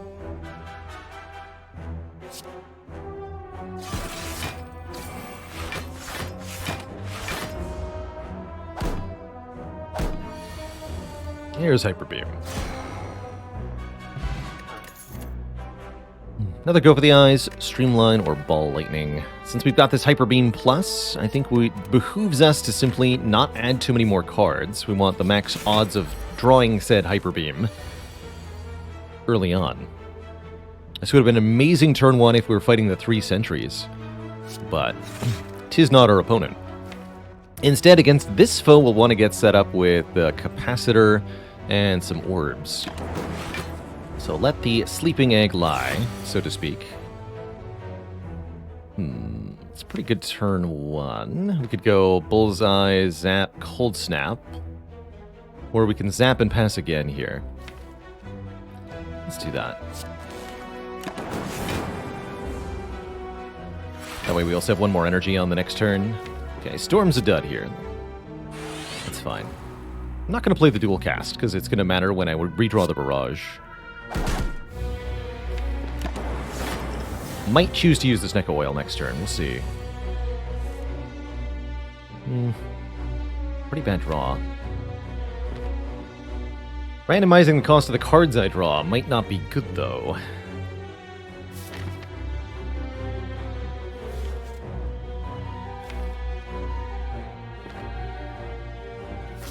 Seems more valuable against a Gremlin Knob, perhaps?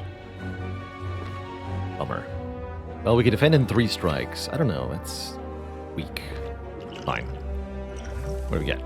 We get, yeah, I'd say that was worth it overall. We got a 0-cost Cold Snap. 0-cost Strike. Hyper Beam's 3 cost, which is a bit sad, but not too sad. And we drew through a bunch of stuff. I'll take it. Looks like I'm playing the Bullseye. Defend, Bullseye. I think that was worth it. Yeah, especially with this draw. Come on, Barrage. Dang it. Well, we can dual cast Zap, that's fine. Or even Zap dual cast, that's probably even better. Please don't hurt me. And now we need to kill you. Which is where the Hyper Beam comes in.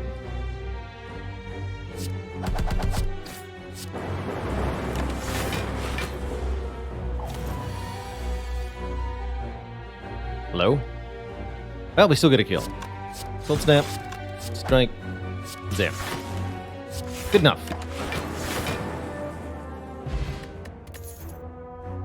Still no potions. It's a bit awkward. We'll get cheaper card removals in the future, and we're offered some immediate Super Frost Orbs via Glacier. Glacier Capacitor is pretty sweet.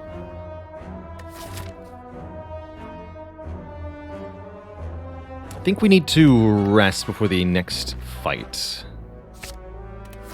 Because we could have a bad draw order versus a Gremlin Knob that really hurts us here. Yeah, like this one.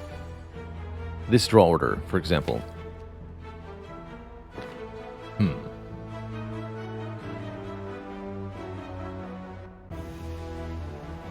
By Hyper Beam now, all of our orbs are useless. I don't think that's correct. Go Zap, Strike, Barrage.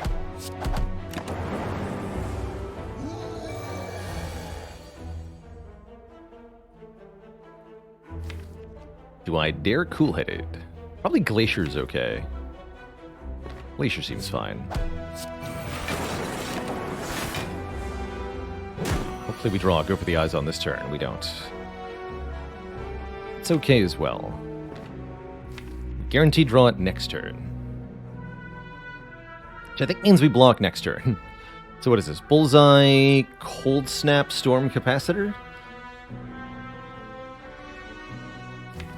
Because I want to be able to dual cast the Frost next turn. We're never killing next turn, are we? Hold on. Let's see. If I Storm, Capacitor, Cold Snap, Bullseye. How much damage do we deal this turn? We deal 14 plus 4 and 4.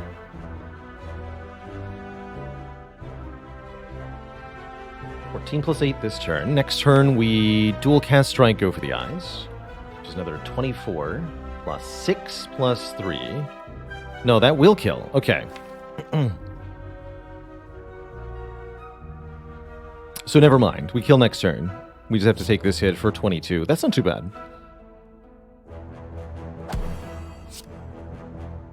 We do want to evoke this lightning. Wait. I don't know why I just did that. I said one line out loud, but then my hands executed the other one that I'd thought of previously. So we have to do this now. Which is much worse. We take 10 more. 8, 9 more. Oh, that was a bit weird. Get meat on the bone, though, right before the slime boss. What if slime boss just kills me? That'd be sad. Still no potion. This might go badly.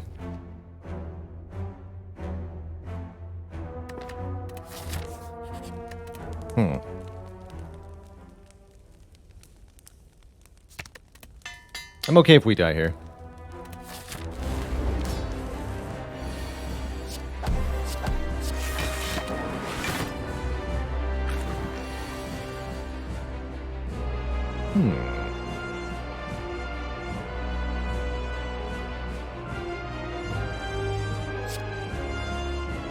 I could do dual cast Hyper Beam. 24 plus 34. It's not doing it right. What this? 18, 24, 24. 132 minus 48. It's 84.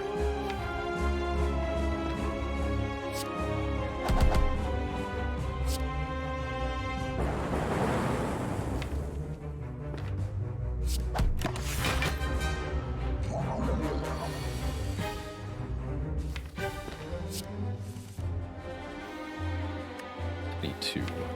That's pretty bad. But that's where the Hyper Beam has to come in. Not much else I can do, huh? No, not really. I could play Zap. We do a little bit less damage, but we get an extra Lightning Orb. It's probably worth it. Okay, we don't get murdered this turn, although we would have liked one of them to attack us, actually. Looking pretty dead next turn.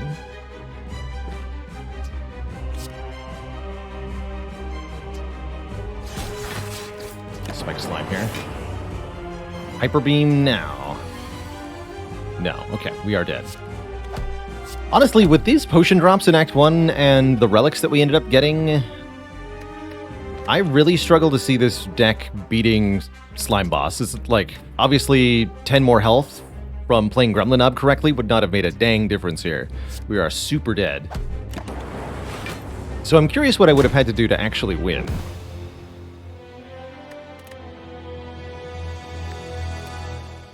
Maybe Rebound. Yeah, leaning a little too hard on Hyper Beam for Slime Boss. But what else did we have, truly?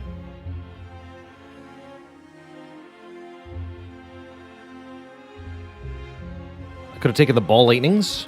2 more Ball Lightnings might have helped. That would be a lot of cards in Act 1, though. Like, if I had 2 Ball Lightnings to this deck and we beat Slime Boss, I don't feel like we win the run.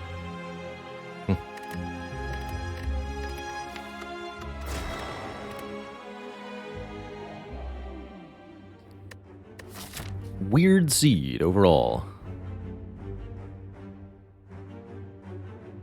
This time we're fighting Hexaghost.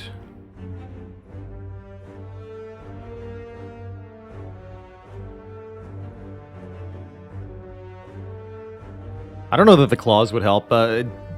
Double Claw gets hit by Slime Boss's Crush every time, and it dies to Gremlin Knob every time.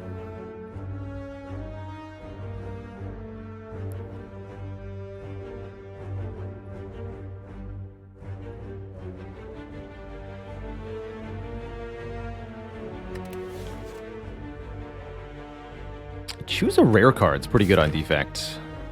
I'm also way more inclined to boss swap again this time. Not taking the capacitor was probably something we could have... Or the storm. I think those also really hurt us in that Act 1. So maybe if we go no capacitor, no storm. Ball lightning, but...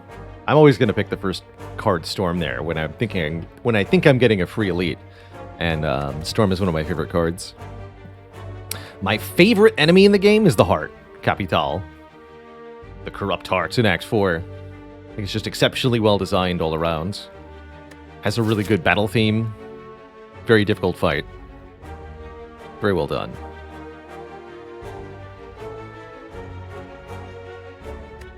So, choose a rare or take a boss relic. I'll choose a rare card. Biased Echo or Buffer? That's a genuinely tough choice. I think Biased is an easier fit on floor 1 than Echo is. But they're both pretty good. Biased means we take some orb cards and we blap. Is more or less the goal. I don't think that's quite good enough to go Burning Elite here, but we can definitely have this comfy path.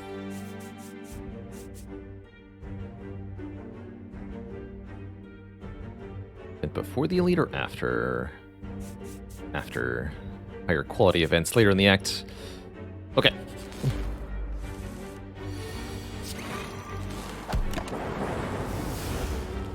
My favorite card art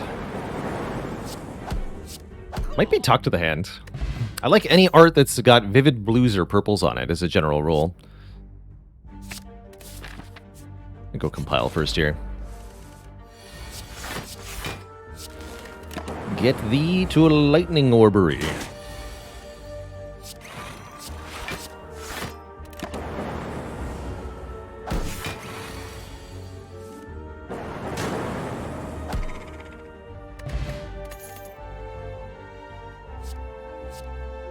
And Doom and Gloom this early is a pretty spectacular card, especially with focus for the Dark Orb and a Compile River. Oh yeah, it's an easy Doom and Gloom over Recycle. Though the Recycle do be a pretty spicy card for the later game.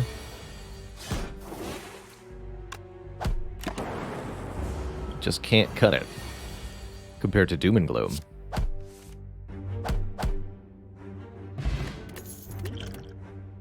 And a Glacier to round out the orb types? I'm not going to say no. This is an incredibly complete orb deck for floor 4. Hello? Ow. Apparently.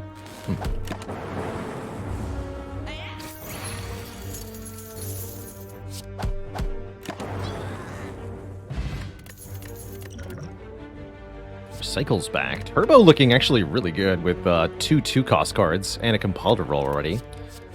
Or we could again pick up Recycle here as an energy generator instead of Turbo. I think I'm more preferential to Turbo at this stage. But those Recycles are most curious.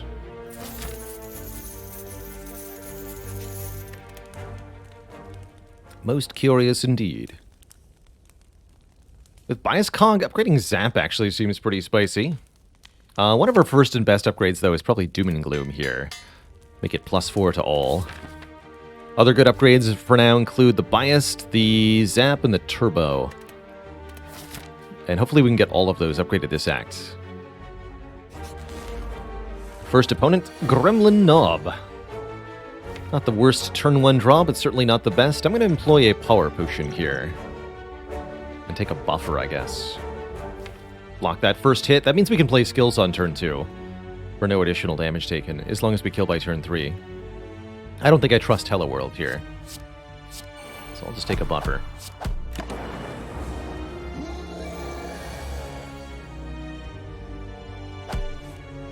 Perfect. So, knowing exactly what I'm drawing next turn, we can calculate our ability to kill or not. We, next turn, deal 20 attack damage. Plain and simple. If I play Zap, this turn we deal 7 times 2, next turn we deal 6 times 2. So 14 plus 12 plus 20 never kills. Bummer. What if I dual cast? We deal 24 plus 20. Still not a kill.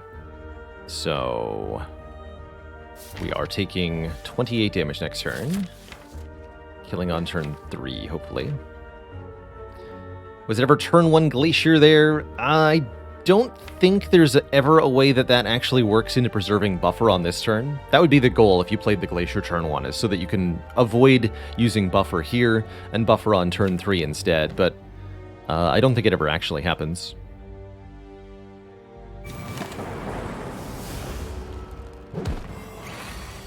Maybe if you draw Biased Zap Dual Cast on turn 2? No, because both the Zap and the Dual Cast would raise the attack too much, I think. Right, let's see, it would be 17 damage, and the Dual Cast would block for 18. Actually, yeah. Yeah, there was a way for it to work out.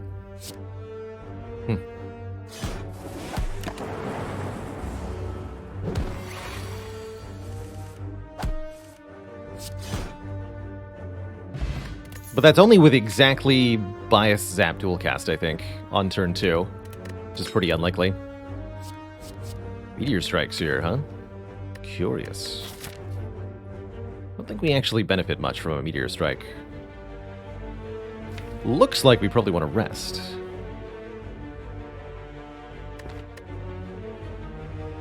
Oh, but Biased alone. Actually, yeah, I didn't think about that. And the Bias doesn't increase Knob Strength either, so yeah, Biased alone would have been enough.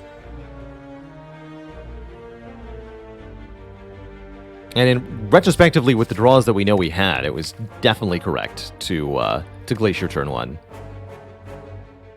But that's okay. What are the chances you played a Seed twice? 0%.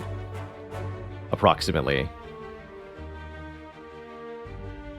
Infinitesimally larger than 0, but It's not happened. There are trillions upon trillions of different seeds. So not only is it extremely unlikely that you've played the same seed twice, but it's exceedingly unlikely that you've played the same seed that anyone else has ever played randomly.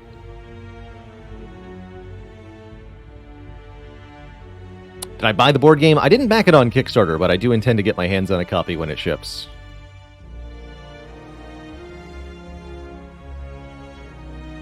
We do have a turbo for Meteor already. I'm going to skip these. 18.2 quintillion.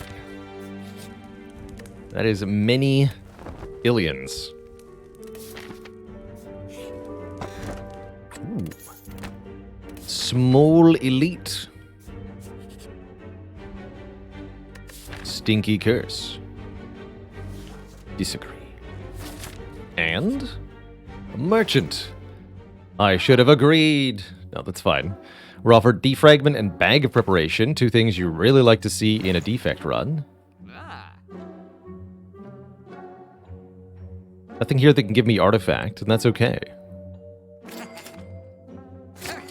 Bag also makes the turbo better.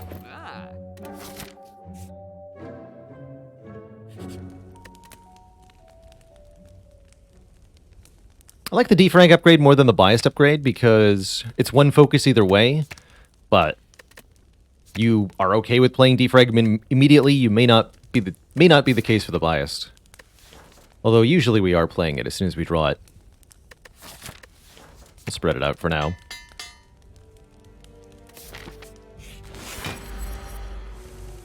Mr. Bruno, what's the defect's favorite kind of tea? Defrag mint. Minty.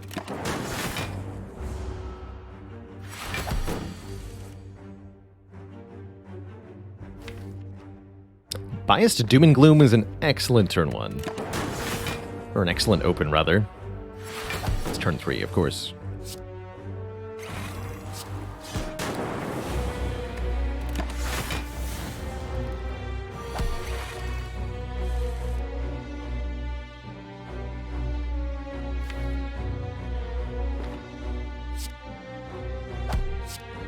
I'll dual cast one of these. Pretty likely to draw Glacier next turn. Yeah. And, I mean, with the Doom and Gloom, I think we just kill, right? Oh, we can't play it as well, of course. But Zap will kill. 'Tis a perfect fight.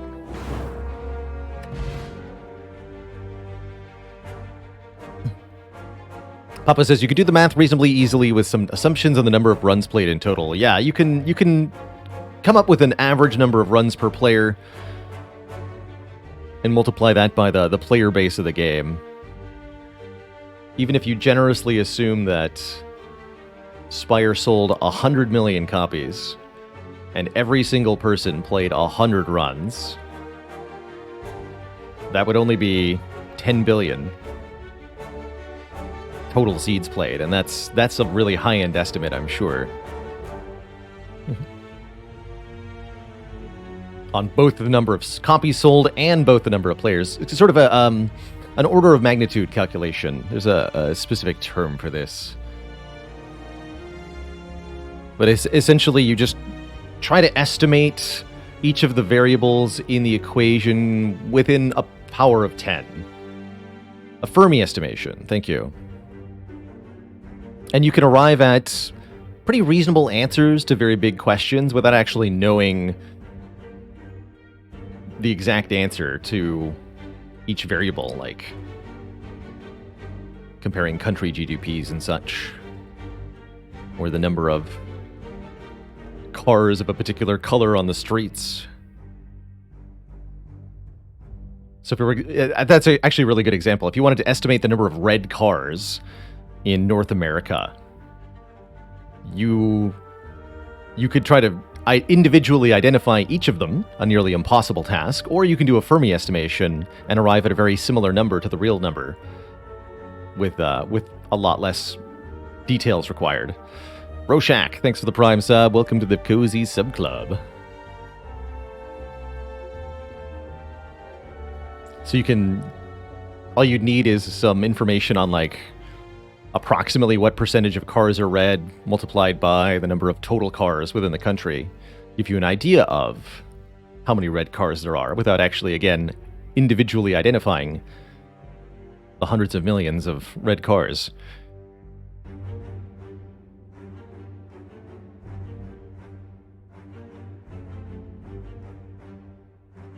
Yes, Idalo, for 10 billion games, it's highly probable that 2 people have played the same seed at some point in Spire history. Yes, highly probable that a couple of different times, in fact, 2 players have randomly been assigned the same seed.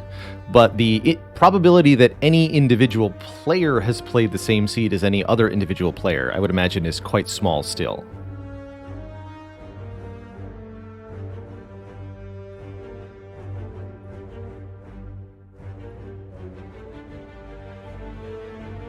So the question is not, do 2 people in the room share the same birthday? Its question is, do you share a birthday with somebody in the room?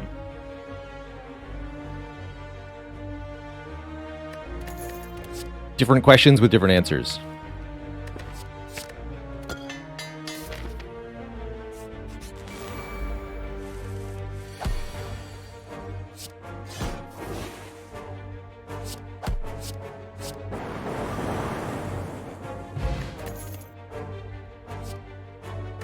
Could grab fusion for the compiler. I don't think it's really worth adding plasma when you've got good focus already. I don't think I need another unupgraded ball lightning either. Let's blap Hexagos to death.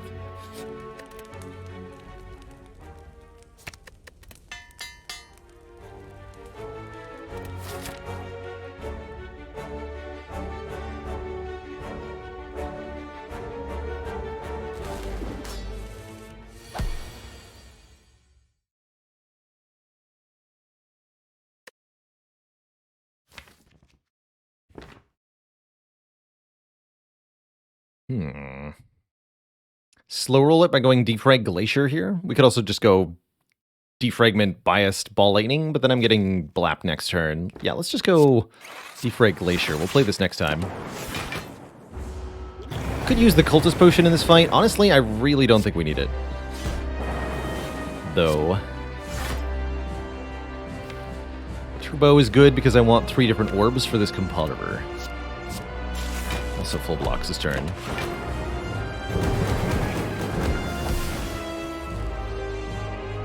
Draw 3. Let's go. Ooh, double Doom Glow. Let's go as well.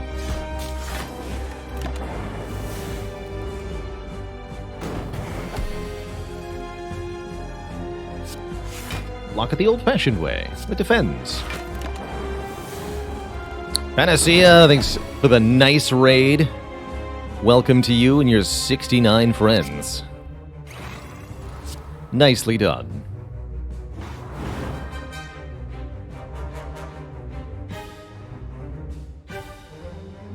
Rather than playing Turbo, I'm just going to Ball Lightning take 6 here. We're not being attacked next turn, so Frost Orbs seem like they're terrible.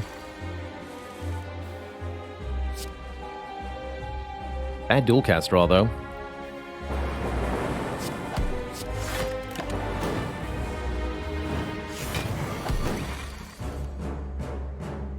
Glacier. That works. Boop. Excellent fight. And a genuinely excellent fission. Well, kind of excellent. A little awkward with compile.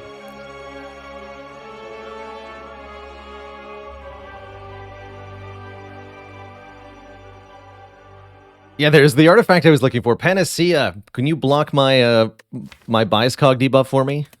Please and thank you.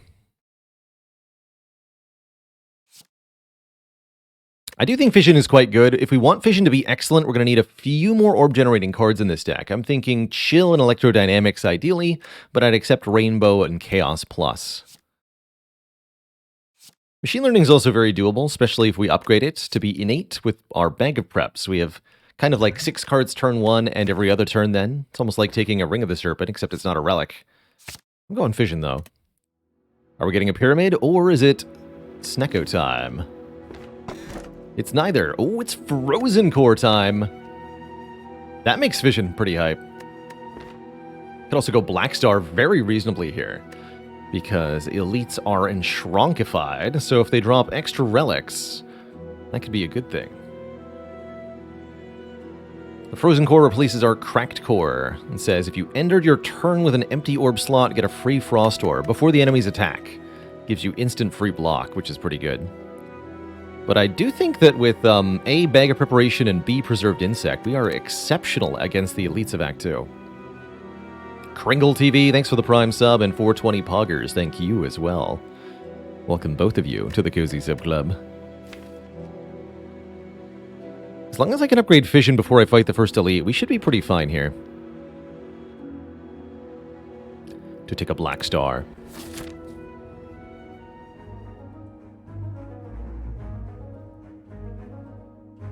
And we can indeed upgrade Fission before the first elite. I'd like to fight 3 of them. I have to go through 2 stores. Actually, that's not a bad thing, because 2 stores is 2 chances at a good shop relic. What is the price of shop relics in a shop, by the way? Exclamation point, shop. Shop relics cost 156 on the low end, 173 on the high end. So yes, we can afford maybe a shop relic.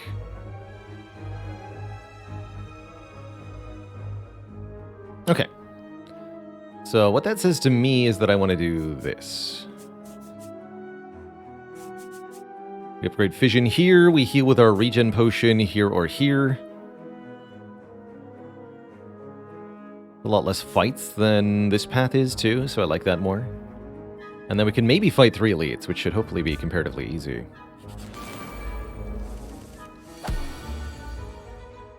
Perfecto.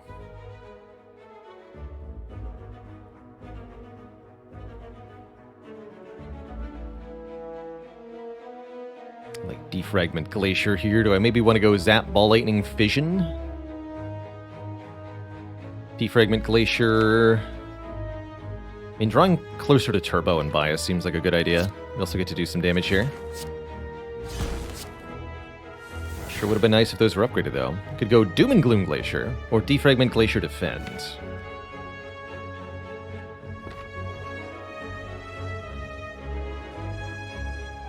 Is it more important to block or to kill them? We need them to die, because if they get away with our money, we're going to be in very, very upset town. So let's go Doom and Gloom Glacier. Take 11 here. Not going to use the potion, because I think the fight might not last long enough. There's dual cast.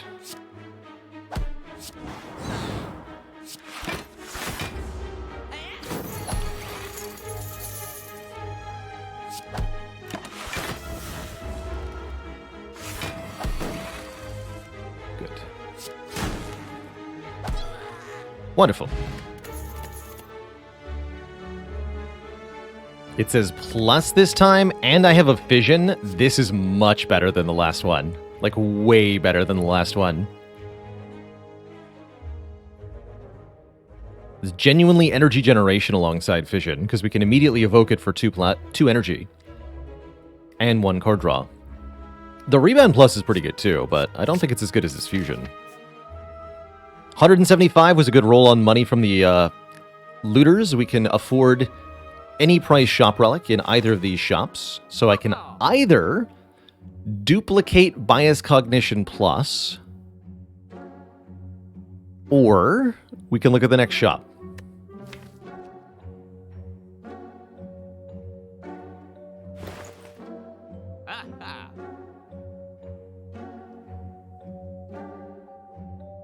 Who's our act boss?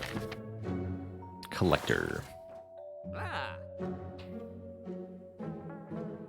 It's also a very low-priced, comparatively, Dolly's Mirror. So when we're fishing for Runic Capacitor, we're looking for orange pellets or Clockwork Souvenir, preferentially. Dupla Defrag not a thing? Not nearly as good as duping Biased. No way.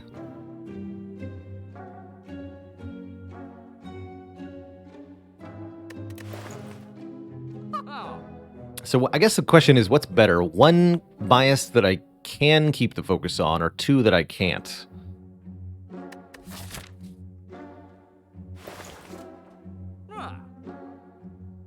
think one that I can.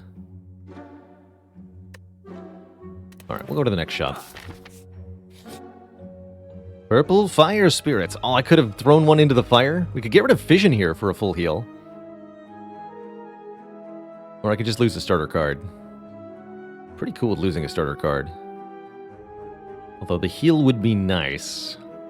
I don't have any higher rarity cards that I really feel comfortable losing. I've also got 15 more health from this regen. Let's just lose the strike here. Membership card is in the following shop alongside Mummified Hand. Well, membership card doubles our value from here on out. That's definitely better than skipping. We could also afford like self-repair card remove here, which is quite nice for getting out of the act alive, you know.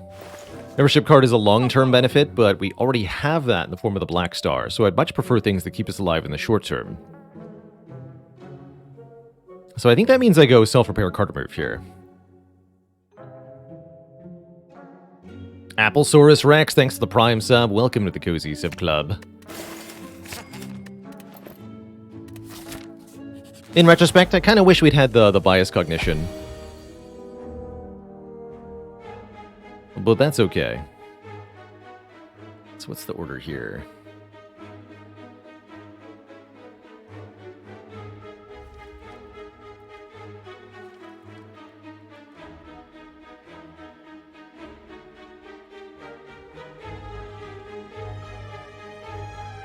Fusion Ball Lightning Compulsiver, then I can Turbo Glacier? Yeah, Fusion Ball Lightning Compulsiver. No, wait, that only draws 2. Right. Okay, we're drawing 2 with Fusion no matter what.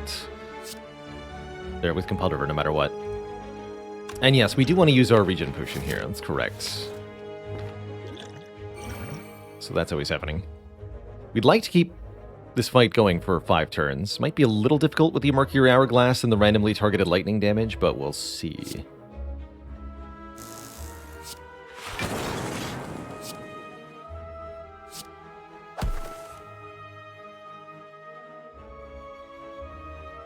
Actually, I think I'd prefer that extra energy next turn.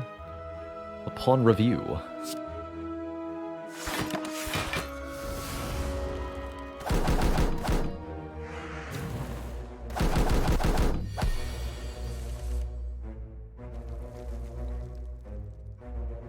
Dang.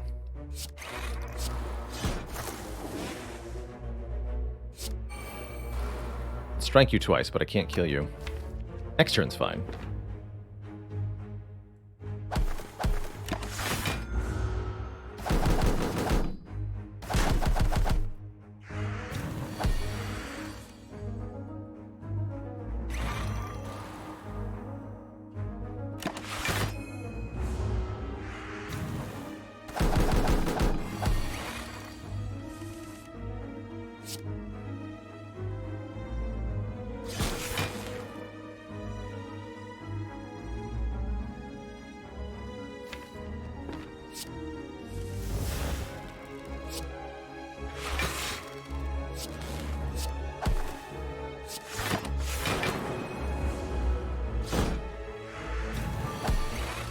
Perfect. Wait, no, not perfect. Did you miss that one healing then? Oh well, it's fine. I could take Steam Barrier. I don't want to. Alright, Fission. Show me what you can do. It is Book of Stabbing. This would be a good fight for the Cultist Potion, especially if I go Defragment Glacier turn 1. Ah.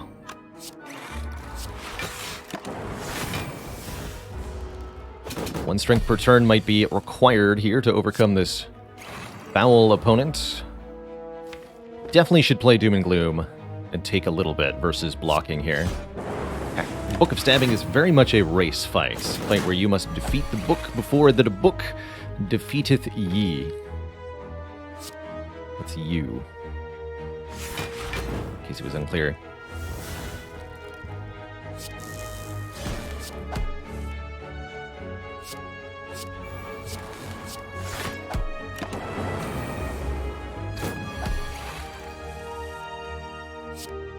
We got him.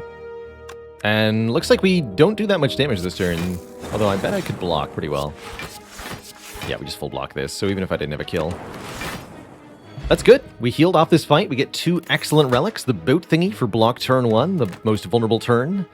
And we're offered a Force Field Plus, which is a 16 block card that gets cheaper per power we've played. We've already got 3 powers, and I plan on taking more.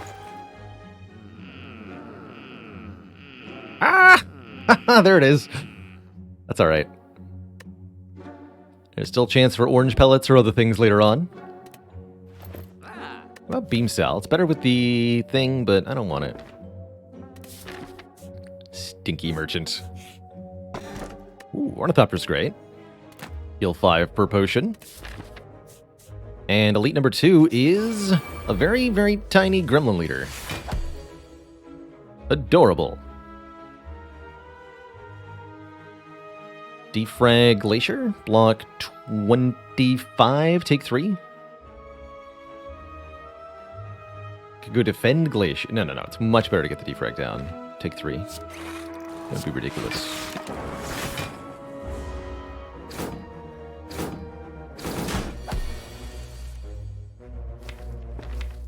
I guess we could have played Biased instead of the defrag, but I don't think so.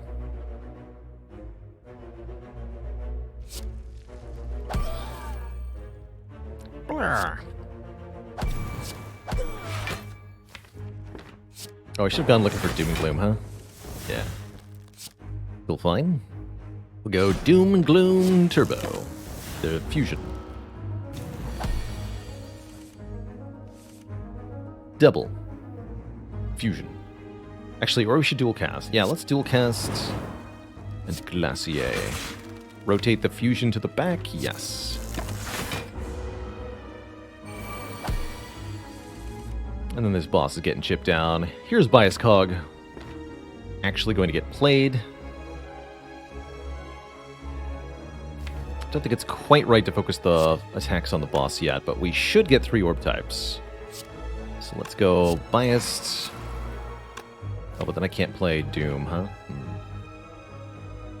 Biased, then Compile. Then Ball Lightning and Strike. You will be struck from the record.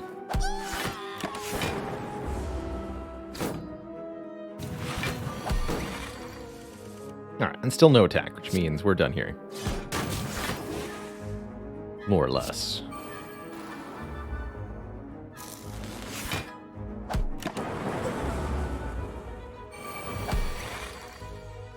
Wondrous.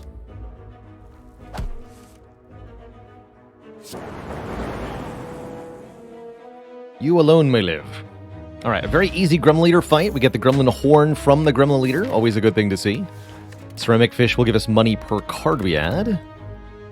And Boot Sequence is a bit redundant with the boat thingy. What about Cool-Headed? Yes, another Frost Generator and another card drawer. Please. Snake Plant is here to surprise us. How joyous.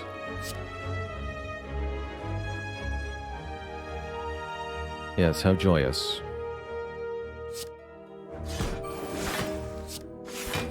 Defrag or Fusion? Fusion. Well, Defrag's pretty good, actually. Okay, Defrag. Change my mind. Good choice. Yeah, good choice.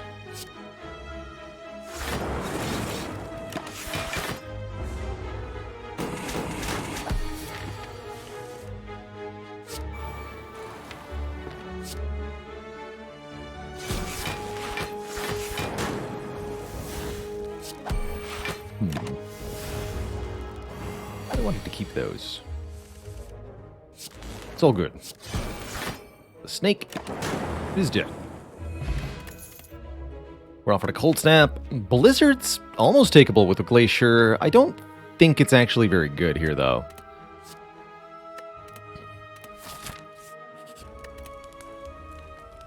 Finally, we're in a position to upgrade Turbo reasonably, or we could upgrade the Cool-Headed for more draw. Or Zap or Dual Cast. Zap upgrade seems pretty good, actually. Although I feel like I'd want to upgrade Cool-Headed first. Okay, I want to upgrade Cool-Headed. I think is where I settled.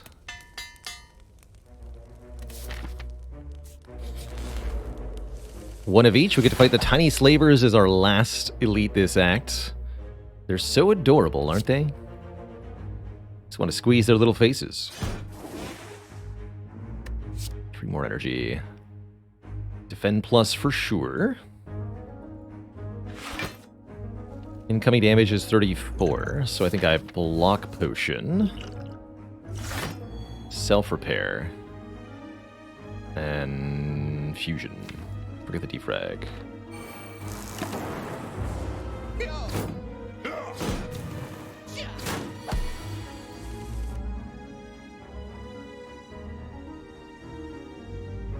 That is not quite the right amount of damage. We're really hoping that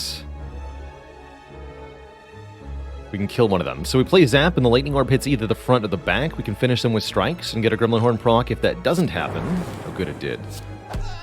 Alright, if that didn't happen, we'd have a harder time. But thankfully, cooler heads prevailed. Wonderful.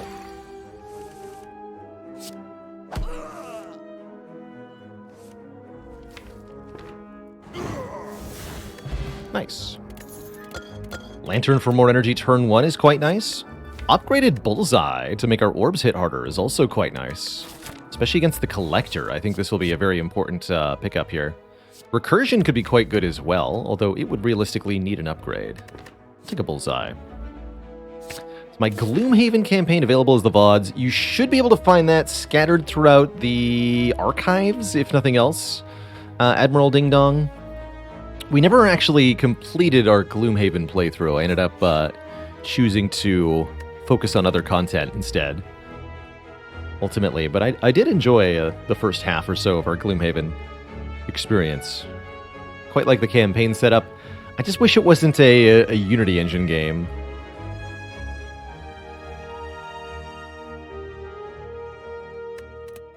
It's so clunky.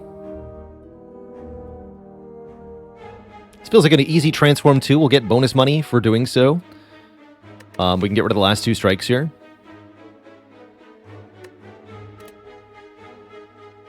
Mutagenic Strength for bonus strength turn 1 is actually pretty good in this deck. But we're mostly past the point where we really want that. So let's transform 2 strikes, get an Amplify, letting me duplicate a power, be it self-repair, defrag, or even biased. And a Streamline, which will get cheaper when played. Alright, now we upgrade either Turbo or Zap. I'm thinking Turbo next. Yeah, apologies that I don't always have an easy way to track all the little bits of content for those looking for separate games. The powers that be don't really support it, like tagging, filtering through content to find like just specifically Gloomhaven.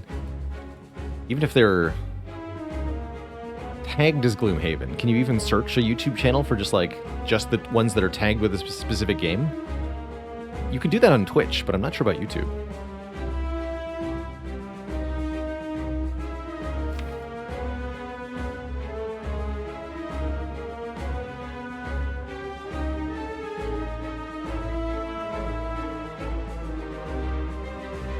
Yeah, if the title has it, you can search for it on YouTube. But if it's not in the title, just part of the YouTube tag system, I don't know that you can.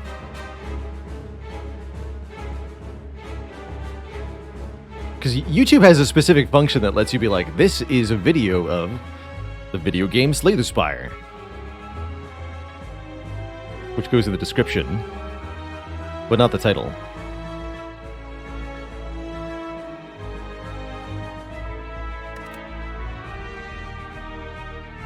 So, how does our turn 1 against the Collector work out here? I think we want 3 different orb types, probably. Cool-Headed Fusion looks good. Maybe we do a Doom and Gloom Cool-Headed Fusion. I like having a Dark Orb in front for next turn. Let's start with the Doom and Gloom, then. Doom and Gloom, Cool-Headed. And get defrag. So I'm thinking Turbo, Bullseye, Defragment, fusion.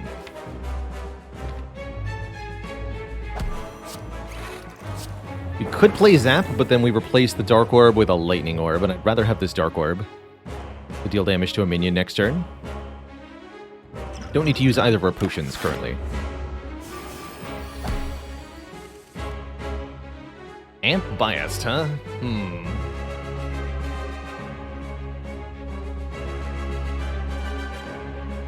Not if I'm dual casting this Dark Orb right now, that's for sure. I could just do Amp Bias Streamline. I don't think that works. Yeah, what could possibly go wrong, right? I think we don't want to do this yet. I think what we want to do is dual cast Streamline. We kill one of them, right? This does 28 plus 15. That's more than 40, yeah. Do we strike the one with 39 now? 39 goes to 24. So yes, this one will die. And then we can Glacier.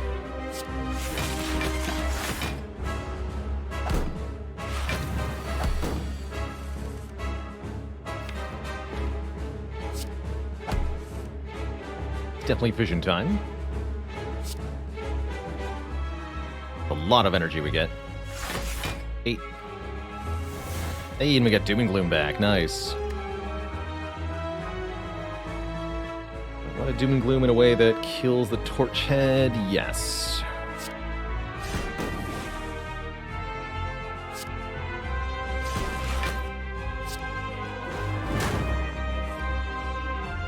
Not gonna play that yet.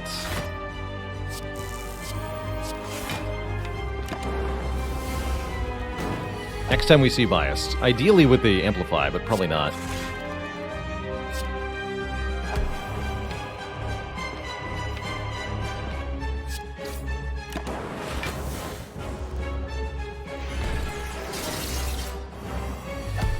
Yeah, very good fight so far. I agree extremely. And this draw is also very, very good. Alright, we're not amplifying the Thingamajig, but that's okay. 24, not enough.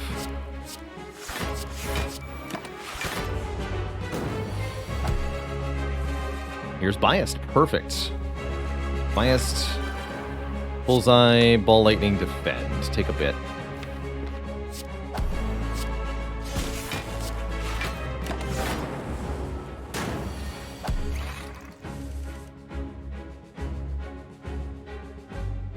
Probably want to dual cast the Lightning Orb. Certainly we play Streamline before we Cool-Headed here. I think I want to play Zap as well. I want Zap to go into the draw pile. Let's go Streamline, Zap, then Cool-Headed. Reshuffle without the dual cast and the Doom and Gloom.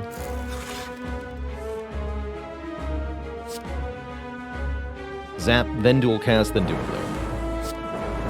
For that damage output.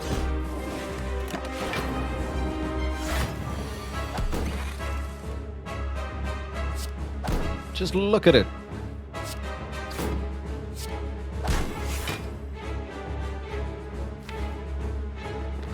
Okay, we're going to go Turbo Glacier. Next turn, the Dark Orb is going to be evocable, and it's going to hit the Collector, because Collector now has less health than the Torch Heads do. So we just evoke the Dark Orb, and we get a win. Fun little note. Dark Orbs always target the enemy with the lowest HP. That's part of the Dark Orb trait. Many Defect players do not know that, but it's pretty valuable information.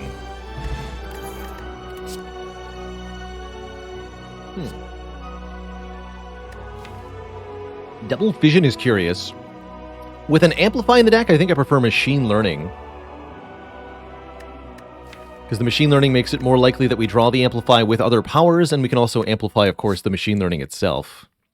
I like that more than 2 Fissions, especially 2 unupgraded Fissions. Keep these potions. We do get a Pyramid. Although the energy is going to be a little annoying, Runic Pyramid makes this Amplify absolutely stupid. Makes the Machine Learning a little bit sad, but that's okay. Runic Pyramid says, at the end of our turn, we no longer discard our hand. And that's going to be real good. It's going to let us line up super multi-dual cast nonsense. It's gonna let us destroy our foes. It's gonna be good. Really good. 3 elites, including the Burning Elite, is good. Not getting too heavily punished for leaving the elite for the last act. The streamline here, or what? Ball Lightning self-repair, but I don't know if I want to amplify the self-repair yet. Let's just play streamline on you. You who is buffing, you will be struck first.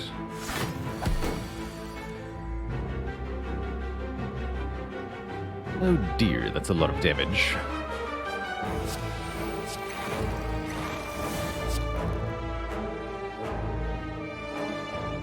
So do 27 damage each. Good luck. Son of a gun. Bummer. Well, good news is we got lots of healing from other stuff that we can maybe use.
Oh no, the first part of Baba Make Level is lost? That is truly tragic.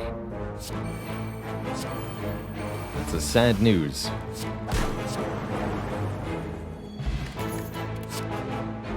Another upgraded Cool-Headed is definitely getting added to this deck.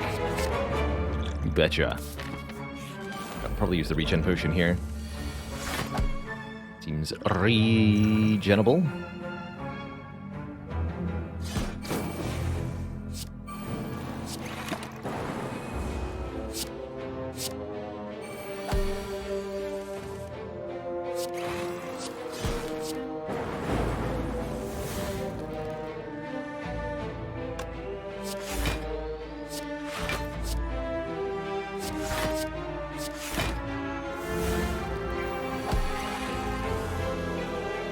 Hello?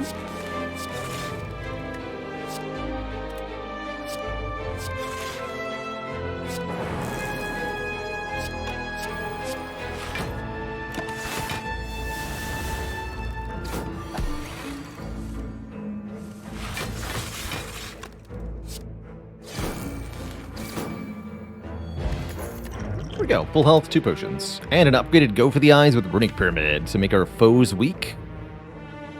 We want to stack debuffs anyway. We've got the Bullseye already inflicting a debuff. We'd like things that can chew through enemy artifact layers a little bit. Here's the Runic Capacitor. 3 additional orb slots. Sure, you betcha. Welcome.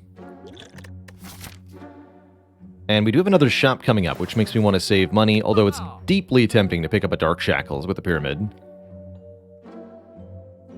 Deeply tempting indeed. That said, if we can find orange pellets or even just an ancient potion to block this bias cognition debuff against the hearts, that should be all we need to actually win the run here.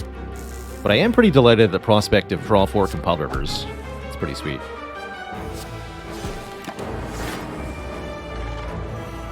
Really glad we took this fusion. That's for sure.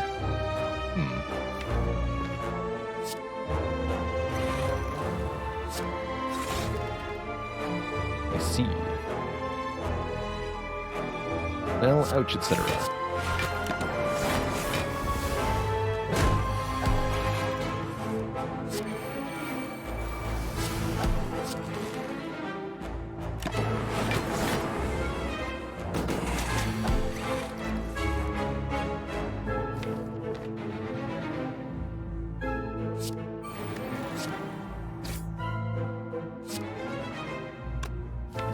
keep my orbs for now. They're working.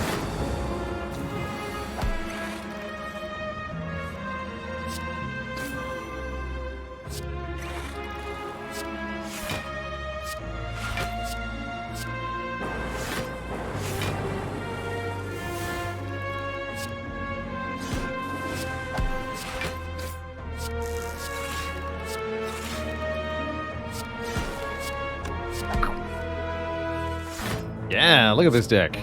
Beautiful. You can get a lot done on turns like this one. Absurd.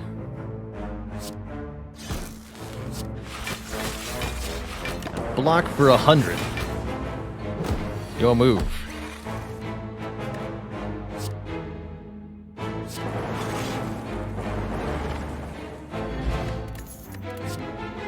An Echo form versus Recursion Plus and a Hologram Plus? What? That's not fair. You mean I have to choose one? All of the above, please. Hologram on Amplify is actually, like, kind of absurd. In fact, because we have Amplify, the Echo form is a lot less good than normal.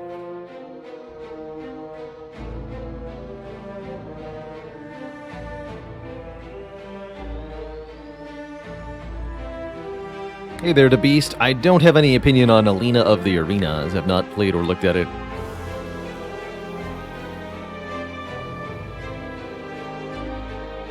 Yeah, actually a pretty bad Echo form. I'm gonna take the holo... Actually, the Recursion is absurd, though.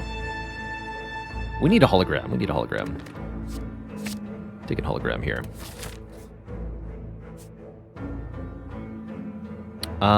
If I take this event instead of this combat, we get a guaranteed treasure chest here. In fact, we get back-to-back treasure chests for double chance at blue key stuff. Let's do that.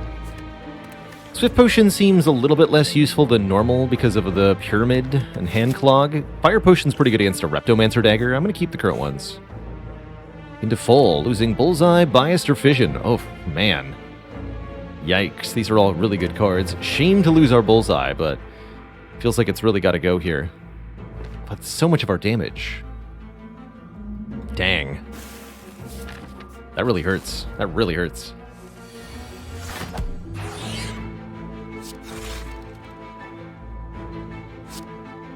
Truly unfortunate.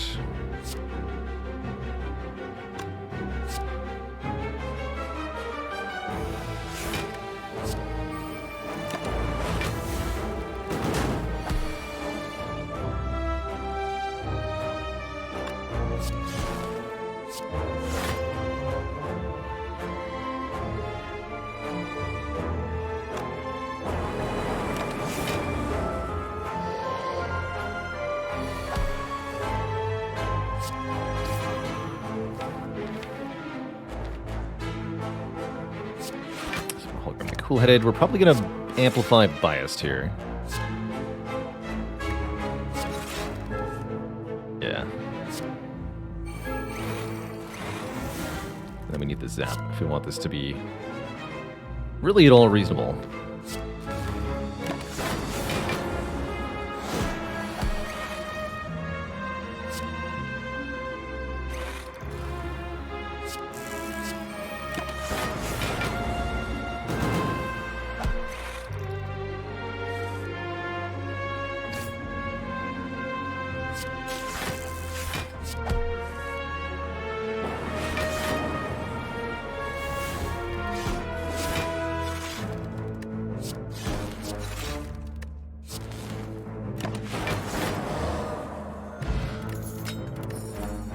Akabeko Darkstone I wouldn't call particularly amazing, but it's 2 relics deeper into the relic pool. Have a wasted event there, but we're going to get another tiny chest.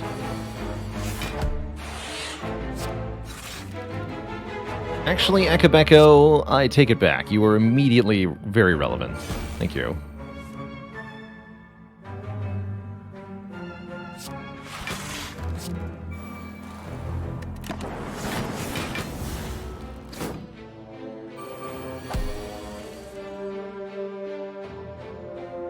Doom and / or Gloom.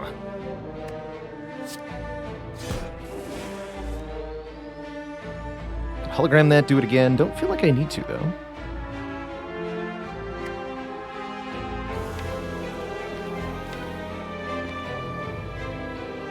Not sure what I am hologramming. Indeed. Guess we just go defrag, self-repair, force field, fusion, fission.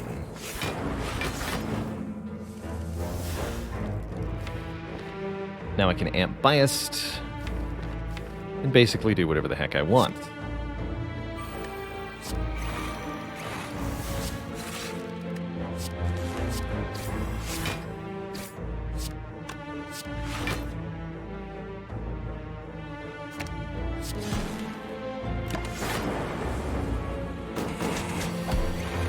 Fight.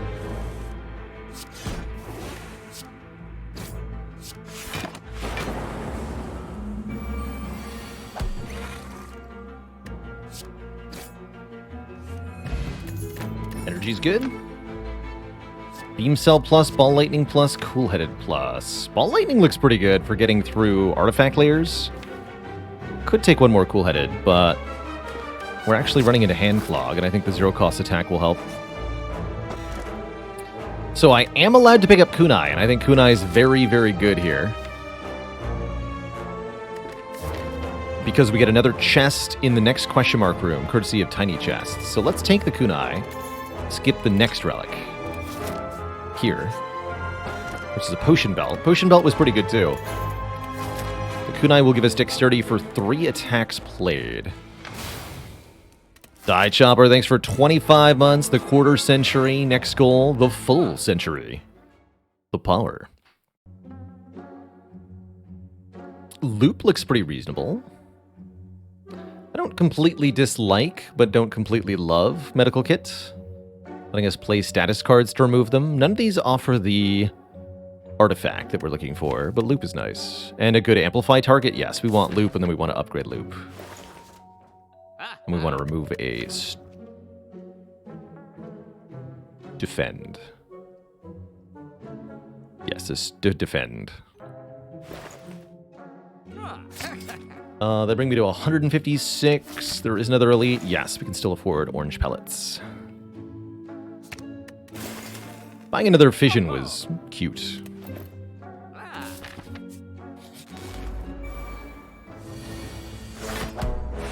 I think that's all it would be, is cute.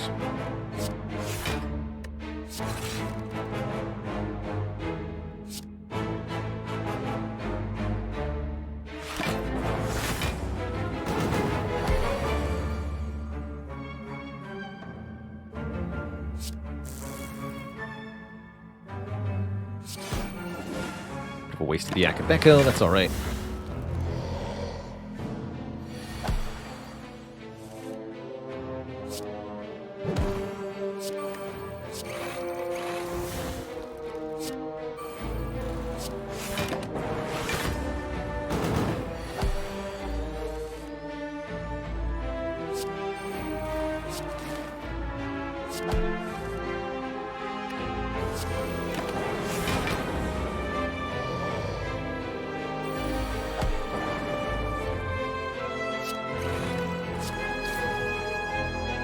We'll cast this. Can I do that this turn? Yeah, I think I can.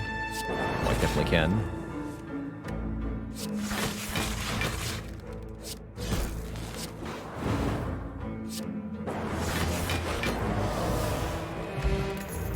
Prayer Wheel? Well, I guess it'll give us 1 bonus card reward. And no thanks.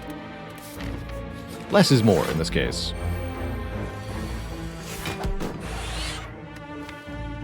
We remove Streamline. We can play the Streamline to make it cheaper, which has some utility. I've got hope that that'll be good. But I agree, it's not particularly good.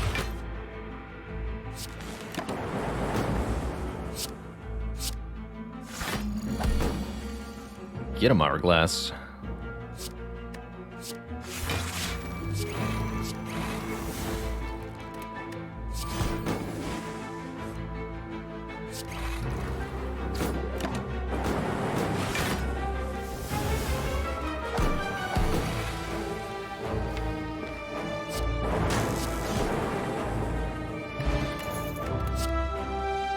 Second compile driver, capacitor for more orb slots. Yeah, let's do it. Let's do it. What are we upgrading here? Amplify? I wanted to upgrade loop. No, it's got to be amplify. Amplify and then loop.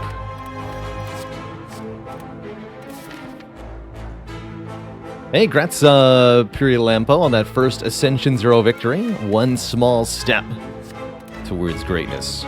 This fire pot did end up being kind of weak. I'll still keep the fear potion, though.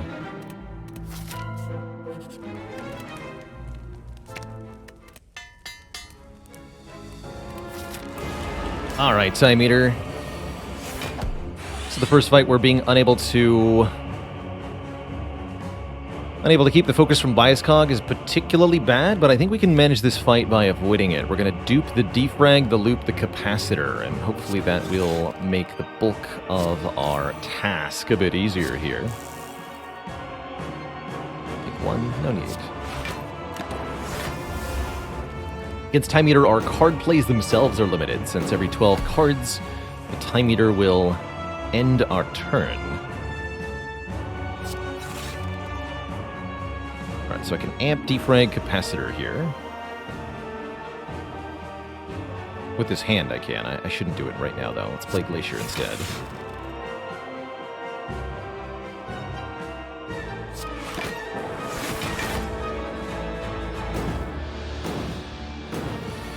Perfect. Now I can amp defrag capacitor.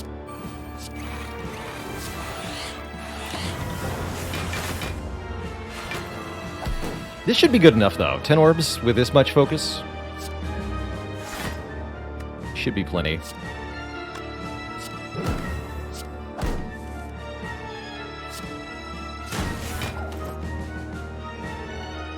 Play 3 more attacks. No, because I don't have 3 more attacks. We're currently blocking 24 plus 16, which is not full block quite. Let's get some crap out of my hand.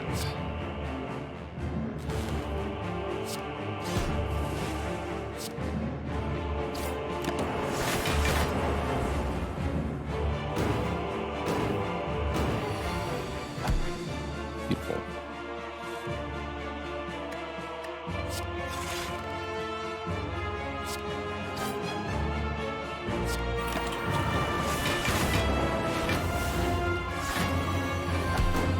$54. No problem. We've got 30.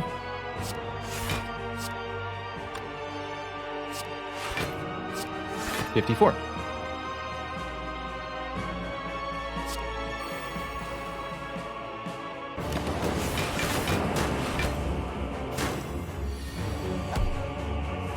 Please stop doing that, though. You're making life difficult for me.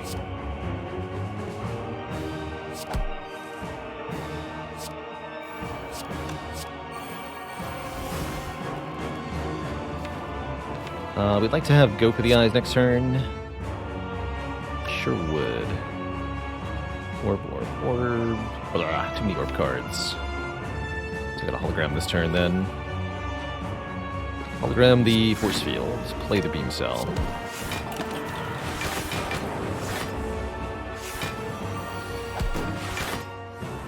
That's a spooky number.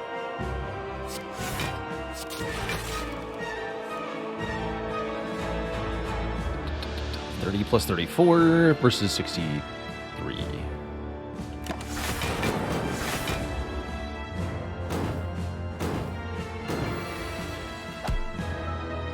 Alright, time to put those dark orbs closer to the front here.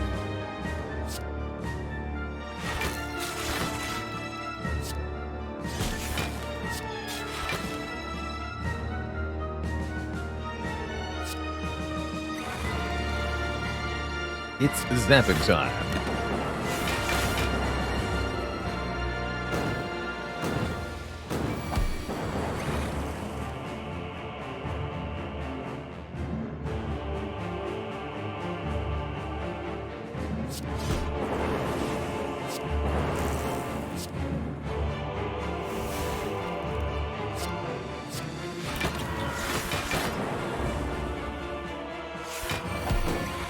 Smell you later, Time Eater.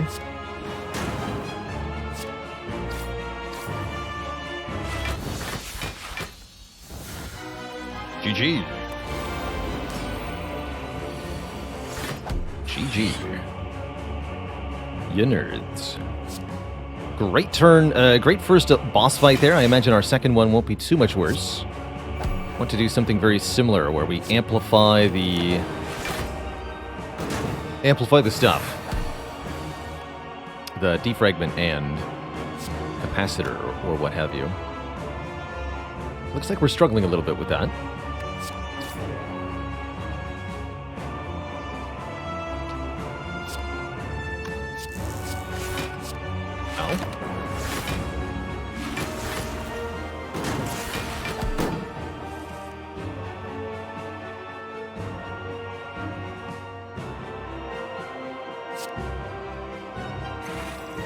That I'm doing that.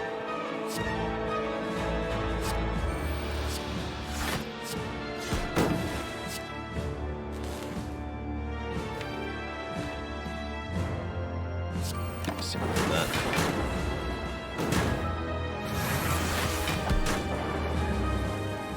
Here we go.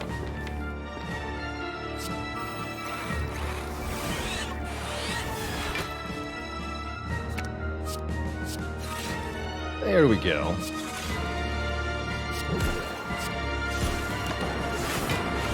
So we're losing one focus per turn, but we got lots of focus. We just need to make sure we win the fight before we run out. That shouldn't be too bad here. Just got to be a little aggro.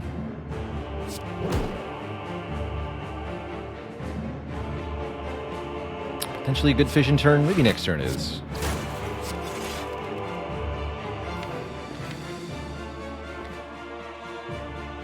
We'd like to be able to dual cast that Dark Orb.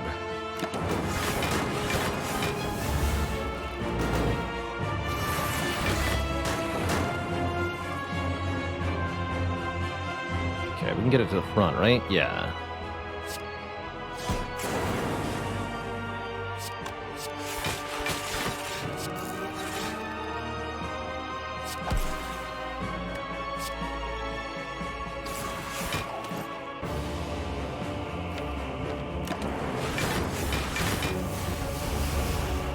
This is where recursion would be exceptionally strong, actually. It's true. So, 68 times 2 won't quite kill. That's good enough for me, though. Just hologram the Doom and Gloom.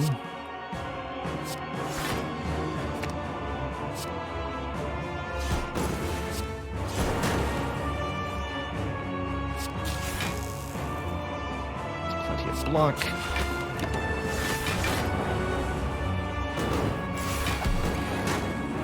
Alright, all's well.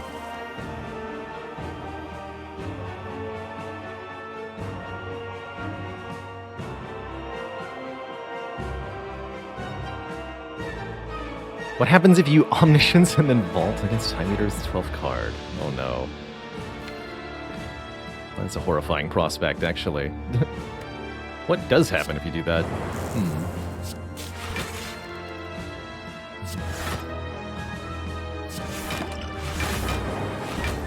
Very concerning.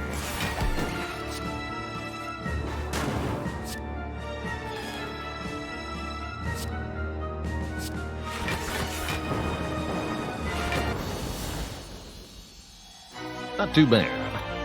To thump, a deep pulsing dread can be felt throughout the room is this. The heart of the Spire, the source of all these orb slots. How do I decide which of the Twitch runs become YouTube videos? If it feels like it was particularly wacky or unusual or cool, then I'll usually select it to become YouTube vid. The more outlandish it is, the higher chance it has of being selected. Finally, our diligence has been rewarded. Panacea here is the card we've been looking for.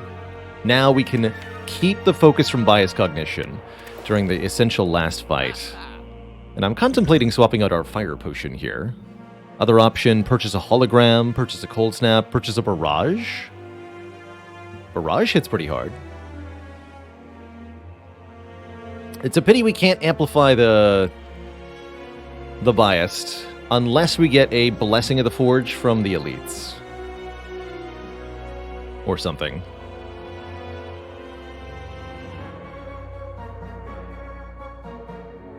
Wait, I can afford Barrage and the Flex Potion? Okay, let's do that. That's a good way to kill the elites.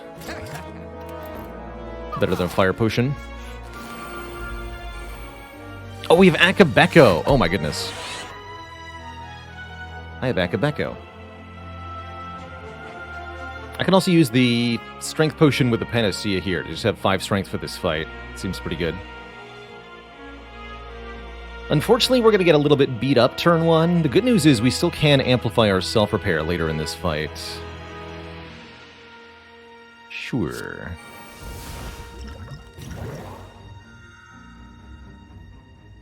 This does 27 to both. That's pretty good. Go Doom and Gloom, Defrag, Zap. We could do some Go for the Eyes hologram, Go for the Eyes nonsense to strip the artifact off of one of them, but it doesn't actually achieve anything. So I don't really like it that much. Though it does block a bit better this turn. Ow.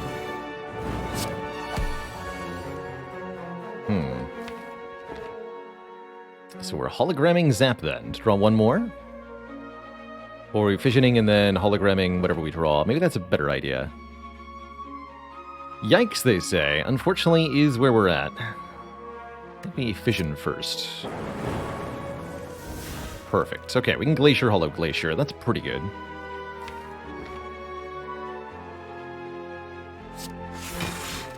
Well, it's not that good, though.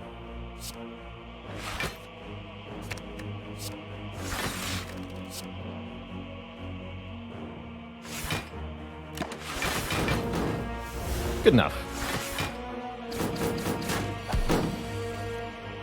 Here's Barrage, 8 damage per orb. It's not 2 more. Might be able to kill the Spire Shield this turn. Go for the Eyes, Ball Lightning, Barrage. We deal 11 plus 8 times 6 is what?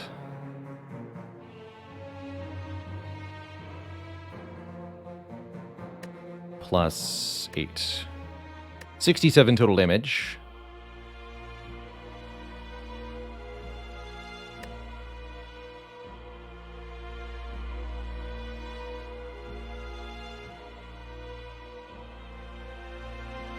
Dang it. Well, with the energy potion we get there, I guess.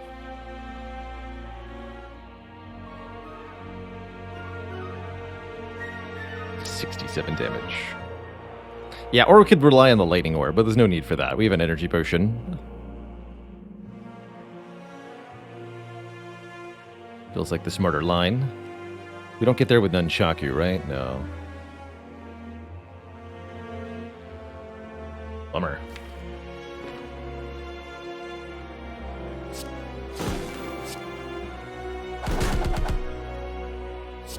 So close.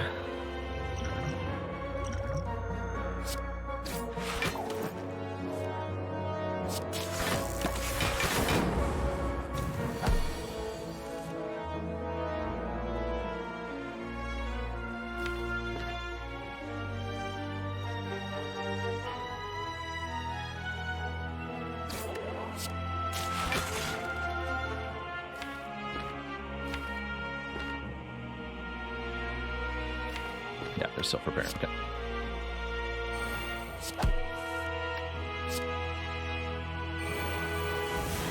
Might as well double this. Might as well.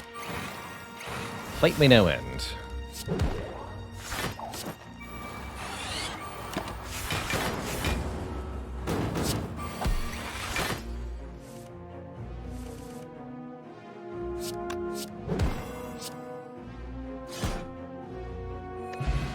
Tori's very good. Speed Potion is interesting. Consume is absurd. Oh my goodness, Consume. Alright, well, Consume's gonna break the game here.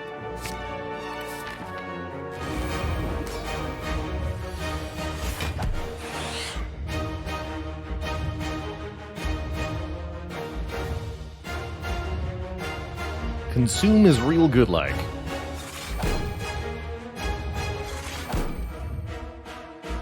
just go Fusion Zap. I'd like to dupe the loop, if at all possible here. I should probably play the Beam Cell so I can draw another card next turn. Not like I care about the Akabeko.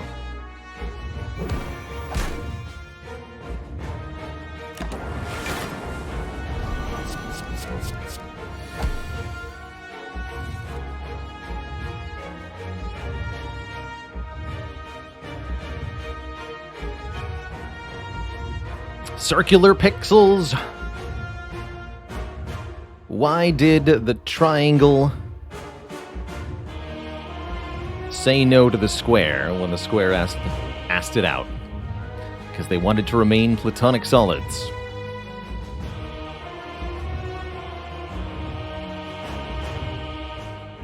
Looks like a speed potion for just some survivability this turn looks good. We go for the eyes, defend, Glacier. Next turn, we can rely on Tori to keep us alive, so we always survive through the first cycle here. And start setting up powers next turn.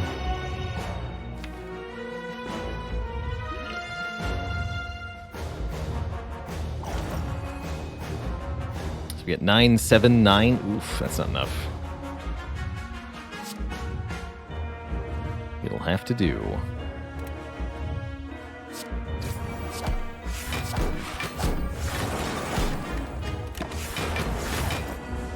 Take 23, that's not too bad. Here's Consume, good. So I just go Capacitor Consume, or what's happening here?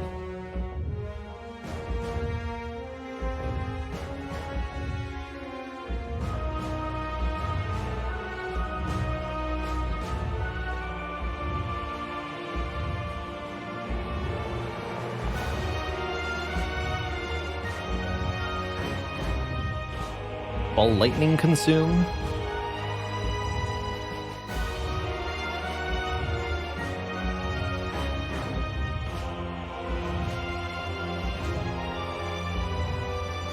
Ball Lightning Consume looks pretty good.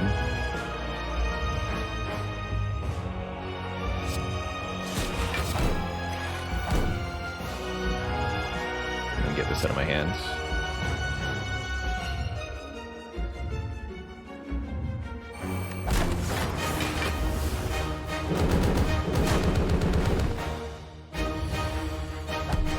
No weakness yet.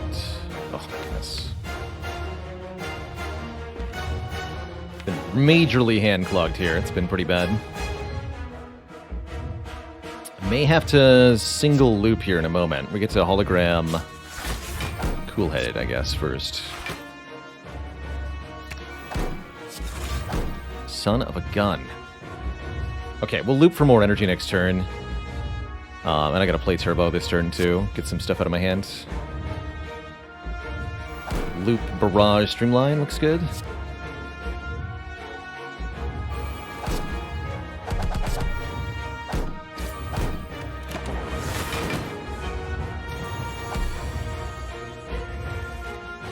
Okay, finally Amplify is here. And Fission. Don't want a Fission, that's for sure.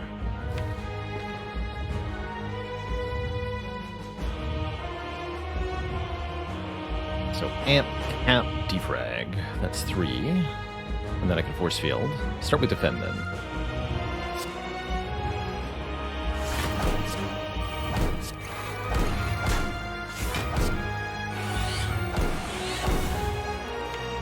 Might draw the Void. So I should play Slimed and then Compile River, because I'm likely to draw the Void here.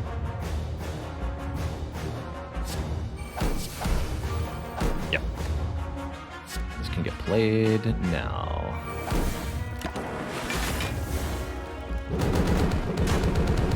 Okay, I think we've actually made it. We managed to survive that attack. We managed to survive drawing through all the statuses. Now we can bias for a lot of focus. We have a ton of orb slots.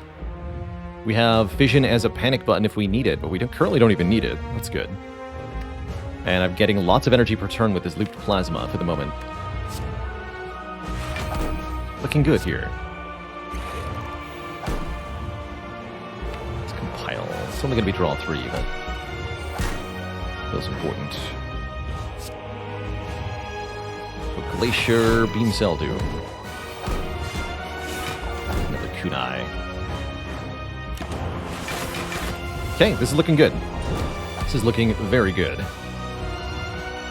I probably don't want Plasma to be in front sort of the next turn, though.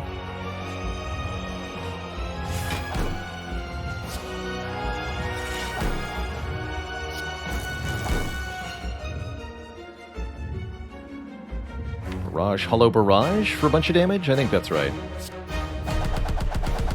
Although we might want to hollow the Beam Cell, actually, so that I can go for the eyes next turn. That feels more important. The Streamline to be free. For those who thought the Streamline wasn't going to do anything in the late game, here's some counter evidence for you. Actually being used against Heart for something. Pretty cool.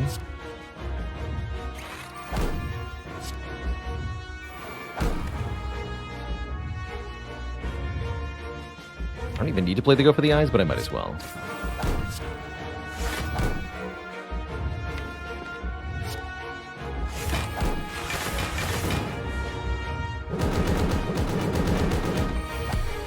I want to get down to 4 cards at the end of each turn because we draw 6 with the thingy in play. Machine learning.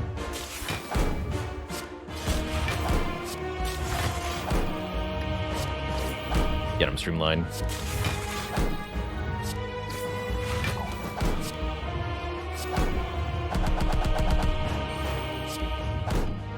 That Dark Orb for damage next turn.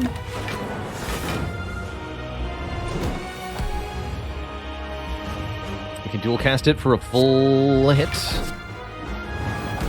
Good.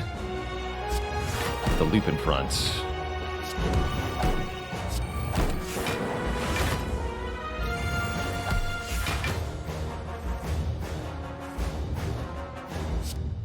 Marvelously done.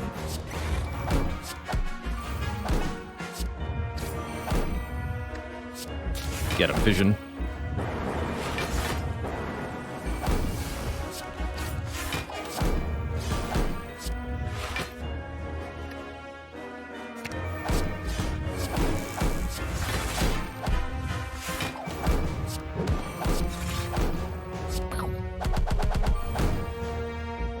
GG. Mr. Hart. GG. There we go. Pretty good Black Star, all things considered. Not too bad at all.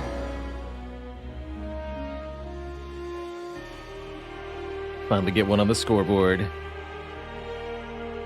So, 23 kills left. We're getting close to the end of November here, too. GG's, everybody. GG's.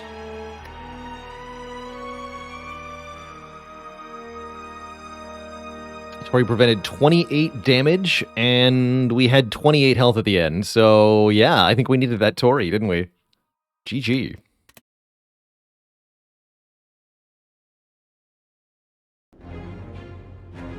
GG. Now, what has it been done? The Spire sleepeth, and so shall I. GG.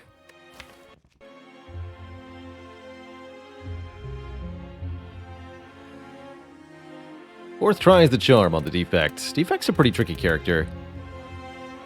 Sometimes it goes really well, but sometimes, no, not at all. Not at all. GG Dalwin, Mark McCarr, Papa, 5280, and all my lovely lurker crew.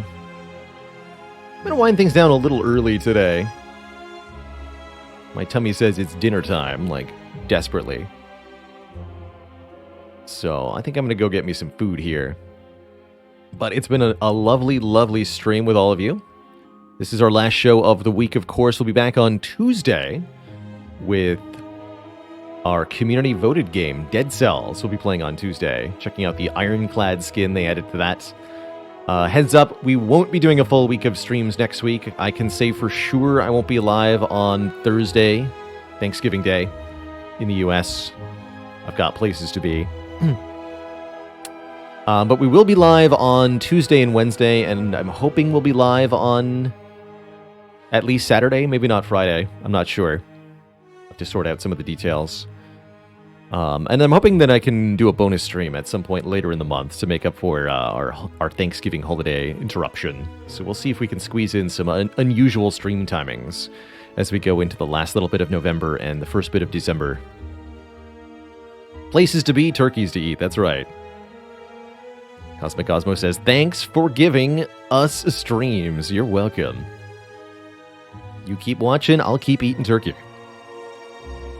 See you later to Beast, 5280, Spirit Sparrow, Thega Barado, Tyrannify, Dune Beast, Root Reducer, Tessuri, BB Tech, Zoom Waffle, External Hard Drive, Chaos Yoshi, Matt Warbuckle, Uncountably Infinite, Olivia 5K, Cam Guy, French Fry Apocalypse, JHTM, and my lovely lurker crew. Everybody, thank you so much for watching. Ta-ta for now, and I will see you all later. Till next time, stay cozy, be kind to one another, and have a good one.